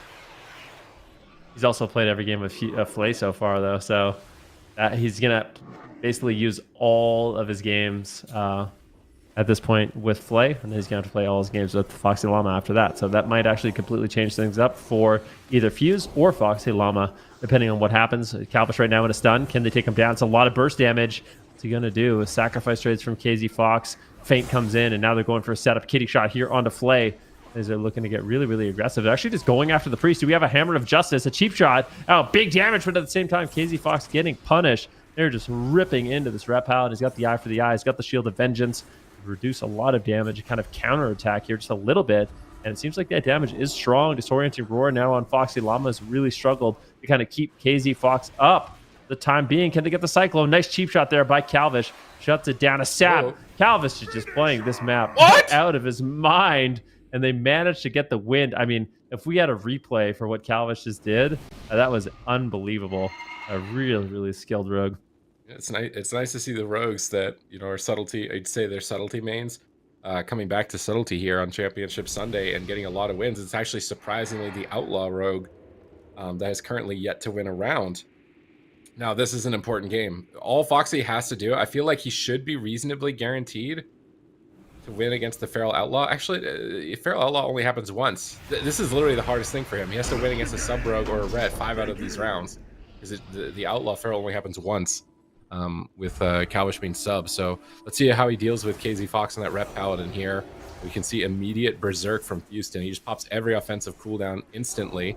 And it looks like KzFox traded an immunity for that. Fley's still crowd controlled in a kidney shot. Trill is trying to push in with Adrenaline Rush, but his team is the one falling behind, it looks like. Hammers down on Diffuse. Instant Dispel. Trill stunned up. Massive damage incoming. A very important round for Foxy. He's got to win 3 if he wants to win this. If he only wins 2, Fley is not going, or Fley will likely win this whole thing. So blind on Fley here. Good opportunity. Fley trinkets. It's a big penance on the KzFox. Do wonder maybe if there's any swap opportunities here, if they can get Pain Suppression and Trinket from Fley, and then like a shadowy dual one-shot potentially from Kalvish onto the enemy healer. But right now, things are looking pretty even. See what happens. Foxyllama wants to tie it up. He needs to tie it up here if he wants to win. Fley right now into the kitty shot as they go after KzFox once again. He's going to use the Blessing of Sanctuary to free Fley. who is then going to trade his Fey Guardian. So right now, KzFox has a lot of damage reduction. It's actually going to be Fuse and Kalvish taking quite a bit of burst damage right now. The stun onto Fuse is devastating. Trill putting out a lot of pressure on that Outlaw Rogue, and it seems like Foxyllama is really kind of struggling to keep his team alive. It's a Hammer of Justice on Foxy. Does he have to Trinket and Spirit Link? Definitely does not want to have to make that trade at this point of the game. That's his last like kind of lifeline. The full blind comes in. Almost certainly at the same time though, KzFox is getting low. This is just so tense for both of these teams. Blade's Edge Arena is just such a chaotic map as well. Everyone's just kind of in the middle, just attacking. Let's see if they can hold on. Fuse is really low. Foxyllama, once again, he has the Spirit Link Totem, does not want to throw the game. Now a stun over onto Kalvish. Trill all over the place with the stuns. Hammer of Justice on Foxyllama. This is just all pressure in favor of Trill, KzFox, and Fley. And it looks like Kalvish will fall. He gets crushed by Templar's Verdict of KzFox. It's going to be another win there for Fley. It was a big win for KzFox as well, considering he was the point leader going into this, I think. Yeah, he had to have been first place. Yeah, he was. My memory is that bad. So KzFox and Fley get a really big win right there. Fley needs just one more win, and I'm still going to maybe say it's allegedly that he wins, because I don't know if it's a tiebreaker situation, if he loses the tiebreaker or not. KzFox, I mean, we'll get confirmations, but I think he basically secured it, right? Because no one can do better than 3. Yeah, so KzFox actually is going to be the winner for DPS on the Retribution Paladin. My first prediction. I got it right. Let's see what's going to happen here between Foxyllama and Fley. Healer is still up for grabs. Who is going to win it? Fley, if he wins this one, he will solidify his win. Foxyllama cannot lose. He needs to win the next 2 rounds. Let's see if he can pull it off against all odds here in the grand finals for North America. Fley just blinking in, immediately aggressive. Pops the Psychic Scream, gets sanctuaried here by KzFox, trying to disrupt the crowd control chain. And KzFox is going to have to get a lot of damage out here. Nice Hex onto Fley, a good opportunity to get a kill. Both rogues have to evasion that impending Rep Paladin damage, and they've managed to dodge the attacks. Stabilize for Fley to pick them back up. Now Fley's into a stun. Kalvish has to use Cloak. Full Cyclone onto Fley. Pressure is still mounting. Nice Wake of Ashes, getting 2-target cleave. As we see a blind go out, KzFox in trouble, has to Divine Shield. This could be the game. He gets Master Spelled on it. KzFox, he's so low. Foxy, what's he going to do with the situation? He's crowd controlled. Does he have any options to save KzFox? He's cheap shot again. Just not able to play his character for so long. Mind controlled for a second. So much on the line for Foxy. Gets the Spirit Link Totem down just in the nick of time to save him, but now they've got to win this game really fast. They are so far behind. Double kidney shot onto the DPS. Barrier down. Mind controls. Abusing that mind control, super critical to their team's victory here. Just pulling Fuse off the bridge. Foxy stunned again. Fley gets interrupted on the mind control. That's a blessing and protection regardless. And now KzFox is completely exposed. There it is. Huge Hammer of Justice down to Fley. Can they just take him down through Pain Suppression? He trinkets as well. Desperate Prayer. He's on the run. Penance. It connects, and Fley will survive, but really, really scary. Oh, full Rogue's blind. doing everything they can to keep him alive. A full blind here on a Foxyllama. KzFox, I don't think there's anything left in the tank, and he will get dropped, and that does mean Fley is going to take it for the healer. We're going to have these rounds play out, but we already know it's going to be Fley winning as the healer in North America. I would say a bit surprising on the Discipline Priest, but really well-deserved, and KzFox on the Retribution Paladin, which I didn't think anyone I literally don't think anyone predicted Rep Paladin was going to win this thing. Which is surprising, because I feel like in the AWC, one of the game-changing factors towards the meta shift at the end was Prev picking up Rep Paladin. Yeah. Kind of one-shotting the Outlaw Rogues, and I feel like that's repeating itself here. Rep Paladin, one of the few, maybe the only spec in the game other than a sub-rogue that can kill an Outlaw Rogue. So both Kalvish and KzFox coming in here into the grand finals and definitely killing it. Let's see if they can pull off any more wins. I'm not sure if there's any deciding factors as to 3rd place or 4th place, but Foxy is just getting tunneled down. This is his hardest matchup. Subtlety and Rep Paladin, just both high damage stun lock burst classes. And as a shaman, if you get trained by this, if you're not orc, you're probably going to stand 0 chance. If Foxy can win this, even though he's not going to win the whole thing, it's going to be really impressive. He's got Earthen Wall Totem down, but he's caught in a kidney shot. Will it matter? Double Incap Roar from Fuse. Trying to do what he can, but they all get crowd controlled. It's pre-Earthen Watch is the only reason Foxy is alive. He also pre-Ghost Wolf. He's running the Ghost Wolf talent, the extra damage reduction. He's still getting killed through it. He easily would have died there if he didn't get either of those preemptive cooldowns up. Yep. See, yeah, he might still just go down. I mean, Foxyllama's in a lot of trouble. The Shaman is on the run. He's trying to get out of line of sight. He's going for a healing surge. He does manage to top himself off, just sitting in Ghost Wolf right now. But Kalvish is on the hunt. He wants to land that stun, and if he can, I think he's going to be able to drop Foxyllama. KzFox and Kalvish just going for it right now. Foxyllama, I think he preemptively Spirit Link there, so drops the Spirit Link totem before the stun, just to make sure that he can survive. But look at KzFox. He has spotted his target. He gets on the Divine Seed. Trill is there to try to pedal him with the kidney shot, and he does. But Kalvish going for it right now. Big all-in. Can Foxyllama survive? I don't think so. He gets taken down, and that is going to do it for the finals. Fley winning 5 rounds. KzFox with 4. Kalvish with 4. Houston with 2, Trill with 2, and Foxyllama with 1. But really excellently done by all of these players. It's absolute pleasure to watch them throughout this weekend. I mean, this tournament was just so awesome. Yeah, I actually like the adaptations here. Like, I feel like a lot of players maybe just like succumb to like, at least in EU, with like Outlaw being the only option. Like, what happens if Whaazz was sub in the grand finals instead? Is there any shot there? Like, I feel like there might be a shot. Maybe not with double Outlaw on the opposite side, just constantly killing you. But Kalvish picking up sub was definitely really big for him, getting a top 2 finish here. KzFox on the Ret Paladin, absolutely killing it. 13 points. Trill in 3rd. Fuse in 4th, so like predicting the Feral Druid even making it into the top 4. The Ret Paladin toppling the Outlaw and the Sub Rogue. And then Fley coming in with a big lead in this grand finals, 13-10 on the Discipline Priest. I don't think anybody predicted Discipline Priest. From either region, and we saw Joodledump as well in EU putting on a performance. It was almost kind of a little heartbreaking that he didn't make it all the way through into the grand finals, but Fley definitely performed well here, and this just goes to show like Solo Shuffle is impossible to predict. Like, anybody can take this. Yeah, I mean, it seems like at least in North America, it was kind of just like everybody knew Outlaw Rogues were going to be strong, right? And we could see the most voted DPS class. This is what I'm saying. Everybody knew that Rogue was going to be strong, but I don't think people look at Ret Paladin, right? Ret Paladin's way down there. I think another class that could have done well, or another spec that could have done well, is Windwalker Monk, but unfortunately we didn't have any in the tournament. But maybe we'll get to see them sometime in the future. I think that's another spec that could, maybe pull off some upsets and do some crazy things in Solo Shuffle. But yeah, the Warlocks and the Mages expected to do really well, but unfortunately fell a little bit short in this tournament. We can see the predictions for the DPS as Look at well the as overall classes. No, I mean, some people did. Some people had faith. It wasn't absolutely 0. It's pretty low though. 0.36%. If you're in chat and you predicted Ret Paladin, please type 1. Not that I'm sure that everyone's gonna lie right now and say that they did the whole time, but like 4 out of every 1,000 people, a little less than that. There's somebody in there that's really happy about their prediction. Yeah, probably just KzFox and voting for himself. But I mean, yeah, really, really impressive. I'll never count the Ret Paladin out again.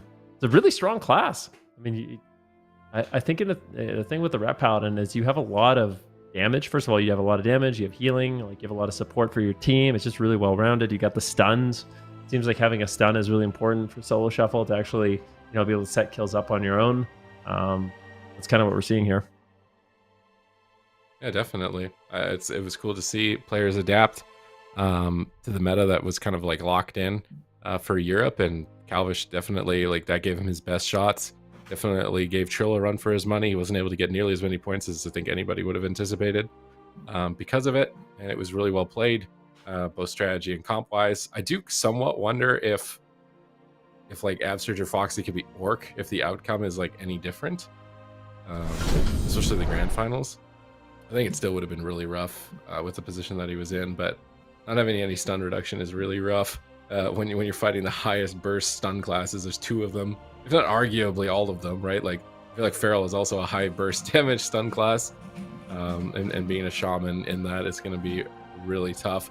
I think Brain's performance, honestly, was like very surprising. We saw lots of close calls throughout the grand finals in both regions. I think this is the 1% trank or something from Clydey, where he like super greeted it. Maybe not, but a 1% moment for him. And like, maybe if Clydey died right there, it's Asgarath that wins this whole thing. But Clydey did end up coming out ahead ultimately. Yeah, it sure did. It was a really impressive performance too. I mean, especially when you think about going head to head with the same class, right? Like it's just at the end of it all, it's kind of you that's pulling out ahead with your moves and your play style, and the different approaches you take to the game. Are you going to play the match defensive? Or are you going to play it kind of more offensive and aggressive? How did the communication works as well? I think that's a big thing for Solo Shuffle, at least for this tournament. The players were able to get in communications. There was like a server set up for them to have talks. So if you're kind of like a leader vocally, right, and you can instruct your team and figure out win conditions, that could be massive as well for pulling out wins. Definitely surprising results nonetheless from both regions. It was really cool to see Tay able to pull off a win here, considering it was the only warrior, and like he was competing against other warriors like Joefernandes and Blizzo, managing to make it all the way to the grand finals and even winning a game as the Fury Warrior. I think it was right here actually where they won the game. They chased Whaazz away, swapped back to Niksi, and then with that swap, I think they were able to execute on the kill with massive damage. So really awesome performance from all of the players. I feel like you could tell also, I want to say you could tell based on who was practicing the most, but apparently Clyde has not even been practicing, so he just came in and smashed everybody in EU with basically zero practice on the Resto Druid, and it was really cool to get a different perspective rather than it being about like mastering one comp or mastering playing with just only 2 players or 3 if you're utilizing your 4-player roster, just who can adapt to all these varying situations and compositions on the fly. See some of the replays here from North America as well. But yeah, just really, really impressed with KzFox in this tournament on the Rep Paladin. I'm curious, like, if we did this thing all over again, like what it would look like, what classes people would play, what specs people would play, because I think you're right about that, Sid, where like Kalvish playing the Subtlety Rogue, like I feel like maybe it would have been better for some of the other rogues to play Subtlety here, or if some of the other specs were used, but we'll definitely have to wait and see. But overall, I really enjoyed this tournament. I liked seeing the players have to be flexible in not only their roles, but just playing tons of different compositions. It changes the play style. Do you have to play really aggressive in a composition? Do you have to play really defensive, etc.? So seeing all these players kind of rise to the occasion. I think the overall sentiment from a lot of the players too is this is a great community building exercise too. I think a lot of players, it's like an icebreaker. They get to play with like some players maybe they never would have in the past, and maybe some new friendships have been forged, and we're going to see a lot of them, switch things up and play in the future. It makes me wonder what ranked solo queue is going to be like in Dragonflight, because I mean, obviously with all the talent reworks and everything that's going on, trying to predict the meta, I think now the beta is going into a tuning pass phase as well. So we're not really 100% certain on what things are going to be looking like for that expansion overall, but I would imagine it's going to be a lot different than what we were seeing here. So I'm anticipating that to be very exciting. I know for myself, like when you log in, but none of your friends are on, so it's like, man, I really want to play tonight, but none of my friends are on my friends list right now. LFG might be looking a little bare, and I can't even play tonight. So now with ranked solo queue in Dragonflight, the situation is never going to happen. You're going to always have an option to be able to queue up, try and push some rating, and I'm definitely excited for it. No doubt about that. Zico, did you have any favorite players from this tournament or favorite matchups? Oh, I got to go with KzFox. I knew it from the start that he was going to pull through and keep the Red Dream alive. Didn't hesitate for 1 second. No, I'm just kidding. Honestly, I just enjoyed seeing, I really enjoyed watching Dipi in the qualifying round. I think seeing a Boomkin actually top the qualifier was definitely a shocker for me. Unfortunately for Dipi, he didn't have a great run today, but also a Fuse as well on the Feral Druid. I really didn't expect, Ferals, Reds, Moonkins, all of those things to do well. And favorite player, I gotta say, probably Kalvish. If I'm just looking at today's game, I think Kalvish had a really, really nice performance on that Sub-Rogue. It's been a minute since we saw some Sub-Rogue action, and whenever Kalvish plays it, it's always a joy to watch. So definitely a big shout out to him.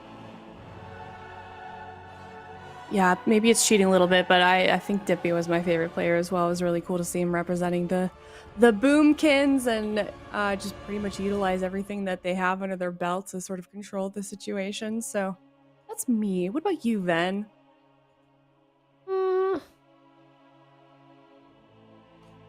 I honestly, I'm not sure. I feel like there's a lot of players that were really, really fun to watch. I like watching Pikaboo on the assassination rogue, just because he was kind of like the trailblazer and playing like the spec that wasn't as good. I think we can all agree upon, at least for Solo Shuffle.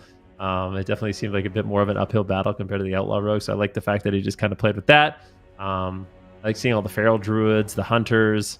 I like watching everyone play. I mean, yeah, I don't know. I don't know if I could just pick one that was my absolute favorite, but I would say the big surprise for me is seeing, the Nightfade Discipline Priest do so incredibly well. As that's my favorite spec to play. When I play healer on Shadowlands, Nightfade Discipline Priest is like the only one that I can manage to do okay on, so it's my favorite. That's a fair answer. What about you, What about Sid? your favorite comps? Or comps? Yeah, we can talk about that as well. Favorite comp? Chicken wing was really fun. Yeah. That's what's, Wait, Comp name for what's sure. Yeah. chicken wing? I mean, the Rat rat boomkin, because you got like the chicken and then the Oh, wings and the rat chicken wing. Funny. That was really fun to see. We got to see that a couple times, I think, between North America Day 1 and Day 2, which is really not a standard comp on ladder play, to say the least. But it got some wins, getting Dipi as far as he did. And then here in the grand finals, like it was just all about the Ret Paladin damage, like just absolutely overwhelming and crushing the Shaman every single game. Like I'm sure Foxy, having played the ladder as much as he has experienced this a lot with Ret Paladins as a Shaman player. Like this is just the nightmare situation, the nightmare bracket, to be able to pull off some wins. Yeah, I agree. It was really cool to see all these sort of maybe not new compositions. Obviously, they've got a history there, according to you, Sid. Just ones that we don't really get to see in AWC. So it's cool to see these players adopt, get really creative with the situations that they were put in. I really hope that we get to see this down the line. I think the real winning factor also is how obvious it was that the players that were competing today had such a good time. You can tell, if you like tuned into some of their streams, you could really tell that they were having a good time, Ben. Yeah, I mean, even the players that didn't do very well, even the players that like got last place were still tweeting that they really enjoyed it and it was fun and they hope to see more. And I think it was a great first showing for Solo Shuffle. It's really fun to play. You can actually play it right now on Shadowlands, and of course, a rated Solo Shuffle is going to be coming to Dragonflight. So, super excited to see how that all works out. Play it myself, and test some different builds and see what we can really do with this mode. Y'all gonna play Evoker? I don't know. Maybe. I feel like everyone wants to be a dragon, right? Like, so Yeah. I'm normally like the hipster that plays what everyone else doesn't play. So I don't know if I'm gonna make an Evoker. Is that true? Sometimes it is. Maybe it's not true. Is that true? You always play the non-meta spec? I think you sold out. You were playing the non-meta spec, but then you sold out last season. What do you mean? Last second. You're playing the Frost Mage, and then you sold out on the Frost Mage Dream. All the Frost Mage. And what? Gave I up. played. You could have been the last one, but you gave up to all the Frost Mages. I didn't give up. I just started playing my monk, and what do you have? You think of monk is like super popular? I don't know about that. I think monk's still hipster spec a little bit. Maybe if you're not playing. I couldn't make it happen on the Rogue, Frost it's a Mage. hipster Okay, spec. I tried to be a skeleton. I did my best, but it wasn't working out. Either way, great performance from all of the teams this weekend, or all the players, I should say. There weren't any teams. Very exciting to see. Really unpredictable outcome, I think, in North America. Using the Feral Druid making it into the top 4, I feel like that's like impressive in itself, given how poorly Feral was performing otherwise, right? Like, I feel like Ferals were just dying left and right. So, very impressive.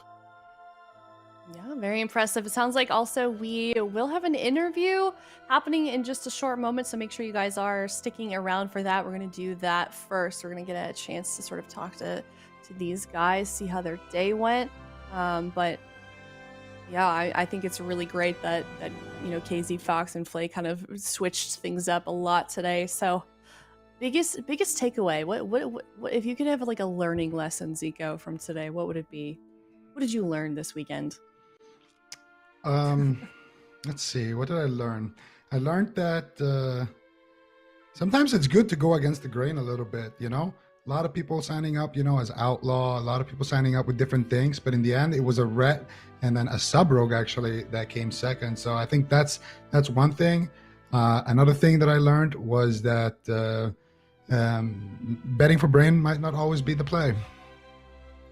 Most of the a lot of the time it is. Come on, to be fair. 99% of the time it is the play, but today it was not the play. That's fair. I'm That's just kidding. I love you, brain. Nice save there. Yeah, I mean, that is a really interesting factor of this weekend. You know, if you look at where chat voted, where we voted as well on the desk versus the results of not just NA, but EU as well, it definitely got flipped on its head quite a bit, just comparatively to obviously where we expected and where to be. So lots of surprises, I guess. I personally, I don't think anyone's surprised at how many Outlaw Road made it, excuse me, but it was cool to see some of these specs that aren't really even favored at all in the AWC meta do so well this weekend. You know, like obviously that Ret Paladin, I know I was talking with the observers during those matches, and Vanguards was very excited. So that being said, I do think we have someone here in an interview. Hello? Hello? Who are we speaking to? Hello? My name is KzFox. Hey, what's up? How are you? How is it going? How was your day? Yeah, I'm super excited to win this. I'm really excited. Yeah, did you expect to make it this far, let alone to win? I did not expect myself to make it this far at all, because I think all these players are really, really good. I do not deserve to win this. I just got really lucky into a lobby. Like what I finished the yesterday match, got really lucky because I surpassed Aiden by opponent's strength on that one, and then I saw the lobby. It was like all rogues, all melee classes, and just got really excited. The lobby couldn't be better for me, so I just got lucky. Yeah. Oh, I don't think. That's I don't know fair. if you could say you got lucky. I feel like in these type of tournaments, you either can like be the meta, which is Outlaw Rogue, or you can beat the meta. And I feel like, do you think that Ret Paladins have been like pretty good this season into Outlaw Rogues, or what are your thoughts on that? Yeah, Ret Paladin has been super good into any melee cleaves, so yeah, I'm just gonna counter them. The Outlaw Rogues doesn't do that much damage to Ret Pally because Ret Pally is really tanky, like into physical damage. Well, that's awesome, man. Like, congratulations on the win. Was there, what we kept hearing from the players is it was really exciting for them to get to play with different people in the community. Was there anyone in particular that you had fun playing with this weekend? No, I haven't played with all of the players. I started playing this game in BFC Season 4, so just by playing with the Legends names themselves as a new player is super exciting. So I'm honored to play with all the players I've been playing with, and I'm just super excited to play with them at the same time. So this is definitely a really fun format. Yeah, I think for myself, I'm going to be honest with you. The Ret Paladin dream, I wasn't a big believer in it at the beginning, but as the days went on, and we got to see you play, I was like, all right, in the finals, this guy's got it for sure. So, I'm happy you pulled through, and yeah, congratulations on your big win. Thank you so much, and thank you for all the casters for casting. You guys did a great job, fantastic. Thank you for everybody who in audience. Yeah, do you want to shout out your Twitch or anything like that? Family members, anything? Yeah, my Twitch is twitch.tv, KzFox. Don't really stream. I'm just a normal player like you guys. Yeah, playing Red is really fun. Hope you guys enjoy the content too. Thank you so much. Do you think that we might see you sign up for AWC or something like that? I feel like we need more Ret representation. Yes, I agree with you. Definitely 100%. We need more Reds. They need buff Reds. Reverse the wings nerf. The 5% damage wings nerf. Everyone in chat right now is like, no, not Reds, anything but that. Yeah, bring back the Season 1 Divine Toad one-shotting everybody. That was super fun for me. I actually played 5 Reds in Season 2 and Season 3. Everybody was like really disgusted with that. And yeah, I mean, like, just one-shotting people left and right in arenas. That's how everybody knew me on North American server. It's super fun. Yeah, it's super fun class. You guys are welcome to try it. I have. There's too many macros for me. Like, I don't have to heal my teammate and bot my teammates and stuff. It's a lot. Yeah, once you're at rest, you're not playing it the right way. You have to Yeah. you have to calculate the modifiers. You have to count the one modifier on top of another to do the biggest damage. Like that's all that matters. You have to do the biggest hit to kill somebody. Rest of damage Biggest that doesn't matter. Yeah, biggest dam. All right. Just do big dam. As a spoken like a true retribution paladin. Yes, bro. I was gonna say. Yeah, you go ahead. You go first. No. Go ahead. Okay. Yeah, because that's something. I just think that myself don't deserve it because as a ret, I only have one CC skill. I only have Hodge, right? So, when I was playing with Kalvish, he's a sub rogue. He's like setting up all the situation for me to do damage. So I'm like a mage with no CC. So like all these players, they have really deep game knowledge. I'm just there to do damage, man. Like when my wings proc, I big dam. I just do big dam. That's it. That's all I do. Hey, sometimes that's all it takes, right? Yeah. And, you're the one Obviously it worked sitting out. with the gold medal, so. Super fun. All right. Well, thank you so much once again. Congratulations. We're gonna let you get back to the ret theory crafting. While you do that, though, also we unfortunately weren't able to interview Fley, but he did have a note for us. He said that he had a lot of fun today, and he wants us to shout out his Twitch as well. So twitch.tv/Zach, ZACH, and then Rasky, RASKE_IRL. So if you guys want to show some love to our ret paladin as well as Fley, go ahead and do that. And huge congratulations once again to the winners. Thank you so much. Thank you.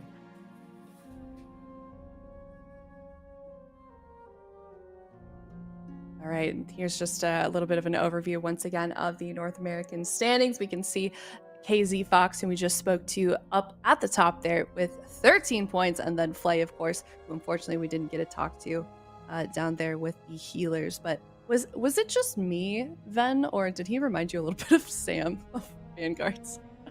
Yeah, a little bit, just like so happy, just like a really happy, excited ret paladin. Yeah, I would say so. That was awesome. Absolute pleasure to talk to KzFox there. Seems like a really like kind of humble, chill guy, and I hope to see more from him in the future. Yeah, me too. Yeah, I feel like I know we've talked about it a lot, but I do wonder if we see any of these sort of newer players. I don't want to say newer, but the ones that we yoinked from the ladder, like we just spoke to, if we see them in AWC, I think it'd be cool to see them moving forward, and especially with all of the people that they met today. So it sounds like a lot of friendships were happening, Ven. A lot of friendships forming. Yeah, things you love to see, right? Like people branching out in the community, meeting new players, and yeah, definitely gonna have to add him to Battle Tag. We can play that Windwalk or something like that. Get Yeah, that big was dam such going. good advice. I feel like I could go play. I feel like I could go win anything on a ret paladin now. I'm gonna go reroll ret. Yeah, just you get the judge and the big dam with all the modifiers, and that's a recipe for success. But yeah, really impressive performance. Most definitely. All right. Well, that being said, I think we are going to get a show match here with Dragonflight. So we're going to see just a little bit of a taste of what's to come for the next expansion. Look at that. We've got Alex Straza graphic, tongue twister, apparently. But what do you make of these players that we're seeing? Zico, I think we got Zico and Supati's back now. Oh, we got some amazing players right here, and this is our first look at Solo Shuffle in Dragonflight. So this is going to be very, very exciting. We got some all-stars that we know from the AWC, some people who've been performing very well in this tournament. Brunhity and Clydey, both of the winners from the EU region. We got Whaazz, we got Trill, and of course we got Absterge and Tay holding it down on that warrior. And the winner of this little show match will get, let me see here, 15 beta keys. Oh, they all get it. Ooh. Oh, yeah. Oh, no. Yeah, everybody who's competing, actually, everybody in the show match gets this is just for fun keys to give away on their own streams, guys. So make sure you're following everybody on their personal streams if you want a chance to win those keys. It's a really good opportunity, too, because I feel like, I was seeing Tay do them just now. You might be giving them away still. So, well, actually, no, he's competing right now, isn't he? So maybe not right now, but yeah, definitely go check out those streams because they may be just giving them away today. But cool. So we've got Resto Shaman, we got a Holy Paladin, we've got some Rogues, we got some Trill. He swapped to the Windwalker. What do you think this is going to look like, Supatis, now that we're in the the context of Dragonflight. It might depend on the specs. Like, I don't know if Whaazz or Brunhity are intending on playing Outlaw. I would feel like Brunhity's going to plan on playing Outlaw just because we've never seen him playing Subtlety before. And Subtlety, I feel like, just requires a lot of individual practice to pull off. I feel like Resto Shaman and Warrior, out of all of these classes that I can think of, are getting so many different combinations of new power together, like over spanning multiple expansions. Like Resto Shaman is going to get Lightning Lasso possibly if you select it. It also gets Thunderstorm, like, so all these melee cleaves training it down, you can just knock away when you're stunned. That's a mechanic that you didn't have before. So Absterge on this Shaman is probably going to be having hopefully a lot better of a time than we were seeing with Foxy getting trained down. But also just because he has a stun, his options to play with other classes are increased a lot more. Warrior is getting like really big, like, I wonder what spec he is if he's Arms or Fury, because like Fury is getting Odin's Fury back, and that was like my favorite Fury Warrior ability from Legion. Just basically just a big damage button. Whereas Fury before, it's kind of substituting out for Conch Banner, but it's such a lower cooldown. But Warriors have like multiple, you can play like bleed builds, you can play AoE burst builds, single target execute builds. There's a lot of different options, so I do wonder specifically what people are going to be going for, because there's just so much available at the moment. Yep. I'm excited. TR? This is a Dragonflight beta. Yeah. Oh, this is just the Oh, beta. Dragonflight beta, yeah, Okay. so All right. This is packed. characters are going to It get to set up is. and stuff like that. But yeah, I'm excited. You mentioned Lightning Lasso and Resto Shaman. I feel like it could be the return of, I'm a Mage Lock player myself, so could be the return of like yes. Mage Lock Shaman with the Shaman having Lightning Lasso. Sounds prime to me. Emma, that's been such a fun comp to play. I hope we see that return in Dragonflight. And Dragonflight in general, like all the revamp that's happening to the talents, it's going to be very different from what we just saw. And we're going to get to see our Windwalker here as well. So there's a lot of stuff happening right now. We're getting set up here. Our admins, a big shout out to them. They're working overtime right now to bring us this little extra show match. And big shout out to the players as well participating. Yeah. To bring us some more hype here. Yeah, Shadow, honestly, while we're kind of letting them set up, because I know it's a lot of work to get this going. I know the admins are hard as work, like you already mentioned, Zico. But while we have a moment here, huge shout out, honestly, to the whole WoW production team, WoW Esports production team. This was a lot of work to put together. It's a new format. It's an extremely quick-paced format as well. So the admins have had to be really quick on their feet to sort of move with the pace of how quickly the game is moving and get the communication to all the players beforehand. That's a lot of work. So if we could get some love in the chat for everybody working behind the scenes, as well as our mods, our observers, directors, there's so many people that came together to make this happen. So it's been an incredible new format to watch. And I am also really excited to see this in Dragonflight. I didn't expect this at the beginning of the day. They kind of flung this on this. So excited to see how this will work out, especially also I'm down to see Trill on the Windwalker, back on the spin to win Windwalker. Tell you a little something. I've played What's up? a little bit of Windwalker on the beta myself, and right now, I don't know if it's changed, but Rising Sun Kick hits like a truck. So oh gosh, my maybe prediction that's why he for swapped. probably, Trill is known for doing the most damage ever. So I think anyone that gets hit by that kick is gonna be lights out. So we'll see if he's gonna be able to pull off a win. And we have Brunhity here. Bye, Brunhity. Wait. Oh, He's back. I don't think he knows. he knows. Stop moving. Observer's like, dude, get back. The shot. But that's going to be interesting to see some of the new abilities, new talents, all that good stuff. Really excited for Dragonflight. Really excited for Solo Shuffle and Rated Solo Shuffle in particular coming. And we'll see if any of these players in this show match are going to be able to kind of show off some of those new abilities and tactics and or how that's exactly going to go. Because I know kind of my own classes a decent amount, like, the monk and the mage. But there's a lot I don't know for many of these classes. So I'm going to have to do my homework because there's a lot of new stuff.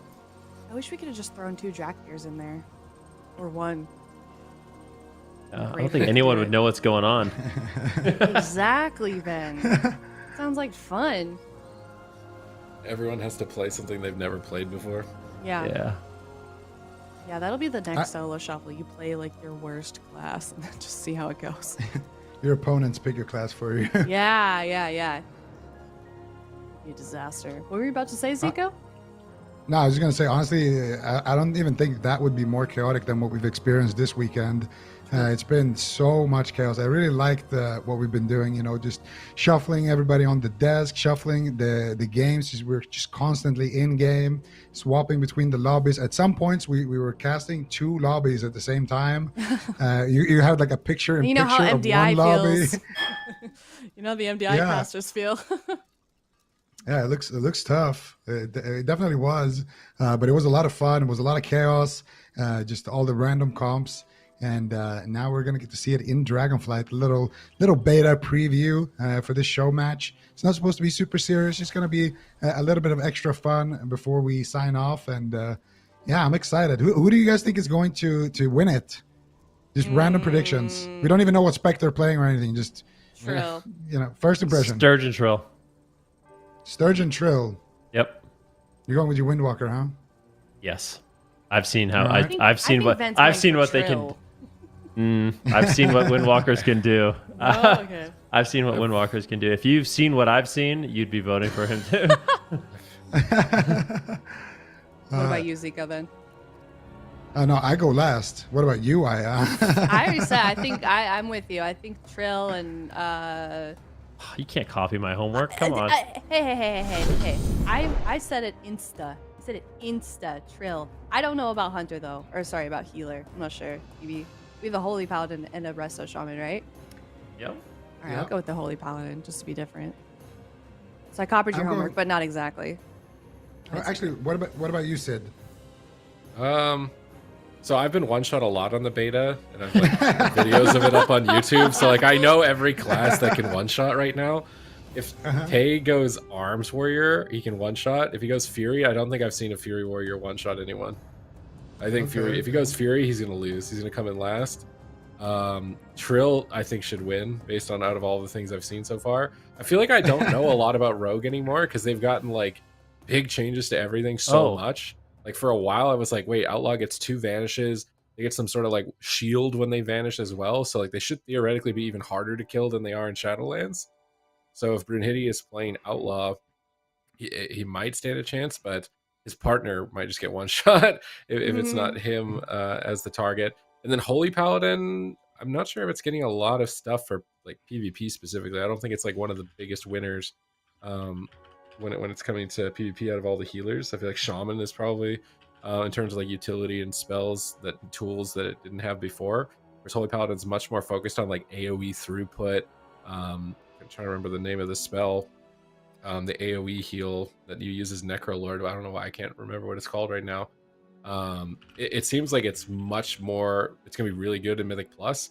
I'm not sure how good it's gonna be. Yeah, Dawn of Light.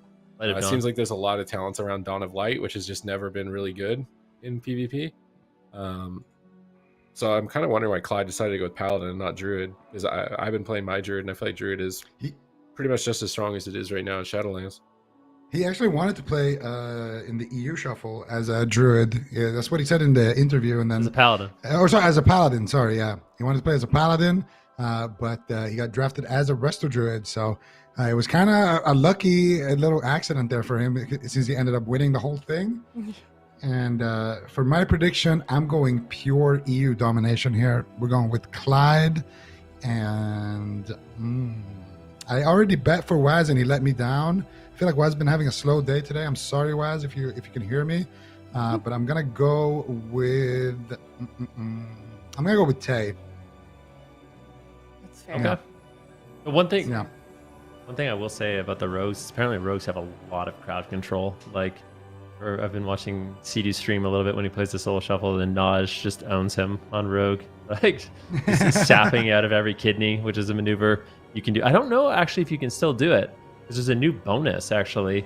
There's a new bonus that may have prevented it. This is pre the 2-piece trinket bonus that has been added in Dragonflight, which lowers all incoming crowd control by 15%. So if you're wearing 2 PvP trinkets, yeah, it's there. It's on the beta. 100%. I know some things aren't like I don't think the boomy talents have been updated, so I wasn't sure 100%. The trinket bonus was on the beta or not. So that overall reduction, I feel like Shaman is probably at the same time like you're not going to take Lightning Lasso with a Windwalker and 2 rogues and a warrior. I feel like you're not going to play that. It's not really a big edge there. Whereas Paladin, like you get bops. I guess Absterge can just purge all that off. I think all the players are still just kind of setting up the characters, trying to get their keybinds ready to go, and all of them are going to be winning some beta keys. So if you want access to this beta realm, then make sure that you're following all of their channels, because I'm imagining that they're going to be doing their giveaways, and you'll get access to the beta realm. Jump on, test out your favorite class, maybe try something new and different as well, because it's going to give you the opportunity to do it. It's a good time. Yep, certainly is. I don't know about you guys, I love the aesthetic of the new Dragon Isles. I feel like it's the prettiest zone we've seen in a while. Such a contrast from some of the areas that we've seen in Shadowlands. It's like full of nature and water and these cute little dragon friends. How do you guys feel about the new zone? I tried some of the PvP world quests. There's one new PvP world quest that has a bunch of ducks. Yeah, there's ducks now. Yeah, you can mount the ducks, and then the ducks knock people, and you can knock people off cliffs. It's like the Legion world quest. So funny. Where you can mount I love that quest. You can knock people off the cliff. Can you knock with the ducks? You can knock with the ducks. Yeah, there's like little ducks, and then there's a mother duck, and the mother duck, if you get the mother duck, is like 5 times the knockback. I don't think the mother duck can fly, but it's like you want to find the mother duck and mount the mother duck. You know what I think they need to do? The ducks need to be their own race, and then you get a duck reputation. And you can increase your reputation with the ducks by feeding them. And then once you're exalted with the ducks, then you can have the duck mount. And then every spring, the ducks have little baby ducks, and they follow around your duck mount. Okay, this is very thorough. I'm not paying attention to any game balancing or class balancing. I just want duck reputation. That's my idea. All right. Thank you. More ducks. Thank you for coming to my TED Talk. Oh gosh. Well, if you guys are just now tuning in, you're not really sure what's going on. Basically, we're killing time until these players set up their groups here. We're going to do a solo shuffle for Dragonflight. Obviously, we know there's a lot of setup on that. I think some of these players didn't even quite yet have it downloaded. And then they've got to figure out their build. There's the new talent tree. They got to figure out, how they want to set up their keybinds. There's a lot to do. So thank you everyone for being patient while we get this set up. But it's going to be really exciting to get just a little bit of a first look into Dragonflight, into maybe the kind of gameplay we're going to be seeing as we head into next season for AWC. And it sounds like they're almost there. So thank you guys for being patient. We're just looking, this is a little live camera view of the beta server. Seems like seems like on fire in the bottom left corner. I don't know what's going on. What is that? Is that a chef? It's a panda. It's a panda on fire. It's the panda chef that like is the secret boss or something. I can't remember what it was in PvE. What was his name? He's like a hidden boss or something. Now they're just memeing him as an NPC that sells you stuff probably. Yeah, but what's the potion? That's different though. The little like machine thing that's next to him. I don't know what that is. It looks like an anvil. I don't know exactly what that is. I feel like all this stuff is new since the last time I logged on the beta. I don't remember all these things be here. I had to get my gear in Oribos, so like this all looks different. I like that guy's name, Ban Tanks PvP. 100% agree. No, I'm just kidding. Sid looks upset. The one guy's name that he clearly used to. This is dangerous. We're just sitting here looking at the beta realm. We don't know whose names are what. Sometimes some really weird ones end up through the little check when you make your name. So very brave. Oh, but everyone seems pretty kosher so far. But I mean, I imagine if they haven't set their characters up, like there's a lot you have to do. It's like you got to get your gear, then you got to get all the talents. Then they're probably thinking like, what are the best talents for these classes I'm playing against, and should I have multiple loadouts? Like, this is not an easy setup, to say the least, for these players, unless they're just going to kind of lock in what they think is the best without thinking about it too much. and then keybind everything too. It can take quite a while to get everything up and running in order to see some action. I really want to see what specs are coming out, because I feel like Fury Warrior, at least right now, I think we're not past the tuning phase. I think they should just announce that the tuning phase is about to begin. And prior to the tuning phase, I don't think Fury Warrior is very good. So we got to wait and see. We either have a Vanguards or a Vanguards poser. I'm not sure. On camera. But that right Mog now. has gotta be Vanguards. I think it's the actual Vanguards because they're Is that not just the default Mog? No, Oh, he's they're in a friends party, with though, the right? Observer. Yeah, so that's the actual Sam. So shout out Vanguards. That is the default mount you get though, right? Just like give that one to you. Oh look, GG casters. Look, is that for us? Oh, that's us. That's definitely for Hey! us. Or is that Aw. Zeepeye memeing casters or something? It could be. Could be. Never know. Yeah. Funny. Yeah, this will be interesting. I mean, I would say, all right, we do have the Oh, votes here as we got well. some Predictions. pick'ems. What? Wait, there's no this way is it's exactly 20. even. It's dead even for everybody. All right. So All if right, you guys would everybody like head to over. vote, it's in chat right now. You go to pickems.gg. You can vote for who you think is going to win this match. I mean, my personal. Maybe I should leave my personal opinion out of it for now. Let you guys pick who you want. I'm voting for Clyde and Trill. I'll put my personal opinion in there. Guys, Clyde had like 0.5% of the votes. Yeah, He's we getting need- my vote. I'm actually going there Yeah. right now. Pickems.gg. Let's go. It's time. It's Clyde. And who should we send? Tay. Yeah. I'm his only vote. It's a 0% after I voted. No, Come on, guys. refresh. You gotta refresh. I don't think it updates live. All right, there we go. You got a little bit Yeah. more. Yeah, he's got some love. On my screen, the healers are even right now though, so that's good. I'm sure You someone's see gonna it break the Yeah. very heavily in favor of Trill at the moment though for DPS. I Trill's think got a that lot of makes love out there. sense. Also, it says Rogue. He's playing? Is it? This must just be the icon for the Yeah. voting. I'm assuming he's actually still playing. Yeah, I think so. Windwalker. Yeah. All right, never mind. Panicked. Will be a Panicked Windwalker. too soon. Windwalker does a lot of damage. Rising Sun Kick hits very hard. You got Strike of the Windlord back to a Legion favorite. So I think he'll be probably. I feel like these are going to be quick games. Honestly, Clyde on Paladin might be clutch. Like, basically, stuns are lethal. If you get stunned and you get Rising Sun Kicked, a good game. So maybe Clyde on the Paladin is making like a really heads-up move. He's going to trade his Ultimate Sacrifice and Blessing of Protection and get a few like immunity goes. So maybe Clyde actually will have an advantage here just based off of that alone. He's the only one that's going to be able to deal with Trill just one-shotting somebody. Trill's definitely the biggest threat offensively.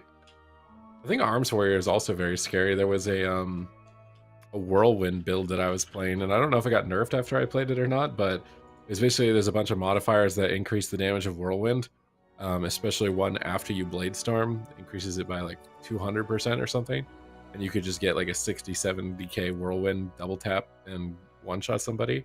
So I feel like I want to see that build from Tay as Arms. Because I don't think I've seen Fury Warrior doing too well, at least before the tuning pass at the moment. Because right now the best thing to be is to be one of the classes that can have an ability that does 80,000 plus damage. I think that's the that's the best thing you can do, because there's a few that can and seemingly no one else can. I don't know how much damage rogues do, especially as like sub. All I know is defensively it seems like they got a lot of more tools moving into Dragonflight with double vanish and the absorb shield when they vanish. So I'm interested to see, like, this will be like the first time I get to see Rogue since all of the reworks, because I feel like their talent tree got readjusted like 4 or 5 times throughout this initial part of the beta. So it'll be interesting to see how they perform.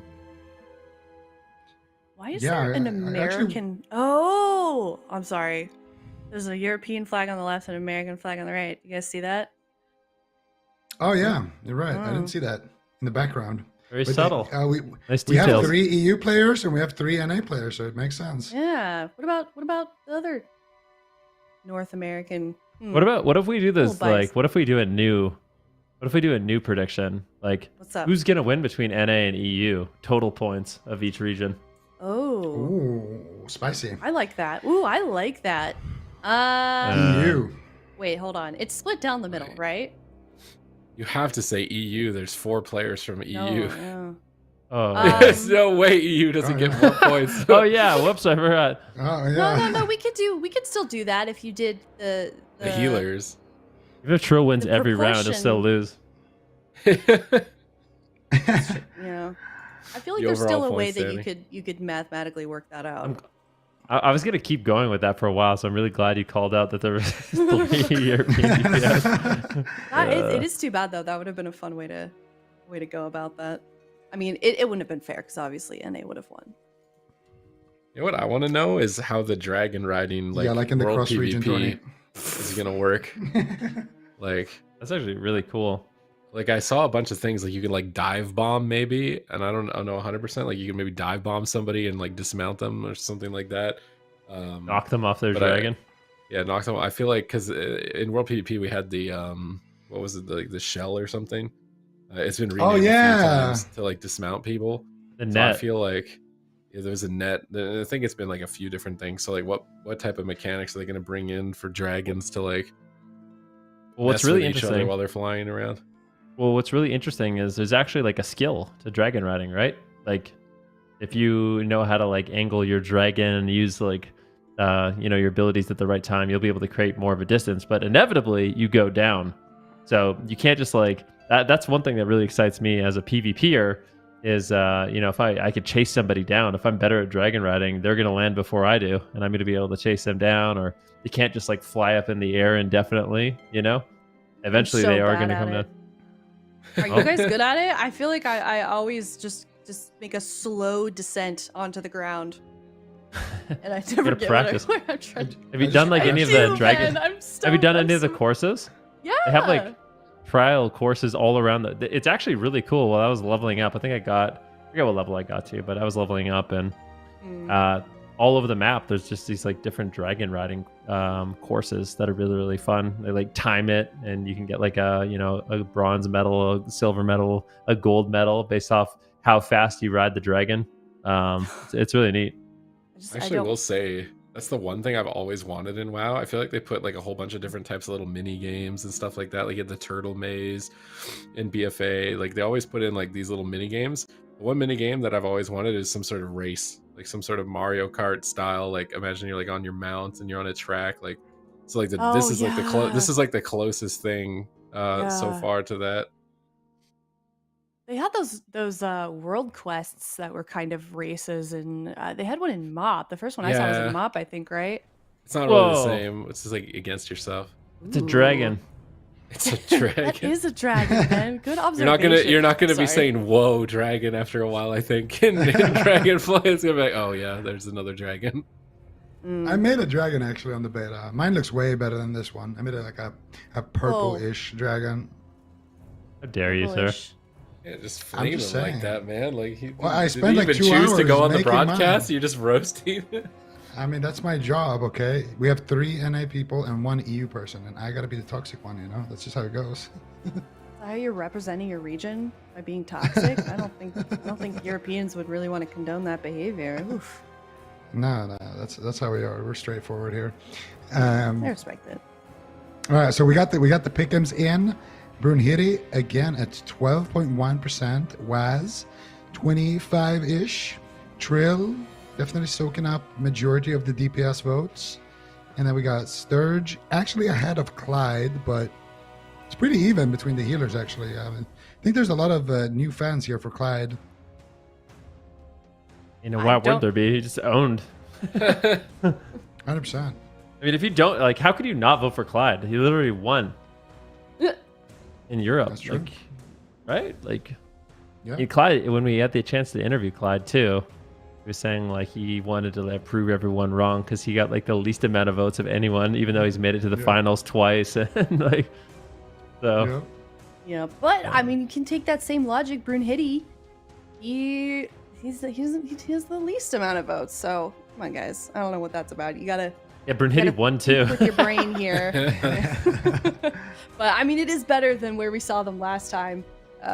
Not even 1%. So love that we're seeing some love to our new players, and it looks like we're finally getting those matches started. Thank you everyone in chat for being patient with us as we get these matches started. I know there's a lot of setup on the players' ends to get these games going, but we're gonna get a game started here. Game number 1, first ever we've seen PvP on the broadcast in Dragonflight. And if there's any, like, if anything looks a bit weird on the UI, it's all to, you know, just go along with it. All right, Trill on the Windwalker mic. He's going to be playing Serenity actually as well, so he has the opportunity to go for a big one shot here. Absterge is actually Jelly Beans. If you're confused about that, he's just. It's also a he ha ha oh. Yep. Yeah, that would be Clyde. Yeah, that would be Clyde. I think Tay is playing he's playing Arms, so I'm imagining he's playing the Whirlwind build. So like after he gets a Bladestorm off, he's going to be really scary. Blessing and Protection already off, and he actually went for the Bladestorm really early on, but it was just Blessing and Protection, so no value there. Don't blink. Triple stun by Trill, Whaazz, and Clyde there. Tay now having to trade out his die by the sword as he dips pretty low, and Warrior got so much moving into Dragonflight. Like you can get Impending Victory as well as Double Time, as well as like Sprint Leap. I know recently it was a lot of like what do you want to say, excitement over Death Grip for Warrior, but I don't know. It's like when you Heroic Leap, it grips everyone together, and I'm not sure if it's honestly going to be used in PvP because it makes your Heroic Leap like a 1.5 cooldown. Right now Tay looks like he's struggling to stay alive. Absterge really having a tough time healing at the moment. He's caught in a blind. That's a double kill for Trill and Whaazz. And I'm trying to figure out what specs of rogues that they're playing because there's no like clear indicator between them. I'm trying to say, like, are they wearing daggers or are they wearing swords? Like, is it double sub? Because I thought those were daggers, but now like there's some daggers that are as big as swords. Like I can't tell based off the transmog. Yeah, and also as you could tell, the points aren't exactly perfect either, so we might have to manually calculate who wins. Oh god. Wait, who? I'm gonna do that. Who won that last round? It was Trill, Whaazz, and Clyde. Whaazz just gets 2 points for no reason, and Absterge gets a point. Everybody gets a point. This is the show match. Everybody gets a Except beta Tay. key. Yeah, well, Tay, he died, so he doesn't get anything. Jelly Beans, though. My God. Absterge, actually, oh my goodness.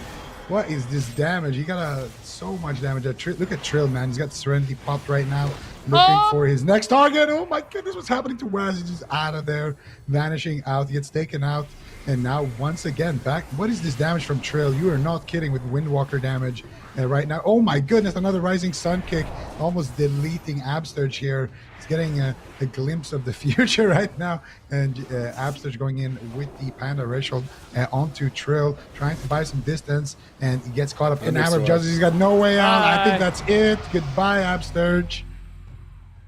Even with Thunderstorm, even with a knockback, it's not enough to survive a stun as a shaman. He thought this would be his chance. Clyde as well. It was Trill, Clyde, and Tay. All right. Yeah. Calculating this. Don't worry. I got us. Got my little notepad out right now. So right now the winner. Assassin. Clyde and Trill are ahead right now. All right. I wonder what. I wish we could look at his talents because there's so many differences. Like I'm wondering, like, is he playing Thistletea? Because that's like a new addition to the rogue talents. I was really curious if any rogues would actually take. And I would think as assassin, that's actually like one of the few specs you would maybe consider it because you're just always energy starved. Get a lot of extra damage out during that timing, but I don't think right now we're going to have that option. There's immediately target card on the shaman. He thunderstorms them away. Thunderstorm. And this time around, and he's got Stormkeeper now. Let's go. He's just jacked all the Ellie abilities, and now, but his warrior is dying. He's got to be careful going offensive right now. He's still got the Stormkeeper loaded up. Curious to see when he lobs out those lightning bolts. He might just die before he can, as he's trying to get back to the pillar, pull himself back up. Healing Surge after Healing Surge. Brunhity sneaks over and stuns him, trying to prevent him from recovering completely. It looks like Clyde is actually playing Repentance, and it just looks like Absterge is struggling to heal. His output is just so low, and he's just gonna go down. Like, yeah, I don't know. Like the rest of Shaman, you got a bunch of cool abilities, but the output right now does not look like it's there. To be fair, if Brunhity, or sorry, he hasn't got to play with Trill yet, so now he gets 3 rounds with Trill. Okay. I think that might be the big reason why his healing doesn't look good. Windwalker Monk's every 8-second Rising Sun kick is literally half your health. So that's pretty good. All right, the real test. If he loses with Trill, then we know who the problem is. Okay. Yeah. Yeah, well, I mean, he sorry, go on, man. Oh, you go ahead. All right. Well, I was gonna say I feel like Trill is definitely the real carry here, and this is our first time seeing double rogue in Dragonflight. Let's see how good it is. They're gonna open up again onto Absterge, Thunderstorm coming out, and he actually will survive. I think actually without trading too much. Still has Astral Shift. Still has some. Oh my goodness gracious! Look at Brunhity. He's definitely feeling Trill's damage right now. Trill with the Serenity. Every single time he pops that Rising Sun kick. Oh my God! What? I told you. If you've seen what I've seen. if you've seen what I've seen. We just got word from production. Everybody is in the same Discord lobby as well. We don't get people shuffled around. There's none of that. Everybody is just talking over each other in one lobby. That reminds 6 players, full chaos. Do you remember when you'd play lands and you'd be on tables next to the other people playing, and if you're playing against the person right next to you, you'd like deliberately yell and bait strats. You'd be like, "Go rogue now! Go rogue! All buttons, go rogue!" And you'd like trick them into thinking you were going the rogue or something. And you'd waste cooldowns. I remember that from 2014, back when lands were like that. And that's probably what that Discord call is like, with them just yelling over each other. What is going on? Tay was just dead. Now Brunhity is just dead. They've used every button. Is Trill going to lose a round here? He actually gets pulled in on his port, but it doesn't look like it matters. He's just going to kill Tay. Trill just saying, it's not me trapped, it's you trapped with me on the Spear of Bastion, and he's looking clean to go for a 6-0 right now. Yep. Yeah. Who could have predicted that? Solid. Yeah, who could have predicted that, man? Yeah. I think Trill's looking good for a 6-0 finish. I'm not going to lie. Do we all vote Trill? No, I voted for Tay. Wow. Definitely regret myself right now after seeing Trill's damage. He's just tap targeting, nuking everything down in one hit. Let's see. We got Jelly Beans or Absterge actually in a kidney shot right now. Trill picking his target. That's going to be Whaazz. Whaazz takes 1 chunk of damage right there and gets basically erased. Now Tay is just out of it. What is going on? So did the healers tie? Everyone got 3 except Trill got 6. There you go. Okay. Well, that was fun. What's the takeaway from that event? I mean, my favorite moment was Absterge knocking people away. Like I feel like just seeing like some of the new utility of the classes is awesome, right? So like getting to see Absterge use the lightning lasso and use the thunderstorm, like you just get a little taste of some of the new utility classes are getting. Obviously, the numbers are a little bit off as we are going into the tuning phase of the beta, but yeah, just some of the new tools I'm really excited to play with. I think it's going to mix up the different composition classes are good with, and hopefully really shake up the meta. I feel like now that we're into the tuning phase, also because this is prior to the tuning phase, that a lot of things are going to change.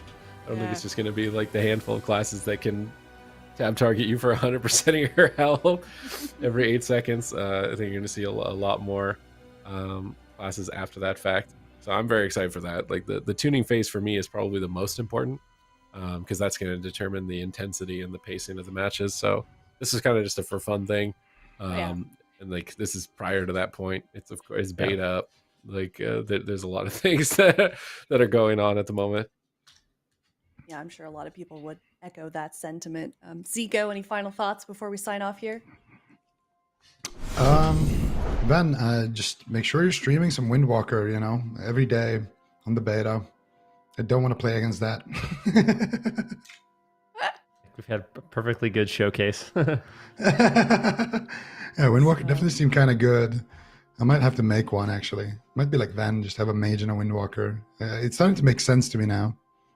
Well, maybe you guys can roll Windwalker on Dragonfly, all of those creators. We had our mods linking their Twitch streams earlier. Might be streaming. I know Tay at least is streaming, but be sure to go support those other guys that were linked as well. They've all been given an opportunity to give away those keys. So that being said, thank you guys so much for hanging out with us all weekend. Thank you as well to the players for competing with us. It's been super fun to see this solo shuffle format develop. And that being said, that is going to be it for us this weekend. Make sure you guys are following us on Twitter at WoW Esports to see any upcoming content. And we will see you guys next time. Have a great